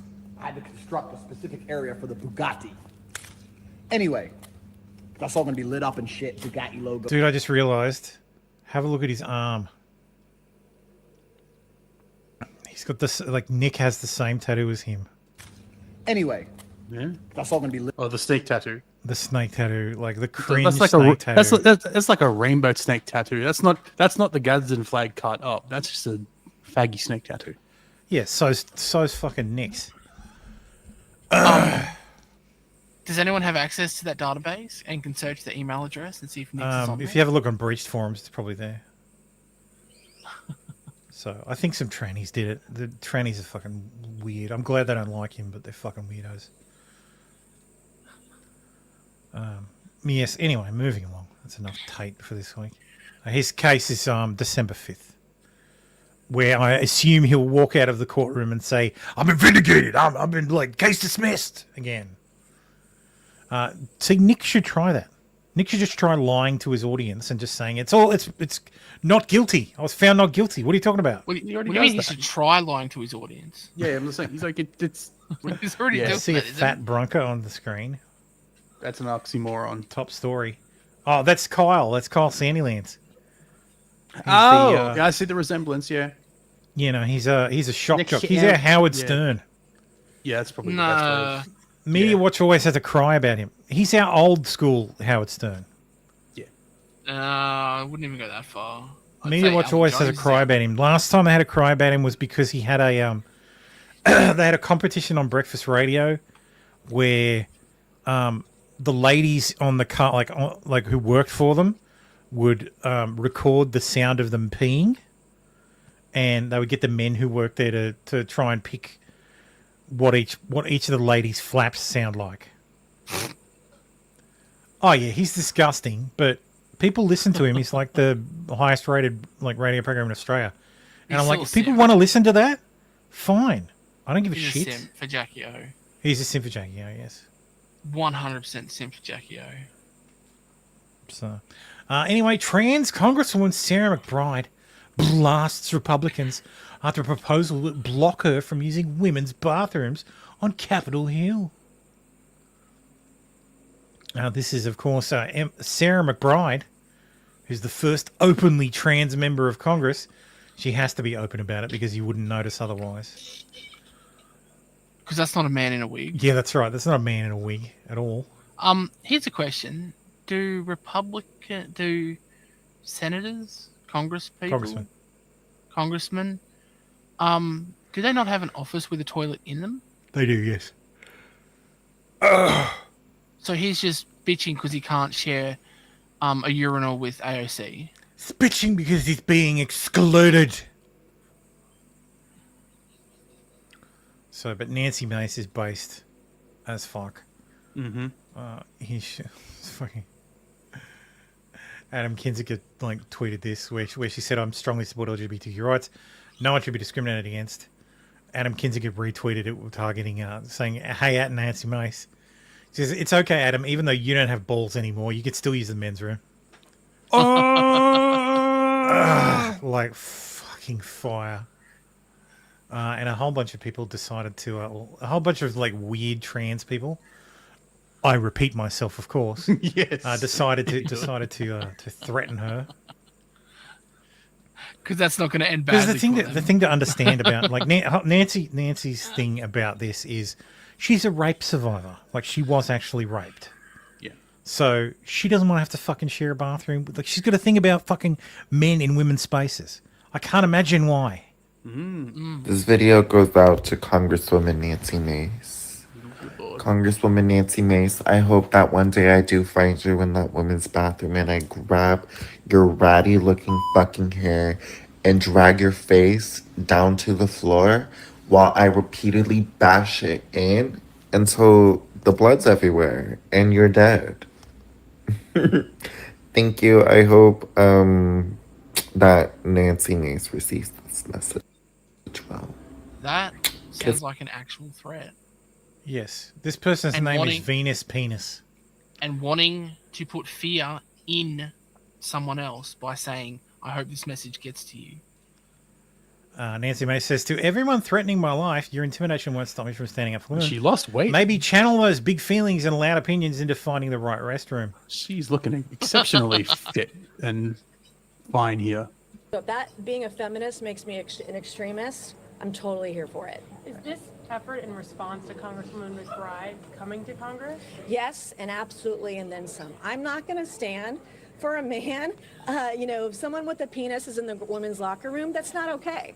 And I'm a victim of abuse myself. I'm a rape survivor. I have PTSD from the abuse I've suffered at the hands of a man. And I know how vulnerable women and girls are in private spaces. So I'm absolutely 100% going to stand in the way of any man who wants to be in a women's restroom, in our locker rooms, in our changing rooms. I will be there fighting you every step of the way. She looks a lot more defined. I like this. I like this a lot. So she says, now the radical left is saying if you want to protect all women and girls and don't want to be forced to undress in front of men, you're a white supremacist. Of course. That's the only fucking playbook. If you have a playbook that works, why would you ever use anything else? But The problem is, it's no longer it working. stopped working. Yeah. Would you She fuck me? doesn't I'd seem to fuck me. care that people are Okay, calling her Buffalo a racist or any of that. Yeah, he left off in Minecraft, yeah. Yeah, no, in real life. So has what was that trendy's So I just name? got home from work. Oh, it's Sam Hyde. and Speak the devil. today, for the first time, I dressed fully feminine in public. In You gotta the be- you're not broad fully light feminine. of day. You're a literal wolf man. Good lord. It was to a luncheon at my work. Yeah, shave your with shoulders, the Eric, board shall of I? directors of the theater company I work for. Is that some sort of personal attack? Are you dressed in No, a but dress? I'm a With your hairy hair and man. shoulders out? I'm a That's manly fine, but man. He's You're Sicilian. not- Of course, he's a wolf man. You're not in a dress with hairy shoulders, pretending to You be. a could woman. brush my back hair, so... I wore my lemon dress and my keffiyeh. Of course. Of course. Of there's a course! Of course! Oh... It's the new Fumo, pride I don't flag. understand why you support Israel. Ceasefire in Gaza. Let's go. You just point at these fucking people. Sorry. Ceasefire in Gaza. Let's go. Ceasefire in Gaza. Fucking Christ. And it, in the grand scheme of things, might seem like Did he say a Kransky of small things? victory. Grand scheme. But you gotta I know, let I'm yourself hungry. celebrate your small victory. Did you say steak? Because there's a lot of times Okay, go when off. those big ones feel really few and far between. No, Tim, it's And from right now, for me, Juice Bigelow. every I don't remember. little victory I I barely get remember that movie. is one big more black woman. step that I have taken towards Oh, that's a huge bitch. being fully myself. Yeah, towards that's where I get No, that not from. not the giant. hiding who Oh. I am. The black chick. He's like, God, who there's been a cares? mistake, Fucking weirdos, man. and she's like, did you say steak? I see this bitch all the Same time. It's vibes, art candy. What a fucking weirdo. Well, then you I thought shouldn't try to erase Nancy what Mace. I have to say for any man that wants to be in a woman's restroom, bathroom, dressing room, locker room. God, I would bang the shit out of Nancy Mace. Absolutely not. Well, then you should. I'd give her the most disappointing 30 seconds of her life. Mm-hmm.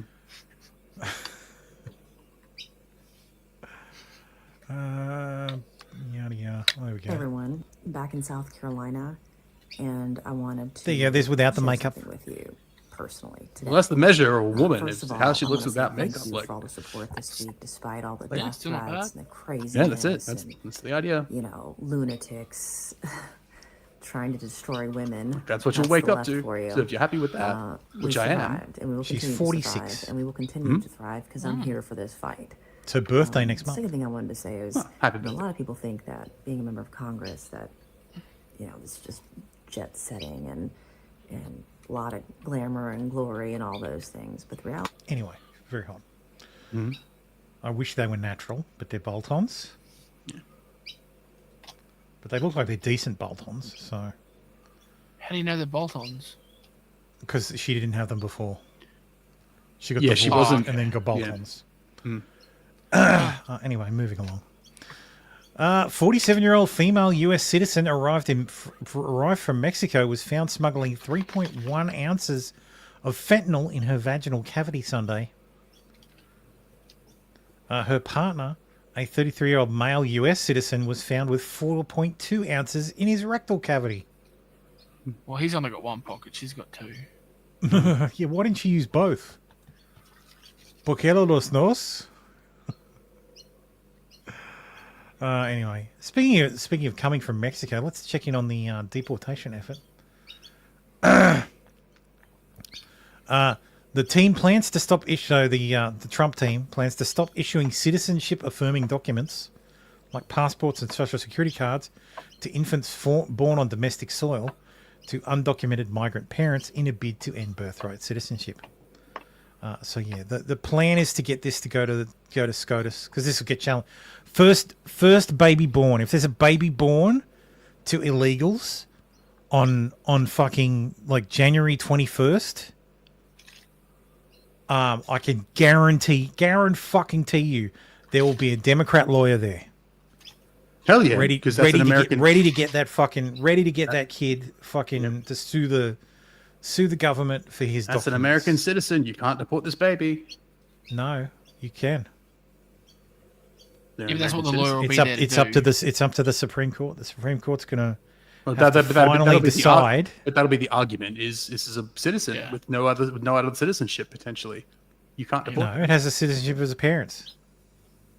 Depends where they come from. So, but either way, like I don't think Mexico allows dual citizenship, does it? I don't know. No. Well, they're not citizens of America, so Doesn't matter. and the idea is the kid wouldn't get American citizenship. But you, yeah, that's what Tim. That's what Tim's saying. The lawyer would argue that it is a citizen under the Constitution. You're born in U.S. Yeah. soil. You have blood. You are a U.S. citizen no matter what. If you're born on U.S. soil. Yeah, And but the so- argument. But I'm sure we just discussed this last time. The argument that the Trump admin's going to make is that let's go to the 14th Amendment. Yeah. Well, it doesn't work for foreign dignitaries. No, because the text actually says subject to the jurisdiction thereof. And the argument is, where's the fucking Wikipedia? 8th Amendment. On the side. Yeah, Mexico does allow dual citizenship. Okay, my bad. So, citizenship and service rights. All persons born or naturalized in the United States and subject to the jurisdiction thereof are citizens of the United States and the states in which they reside. Yeah. But So- you are by your mere presence in the United States, you are subject to the jurisdiction. No, there's an argument to be made that was not the intent. In fact, the background, the actual the man who introduced the citizenship clause did not intend it to apply to people living in the country legally. So where was it? Yeah, there it is. No, you were there. You were just there. Go up. This was the Supreme Court. The main That- objective to yeah, the that sentence popped was to out. settle the question. Yeah. The section contemplates two sources of citizenship and two sources only. It's the evident birth and meaning of these. naturalization. Yeah. Person declared a citizen to be all persons born or naturalized and subject to the jurisdiction thereof. The evidence meaning these last three words is not merely subject in some respect to the degree, respect or degree to the jurisdiction of the United States, but completely subject to their political jurisdiction and is owing them direct and immediate allegiance. And the word relates to the time and birth in one case, as they do time of naturalization in the other. Persons thus not subjected to the jurisdiction of the United States at the time of birth cannot become so afterwards, except by being naturalized either individually or by proceedings under the Naturalization Act. Yeah. But No, I get your argument in that the parents are illegals, so these kids really aren't subject to the jurisdiction. But the current way it's written, it's so the principal framer of the 14th Amendment John during the 39th Congress, 2 years before it passed, was John Armour Bingham. And he said, I find no fault with the introductory clause, which is simply declaratory of what is written in the Constitution, that every human being born within the jurisdiction of the United States of parents not owing allegiance to any foreign sovereignty is, in the language of your Constitution itself, a natural-born citizen. But, sir, I may be allowed to say further that I deny that Congress of the United States ever had the power or colour of power to say that any man born within the jurisdiction of the United States not owing a foreign allegiance and is not and shall not be a citizen of the United States. So if you owe an allegiance to a foreign sovereignty, so if you're not a citizen, the framer of the 14th Amendment, the fucking, like, the citizenship clause of the 14th Amendment literally intended that if you were a foreigner and your child was born on American soil, you did not get citizenship. Yeah, that's the original child did not argument. get citizenship. Yeah, and they'll have the to try child and doesn't make get it- citizenship because You're right, it was born there. I get it because the parents are not citizens. Yeah, But so that's it's not gonna how go it to wo- SCOTUS. that's not how it currently works. But SCOTUS will have to rule on this. Well, that's how SCOTUS has interpreted it in the past. Yeah. So, but as of right now, So you have that birthright means any citizenship. dreamers. This is the big case because involves Strictly dreamers speaking, as well. Then yeah. Well, no, dreamers were born overseas. They weren't born on American soil. Dreamers, So I they're thought not citizens. dreamers were. No. Dreamers are the illegals. Dreamers the are children. kids that were brought over like when they were below the age of like 5. Yeah. Oh, okay. I thought dreamers. So included. they're just illegal kids. So how are they going to do that with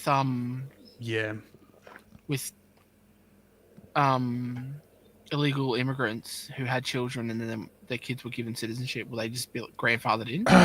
I think they'll end up being grandfathered in. Yeah, there's no Okay, because so it'll be from now onwards. because I think there's a legal doctrine that's like no, it's not like it amounts to no backsies, but your status can't be changed because the court reinterprets something differently. Like that's maybe basically you what I'm can. I saying. mean, I is- guess. Yeah. I guess no, I can't. I can't really. No, but that's what I'm saying. It's like Plus, who would they be? I guess it would depend. I guess they would self-deport with their parents, potentially. Yeah, So- that'd be yeah. and they're free to return without their parents. Yeah.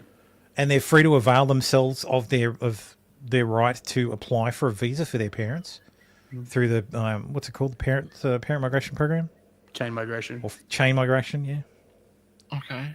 So they can avail themselves of that. LA City Council has passed a sanctuary bill. They're not going to help Trump. Without objection. They're actually not only not going to help Trump, they're going to actively obstruct. Passed.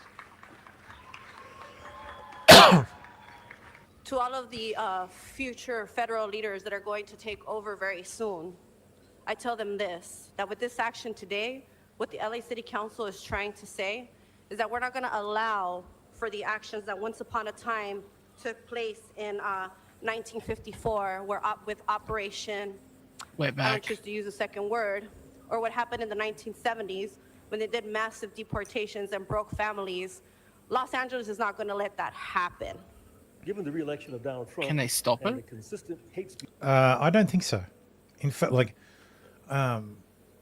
because Mike Davis, who's advising the transition team, he's a lawyer with the Heritage Foundation, the Article 3 project, and he was saying if these people do this, if these people obstruct, they could find themselves facing federal charges. Obstruction of a federal official, obstruction of justice, all that shit. Because you can't obstruct, they're sworn federal officers. If you stop them from doing Interference their with a duty, federal investigation. you're interfering with a 'cause federal investigation. You're So, obstructing you're obstructing justice. There's a fucking ton of charges. So when you could cops throw are at these sworn people. in over in California, are they sworn in to protect the Constitution of the United States? I think it's just the Constitution of the state, like California. Okay. So So if they're state police, but What, so state police, county- report to the governor. Yeah. County police report, county sheriff's deputies report to the sheriff, who's a duly elected. Police departments report to the mayor, the police commissioner, who reports to the mayor. That is so confusing. Don't get me wrong. I don't like police. They perform a useful role, I guess. I don't like some of the things they do, but it seems to be so much simpler in Australia. Because we just have state and federal, and then whereas You don't have local police. I'd like proper sheriffs. I think county sheriffs are a great idea. We do have sheriffs. They just aren't as... They do the election. They're like side the of things. British sheriffs. Yeah. Like Australian sheriffs are like British sheriffs. They're only like they're agents of the court, of civil court. They're not law enforcement officials. Yeah.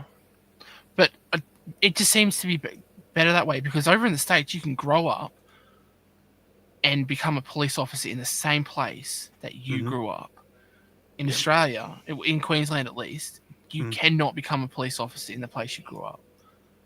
They will not let you go back to that area. As in, you won't let you be stationed out there? Yeah. Yeah, like you wouldn't be able to, if you became a cop, you wouldn't be able to go back to...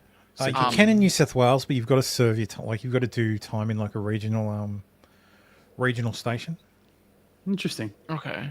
Yeah, they won't do it in Australia. I don't have a problem honestly, police knowing the community is a good idea. The same reason we like police to live in the community.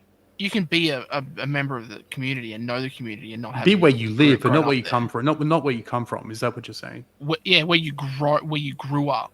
Where you grew up in Queensland, if I'm not mistaken. Guy living next door to us, it was a 40-something year cop, worked in random places, was one police. Yeah. So he didn't drink, but he'd like to talk, and he said that you can't. They wouldn't. They won't let you become an officer where you grew up. That's fucking weird. Because of loyalties. Savvy says, everyone I care about in my family is armed. I don't want to live in a world without police, but I think my family's better prepared for that scenario. Would you say because of loyalties? Yeah, if you grew up in a gang and they don't know about it because you were never... I see what you're saying. If the police don't think you can be objective, you shouldn't be a cop. That's true, but it's one of those blanket rules. Like, no, you can't go back to where you were. Like, there might be a time thing. Like, sure, 20 years since you became a cop. Okay, you can go back. I can't think of a more pressing issue than this one today. Sanctuary cities... You can't think of a more pressing issue for the city of Los Angeles than making sure that people who are in the country illegally can't be deported. Have you looked at the fucking homeless? Jesus Christ! Is there a poop app for Los Angeles City as well? Probably. There's probably a homeless app so you don't step on them. Dignity, protecting families, and ensuring that everyone, regardless of the immigrating status, can live without fear. If we know anything about the person who just won the election, we know that their bark is their bark, and their bark matches their bite. Dude, I hope Trump cuts this country, cuts that fucking state off so fucking hard. Rand Paul's been a cuck as well. Yep. We as conservatives who are supportive of Trump need to caution him about sending the army into our cities. It's a terrible image to send to the world, and it's a terrible image for us as citizens. Rand is not as good as his father. He never was. He does a lot of things right, but... Ron Paul would have an issue with it too. It's federal power. It is federal power. I understand this, but... I'm surprised you don't have a problem with it. I have a problem with sending armies into cities. Oh, yeah. But, yeah. That I do have a problem with that. But, yes, you need to caution Trump. It's terrible. It is a terrible image. It is a terrible image. I understand it. But what's more important is removing a threat to the community. What I'm saying is who's doing you don't start with the armies. You don't start by sending the army. Yeah, I understand. And they're not starting... This is where Rand is wrong. They're not starting by sending the armies. They're starting with law enforcement. We're starting with DHS. Yeah, I don't like that the federal government has to do this. I think it should be states that are doing this by themselves. I'm definitely much more of a, decentralization advocate in that respect. But Rand is wrong. They're not sending in the army to get rid of people. That would be a violation of posse comitatus unless they use the National Guard. But the National Guard can really only assist law enforcement.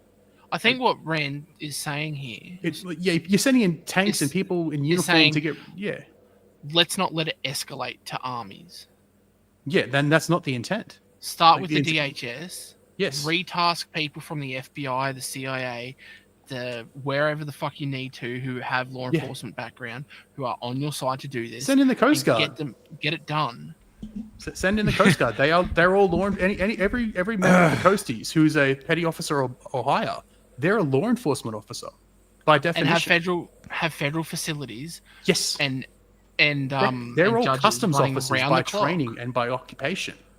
Yeah. The Denver mayor has threatened to deploy cops and 50,000 residents in Tiananmen Square moment to stop Trump's mass deportations. Trump comes in and builds a wall around Denver. This person's pointed out 18 USC code 2384 seditious conspiracy.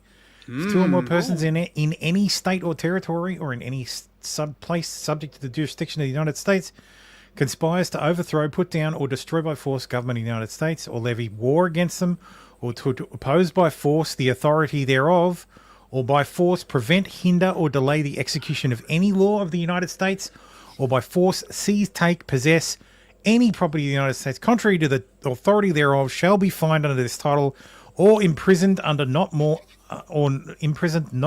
than 20 years, or both. So yes, arrest him day one and charge him with seditious conspiracy. Well, he hasn't actually. It's just him. It's just the Denver mayor at the moment. The moment he deploys a police officer or a you don't need an act.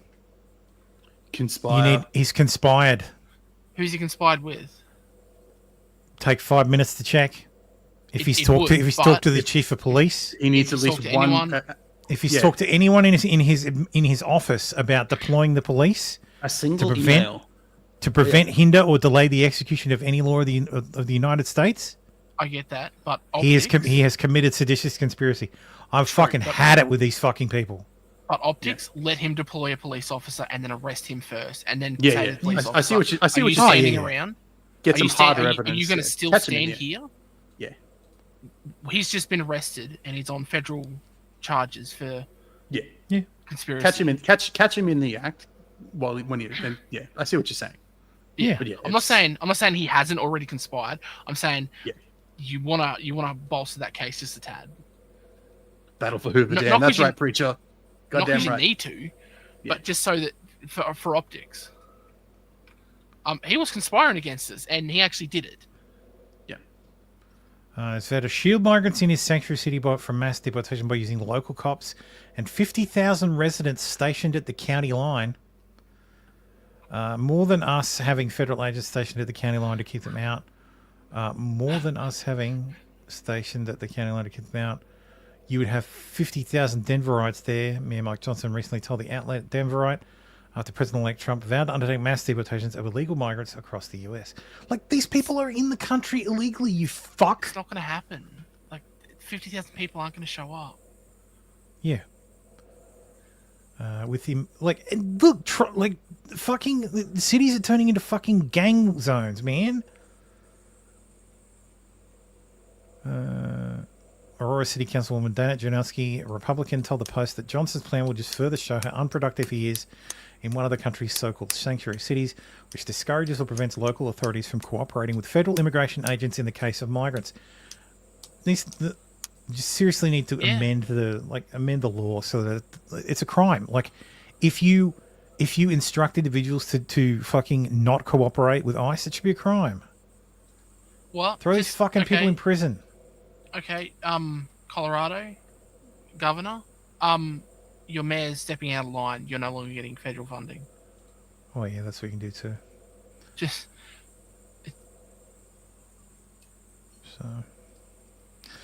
gays vape at a significantly higher rate. Surgeon General's report finds nearly 38% of gays, lesbians, and bisexual US adults have smoked e-cigarettes, compared with 16.5% of their straight counterparts.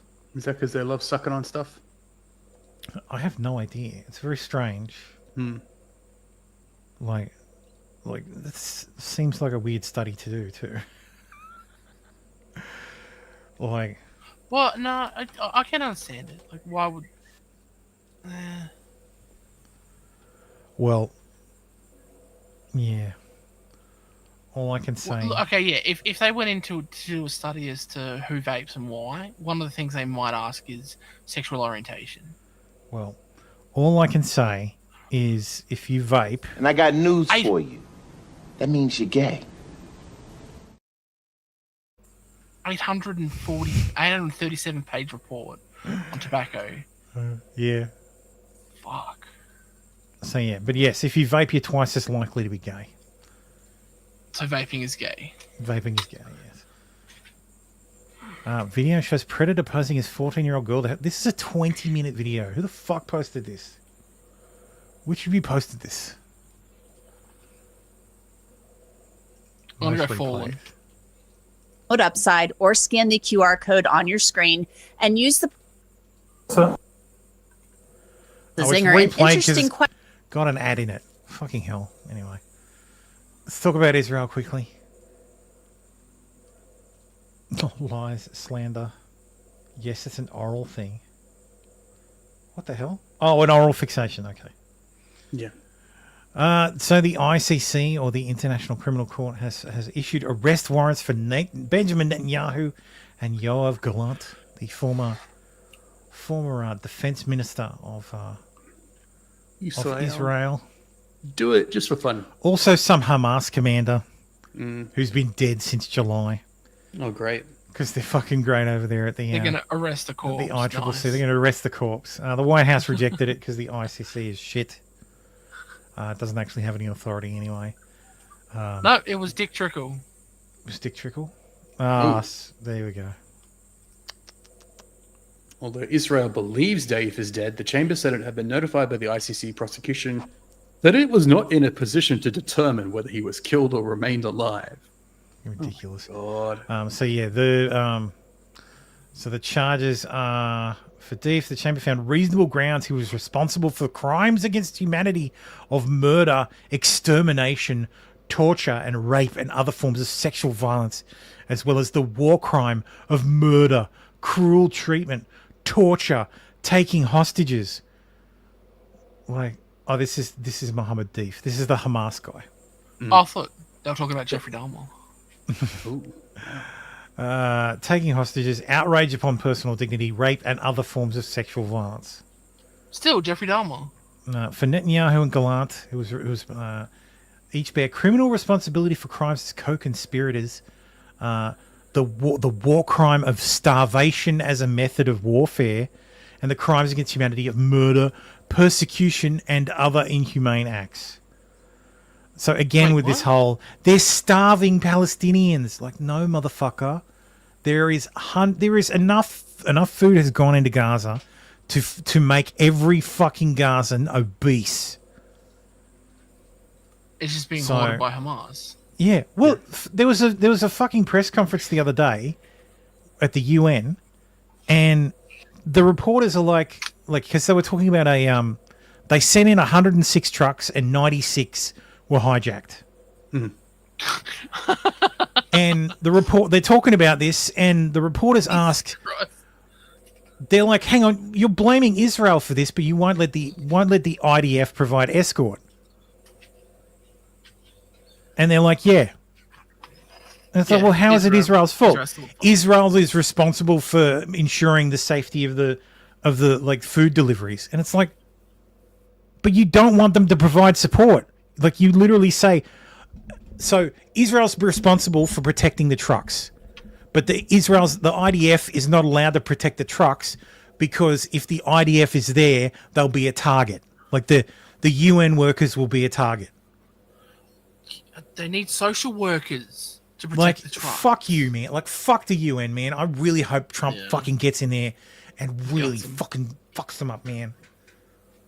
I hope that's what he meant by I am your retribution. Anyway, all a bunch of bullshit anyway. Raw footage. Lebanese media reports that Israeli airstrikes targeted areas in Beirut's southern suburbs, a known Hezbollah terror stronghold, following evacuation warnings issued by the IDF for several buildings in the area. Crowds wait with cameras to capture the strike. These monsters, they warn people before they fucking blow buildings up.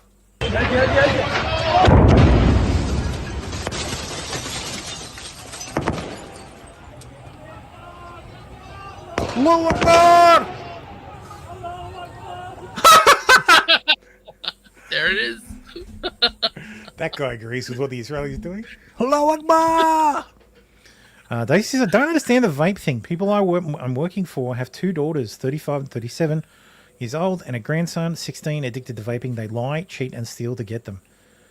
It's nicotine, it's an addiction. Daisy. It's nicotine. Nicotine is literally one of the most, if not the most, addictive substance in humans. Like it is incredibly addictive. Mm-hmm. Something like 5 minutes of exposure can trigger physiological addiction. Like nicotine. Like it is astoundingly fucking addictive. Mm-hmm. Where is it? Highly addictive. Nicotine is highly addictive. Slow release forms can be less addictive in helping quitting. Blah, blah, blah, blah, blah. Third paragraph. Addiction liability. Very high in susceptible individuals. Costy. So there's a low to moderate physical dependence, but the psychological dependence is it's high. Costy. Prove it. It is incredibly. Some people can quit. Costy says no, it's not. I can quit anytime. Yeah, if you're not psychologically predisposed to how do they define addiction liability? Used to characterize persistent. Actually, well, since we're on the topic of brain chemistry, I read a thing the other day that was saying that the theory of chemical, the whole chemical imbalance causing mental illness, that's been debunked. But I don't know what the new theory is. So. Well, that's interesting. Addiction, so giving people epidemiology. lithium and all that crap, Yeah. and all those other SSRIs and all that shit. Is Yeah. So actually, the understanding of why it works is wrong. So that would flip the entire pharmaceutical industry when it comes to mental health on its head. What are you saying bullshit to, preacher? Your physical addiction passes after 2 to 3 days. The psychological addiction is a lifetime. Yeah. Yeah, it's not like alcohol where you can become physiologically dependent on it, which is why long-term alcoholics. Yeah. Yeah, okay. It meant that your body's not. You're not going to die dependent. if you stop smoking. Like if you don't have a cigarette for if you cold turkey, smoking, it's going to be hard, but it's not going to kill you. If you cold turkey heroin, it'll probably kill you.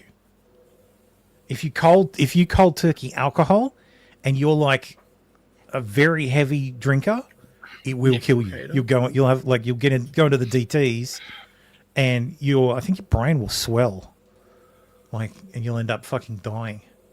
So, crazy ass moments in Italian politics. President of Argentina Javier Milei gives PM Giorgia Meloni a figure representing him holding a chainsaw. Afuera! Oh, dude, you can get them on eBay. Nice. Figuera, 3D Presidente Javier Milei. How much is shipping to Australia? That's fucking great. If I Milei 23, it says, Viva la Libertad. Carajo. Cajaro. Carayo. Carajo. It's 69 US. Nice. That has your address in Argentina. Yeah. Okay. That's $25 to get to Argentina. Yeah. Can you chuck the link in the side chat? Yep. If I worked in the office, I'd put one on my desk. No, what you do is you have a bookshelf behind you. So when you have your meetings, you have all your triggering books behind you. So fuck that. And you have all the little tchotchkes that trigger people. Yeah, I blur my background. No, fuck that. I want people to see the collection of books. I blur my background, or I use the. I spent good money on all those hardcover books. I know. To trigger people. Your Mein Kampf and your Communist Manifesto. No, I don't have those. Your Pat Buchanan books and your Alex Jones books and. I don't have any Alex Jones books. I don't have Pat Buchanan books. I got a couple of Jordan Peterson books. Those would trigger some people. Oh, that'll do it. Yeah. The people I work with aren't triggered though. They're all based. No. So that's great. Anyway, that's great. I totally want to get one of those next to the accidental dildo on the shelf. Yeah. Oh no, we'll talk about. Actually, that's a good segue. Speaking of accidental dildos, There's been some chat leaks for Destiny. Uh-oh. What a horrible... Oh, joy, more Destiny chat leaks. What a horrible time to be literate. Destiny says, fuck, have you ever worn a plug before? Rose, I don't know who this is, but says butt plug. If so, yes, I wear one at least a couple of times a week while I'm out. Also, why didn't you invite me to your Minecraft server? I've been using one Destiny says I've been using one the past 2 days, and oh my god, it's intense. And you can join if you want. I presume you're talking about the Minecraft server. I thought you were not into butt stuff, so I'm surprised. Yeah, I'm totally not. Totally not normally, but I guess I wanted to try. Do you like it? Yeah, but it's so intense. Damn. We can get matching ones, CX. What does fucking CX mean? I have no clue. Oof. Okay, deal. Did anything specific happen that made you want to try the plug? Destiny says, was just home masturbating, thinking about sucking a guy, and I decided to try. You fucking gay. Like. And I got news for you. That means you're gay.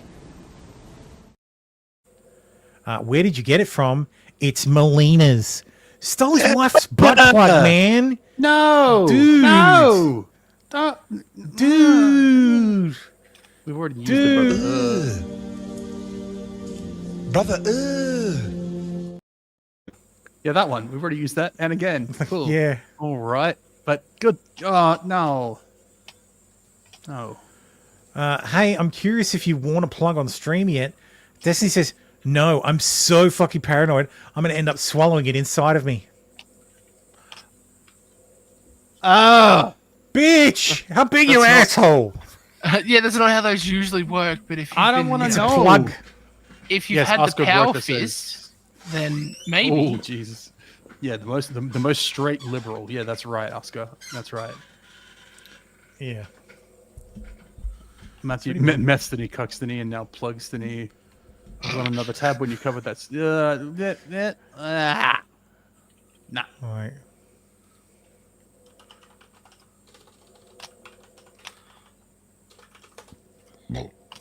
There was a story this week about Destiny apparently having an affair with Lauren Southern. Lauren Southern. I don't know that I believe that. Maybe it's a cope.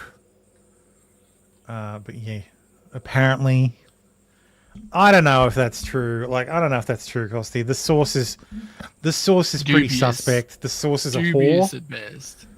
I will say, who's friends with Melina. So look, it's plausible because Lauren's still in her 20s. Like, she's still young enough to make those stupid mistakes. So, 50-50 for me. Yeah. Yeah. But the fact that she hung around with Destiny. I keep forgetting that she is actually super young. Like, can't believe it. But yeah, I wouldn't put it past someone young like that who hangs around with all these people because was she pregnant? Did she have a kid? She has a kid. Yeah. Yeah, she has a kid. Yeah. Yeah, with an Aussie guy. She has an Australian child. Yeah, the father bugged it up. No, it's Destiny's other child. No. Oh God. Rose said, "Should I avoid messaging you? Should I avoid messaging you while you're streaming, or how does that work?" This is an 18-year-old apparently. So legal person, that's not an own that people are like, "Oh, he's messaging an 18-year-old." Yeah, that's legal, bro. Like, call me if it's a fucking 15-year-old. Like, how old is Destiny? Like late 30s now, 80s. mid 30s. Doesn't matter. He's 88. He's 88. 69. He's 69. 88. So Tombola says Lauren gave some good pushback to Canadian Parliament this week. Oh, that's good. So he was 33 there, and she's 18. Yeah. Destiny says that's super fun. Always have fantasies about someone under my desk or something while I'm streaming. Have you done stuff like that? Only once or twice. If you get off 2 to 3 times, how does that work if you stream 12 hours? Fuck, it's sad, but like sometimes I'll take a 5-minute break to get off real quick if I'm super... Dude, he's such a fucking Kuma, man. Like, God. Do you like anal at all? I feel like you said you didn't before on stream. Never tried giving or receiving. I really like eating ass, though. Oh my God, can you eat mine? Yeah, of course. Holy fuck, your booty is so nice. It would be awesome. I think one of the vids I sent was of me eating Melina's ass, right? But what? No. God, I wish I could swallow this load while I kiss your... Oh, I'm sorry, chat. We are done. No. Yeah, no. Fuck this So shit. why- I'm out. Okay, so why are those DMs been leaked? Oh, because it's fucking Destiny. And people like fucking with Destiny. So Well, that's 2022. was this- He would have been married at the time. Was this actually a Mandy? I don't know. Oh, I don't But he know, would- maybe. He would have been married at the dude time. Because trolling? that's before Melina left him, I think. Yeah, I'd say so. It was 2022. Yeah. So, that's just fucking... Ugh. Jesus Christ. I apologise, chat. Jussie Smollett's conviction in 2019, attack on himself, has been overturned. The Illinois Supreme Court has overturned his conviction on charges of staging a racist and homophobic attack. So congratulations to, what is it, Kim fucking... Not Classic. What's her fucking No, name? not Classic. Kim Classic. She's I in forgot her name. Baltimore. Kim Fox there with it two is. X's. That's her, yeah. So, because she's Yeah. the reason he got away with it. Yeah, they just says, "Phew, never been so thankful to hear a Juzzy story." Yes, juicy smoothie. He was sentenced to 150 days in jail, 6 of which he served because he was freed pending appeal. Like, so essentially, But that's not how that normally works, though. the court found so that because procedural error. because Kim Fox's office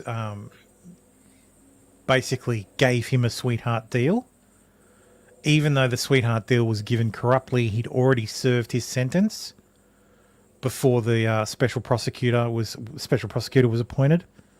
So double that jeopardy type double thing. jeopardy attached, yeah. Okay. So once he accepted the deal, double jeopardy attached. She fucking knew that. She knew that had happened. That was the whole fucking point. It's why she fucking speed ran it. So, fuck that bitch. I hope she goes to fucking prison. Yeah. So, anyway, a furious Islamist woman demands that a Christmas tree is removed from a shopping mall in Istanbul, Turkey.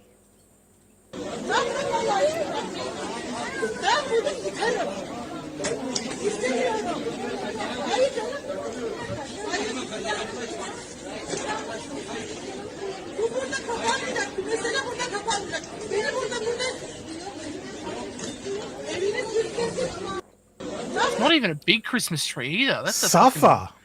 fucking- what is that? A 5 foot? Barely. It's tiny. But turns out there's Karens in every culture. Even in Turkey. I'd like to see what Turkish people say about it, because like English language channels pick this stuff up and retweet it. But this Turkish woman says they are trapped in darkness and cannot live their lives. They want us not to live either, to be buried in darkness with them. This person says, imagine what those who can't even stand an ornamental tree will do when they get hands on power. But if you ask, there is no one more tolerant than them. I mean, So it's good to see that the Turkish people are like, yeah, fuck off with your Islam shit. Well, that's they weird want to ban because- happiness, joy, and excitement. They want us to be like Iran. That's what's the need, sister. If you want to be like Iran, you can go there too. I'll even pay for your flight. Like you think that you'd think the Muslims would celebrate Jesus Christ's birthday. Yeah, he's a prophet too, according to them. So, why can't anyone properly respond to this black tomboy? Couldn't anyone say that this is a secular democratic republic of Turkey? Yeah. Hasn't anyone said that you can't interfere with someone else's rights to life and choice? Why is everyone so quiet? I like seeing based foreigners. I keep forgetting Turkey has no set religion. They actually are. Technically, they are a secular nation. Yeah, just ignore the Hagia Sophia. But yeah. They're almost all Sunni Muslim, but you know. Yeah. Mum abandoned her 2-year-old to go on vacation with a man she met on a dating app. Oh. A Texas mother has been arrested after months after she allegedly left her 2-year-old child alone in a house for days to meet a man she matched with on Hinge in another city. Mother of the Year contender. Reese Louise Myers, 25, has been accused of abandoning or endangering a child after cops found her 16-month-old child alone in an apartment on the 600 block of West Hallmark in Killeen on July 28. Myers had gone away to Alamo City near San Antonio to visit the unidentified... Seriously, bitch? You thought this kid would fucking look after himself or something? She probably forgot about it. Oh, hang on. Let's do a thing. Chat. What race? Well, Reese Louise Myers. I'm gonna say black. Yeah, although I already know the answer, but I'm gonna say black. Yeah. I know I'm not chat, but no one's responding. Wait a bit for chat to catch up. Yeah. Oh, that's right. They have Indy 500. Yep. Fallen says white using Hinge. You are correct. Fallen, Ding, ding, it is ding, white. ding, ding, ding. He's white. White.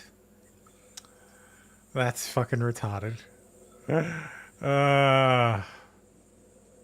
Yeah, the baby was hanging out of a window. There was a dog trying to jump up to it and shit, and yeah, people called the cops.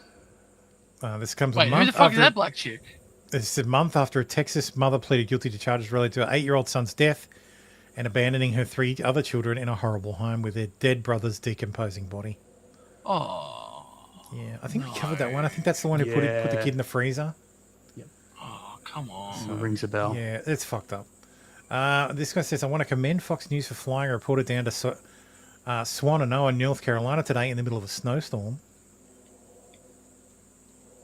To parts of western North Carolina seeing their first winter weather of the season. But many of the areas seeing snow have not fully recovered from Hurricane Helene, and the conditions that people are living in, well, let's just say less than optimal. Steve Harrigan on the ground in Swannanoa, North Carolina, just east of Asheville with the latest. Steve?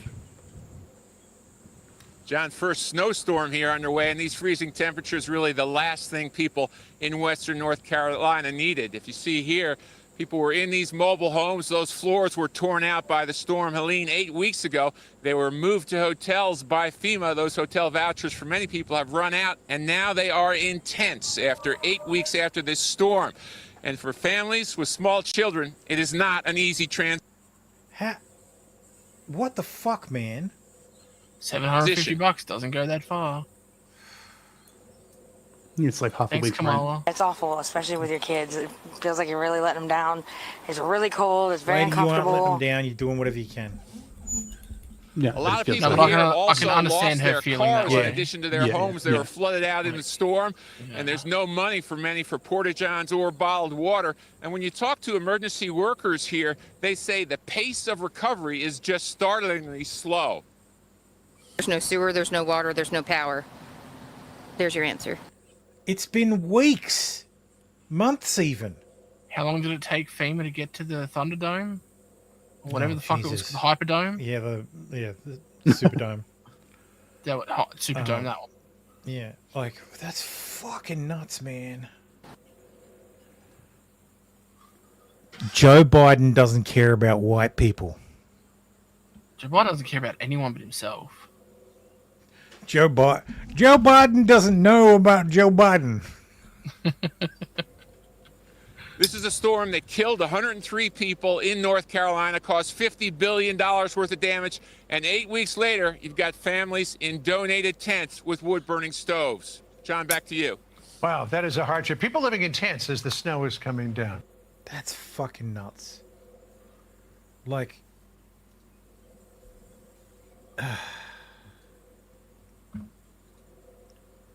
what is even the point, like, of like federal response, man? Well, again, another Taxes reason. are theft. The libertarian has entered the chat. Well, I mean, if the government's not going to do its fucking job, who will? Like, what do you do at that point? Yeah, it shouldn't be up to Elon Musk to send fucking It should not. Like, communication if the technology. government, that's right. Like, that's basically my perspective. Is if the government says we're going to take responsibility to provide this service, then they better fucking well do it, or the people should be basically forcing them out of the way. Like, if you're gonna steal people's money to fund this program, you better deliver on it. I can't stop you stealing my money. But if you don't deliver on what you are stealing from me to give, then fuck you. Get out of the way or be overthrown in this regard. As in, I don't mean like toppling government. I mean, be overthrown in that industry. Why not both? Well, YouTube, but why not overthrow the government? Well, no, it's perfectly fine on YouTube. Communists are allowed to do it every fucking day. No, they literally just did. They literally just did overthrow the current regime, and have installed. Daisy says Samaritan's Purse is doing the most here in North Carolina. Yeah. Look, it shouldn't fall to like private charity, but Jesus, that's where we're at. Charity. That's the thing is, and I'm seeing it time and again, like in these disaster scenarios, like the government doesn't deliver. But even then, you can't trust like the Red Cross, for instance. No, and there's always unless charity's not perfect either, because we all know that you can get ripped off. People can, Samaritans can fail to deliver. People can rip off and steal from you privately as well. We all understand. Yeah. Which is where the government should step up. Yeah, that's right, and they're not stepping up, which is the fucking problem. Yeah, they're promising shit and not delivering on it, and they're stealing from us to try and do it.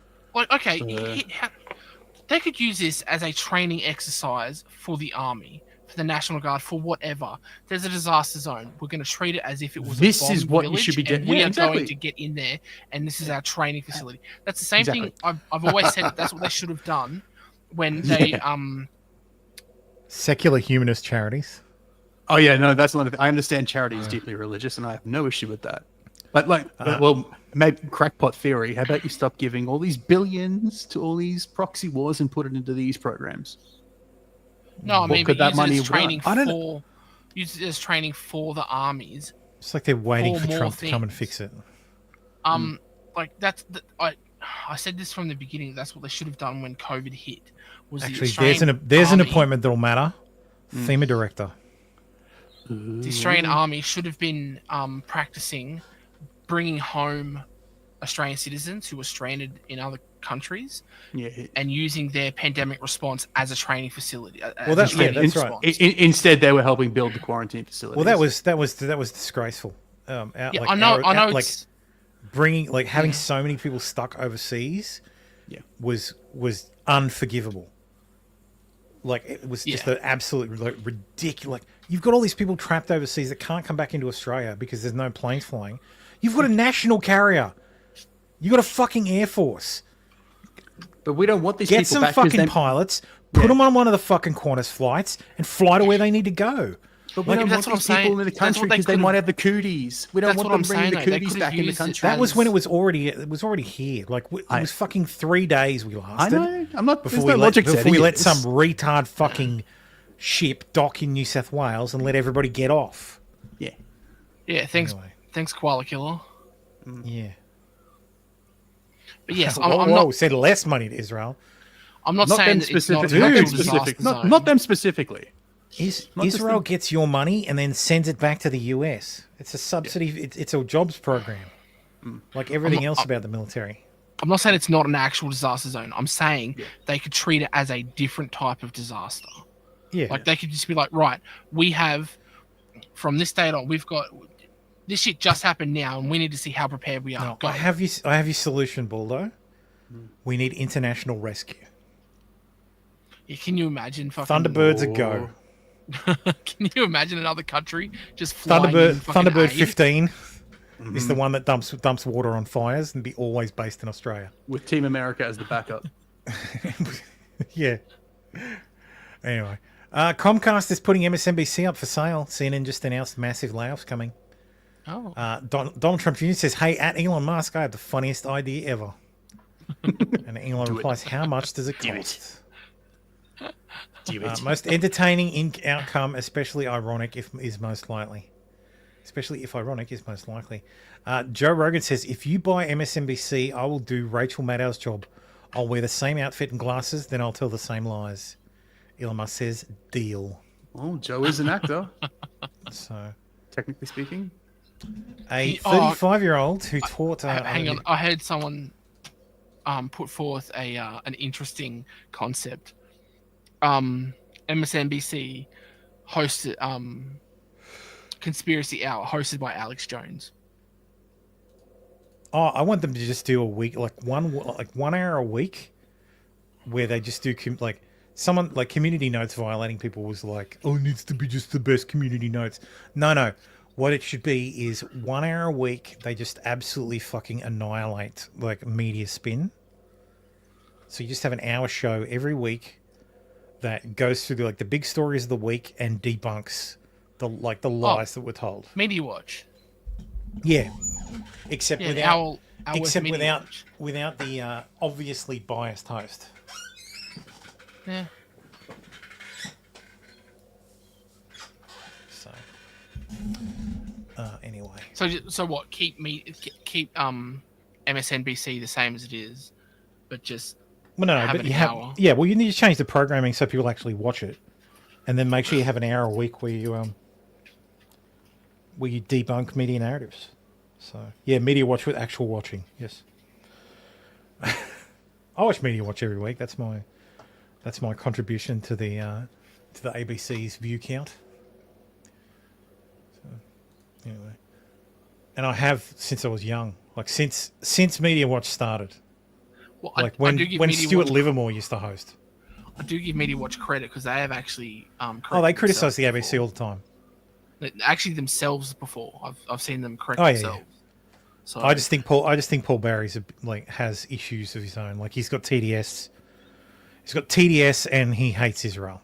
Those are his two big foibles. Okay. So, but yes, a 35-year-old 5th and 6th grade teacher at Lincoln Acres Elementary School was named San Diego County Teacher of the Year. She's pled not guilty to 21 counts of molesting 11 and 12-year-old students. Her name's Jacqueline Ma. She was ordered to stand trial in the case that alleges the charges of child sexual abuse, child pornography, dissuading a child/victim, among other charges. So, prosecution read some of the messages with the 12-year-old child. Teacher, I love you too, like I'm actually in love with you. John Doe, I'm possibly your little boyfriend. Yeah, but no one will ever know. God. Fucking Christ. Like, fucking women, man. Like, absolutely fucking Wood chipper. insane. Yes. Fucking wood chipper. Straight the fucking wood chipper.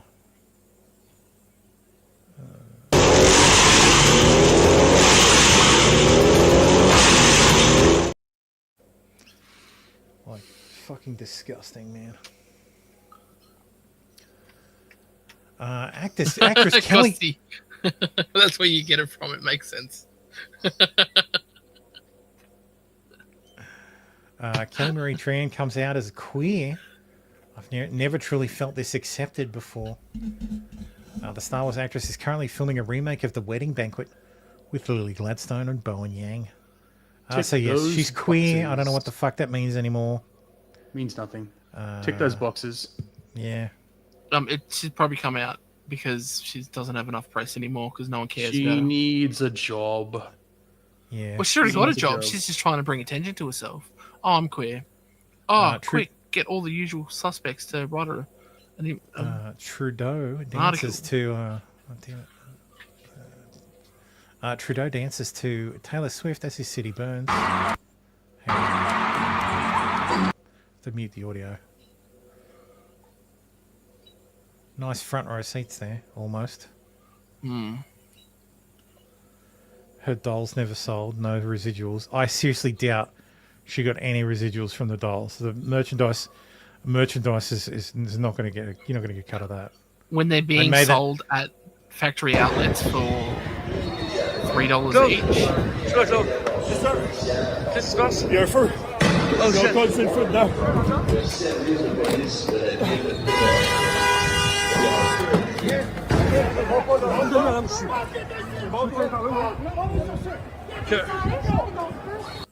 I think it's in Ottawa. Like, I think it's in Quebec. Like, fucking Christ. Ridiculous. Canadians are fucking nuts. What the hell's wrong? What happened to the car? I think it might be on fire.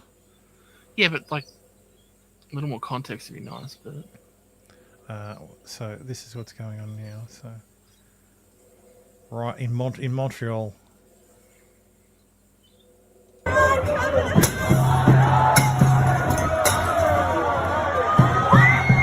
usual. It's the usual squad.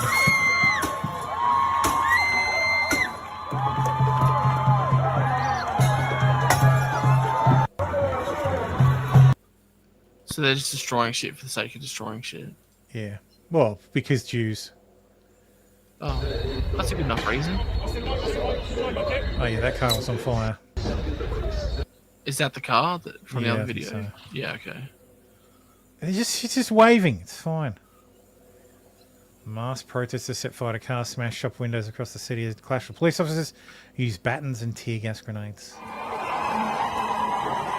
Not a strong enough response. Live ammunition. Actual grenades. Not tear gas grenades.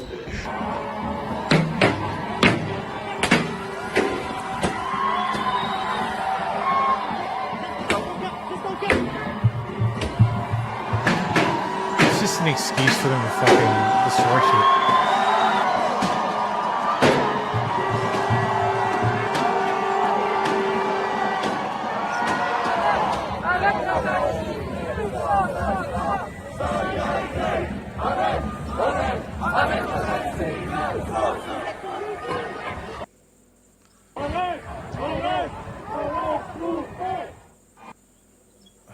Fucking hell.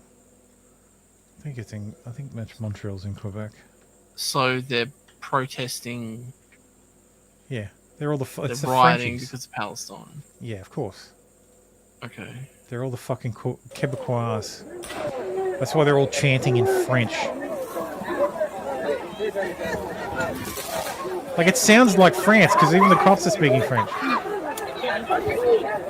Yeah, except the cops are all cucked and pussified, unlike the French police.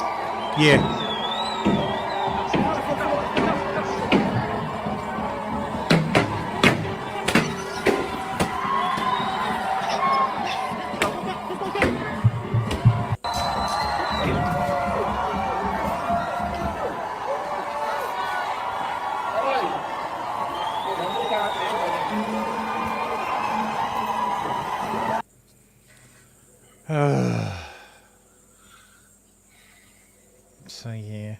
So yes, Trudeau was dancing to Taylor Swift while the city burns. So good job, Trudeau. God, I can't wait for him to go.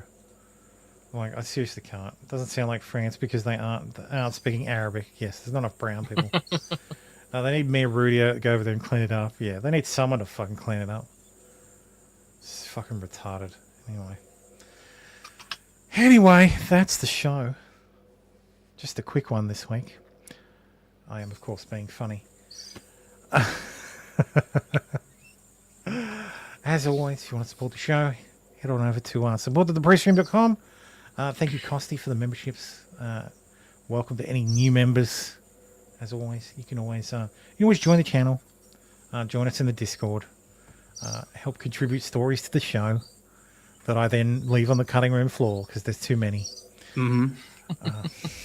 But I still do it. I still go through every fucking one. So, anyway. So, yes, have a great week, everyone. Thank you always, you guys, for watching. I will be back next week. These guys will be back next week, I assume, too. And I think RC will be back, too. So, we'll have the full crew back next week. And maybe Tim will show up one time. Who knows? Maybe. It'll be Thanksgiving next week. So, for all of you celebrating, happy Thanksgiving. Let's hope the weekend brings us something to be thankful for. I think it will. But either way, we'll be talking about Rakana and whatever else happens next week. So have a great week, everyone. Happy Thanksgiving. Love yous all. Bye. Catch us later. Bye.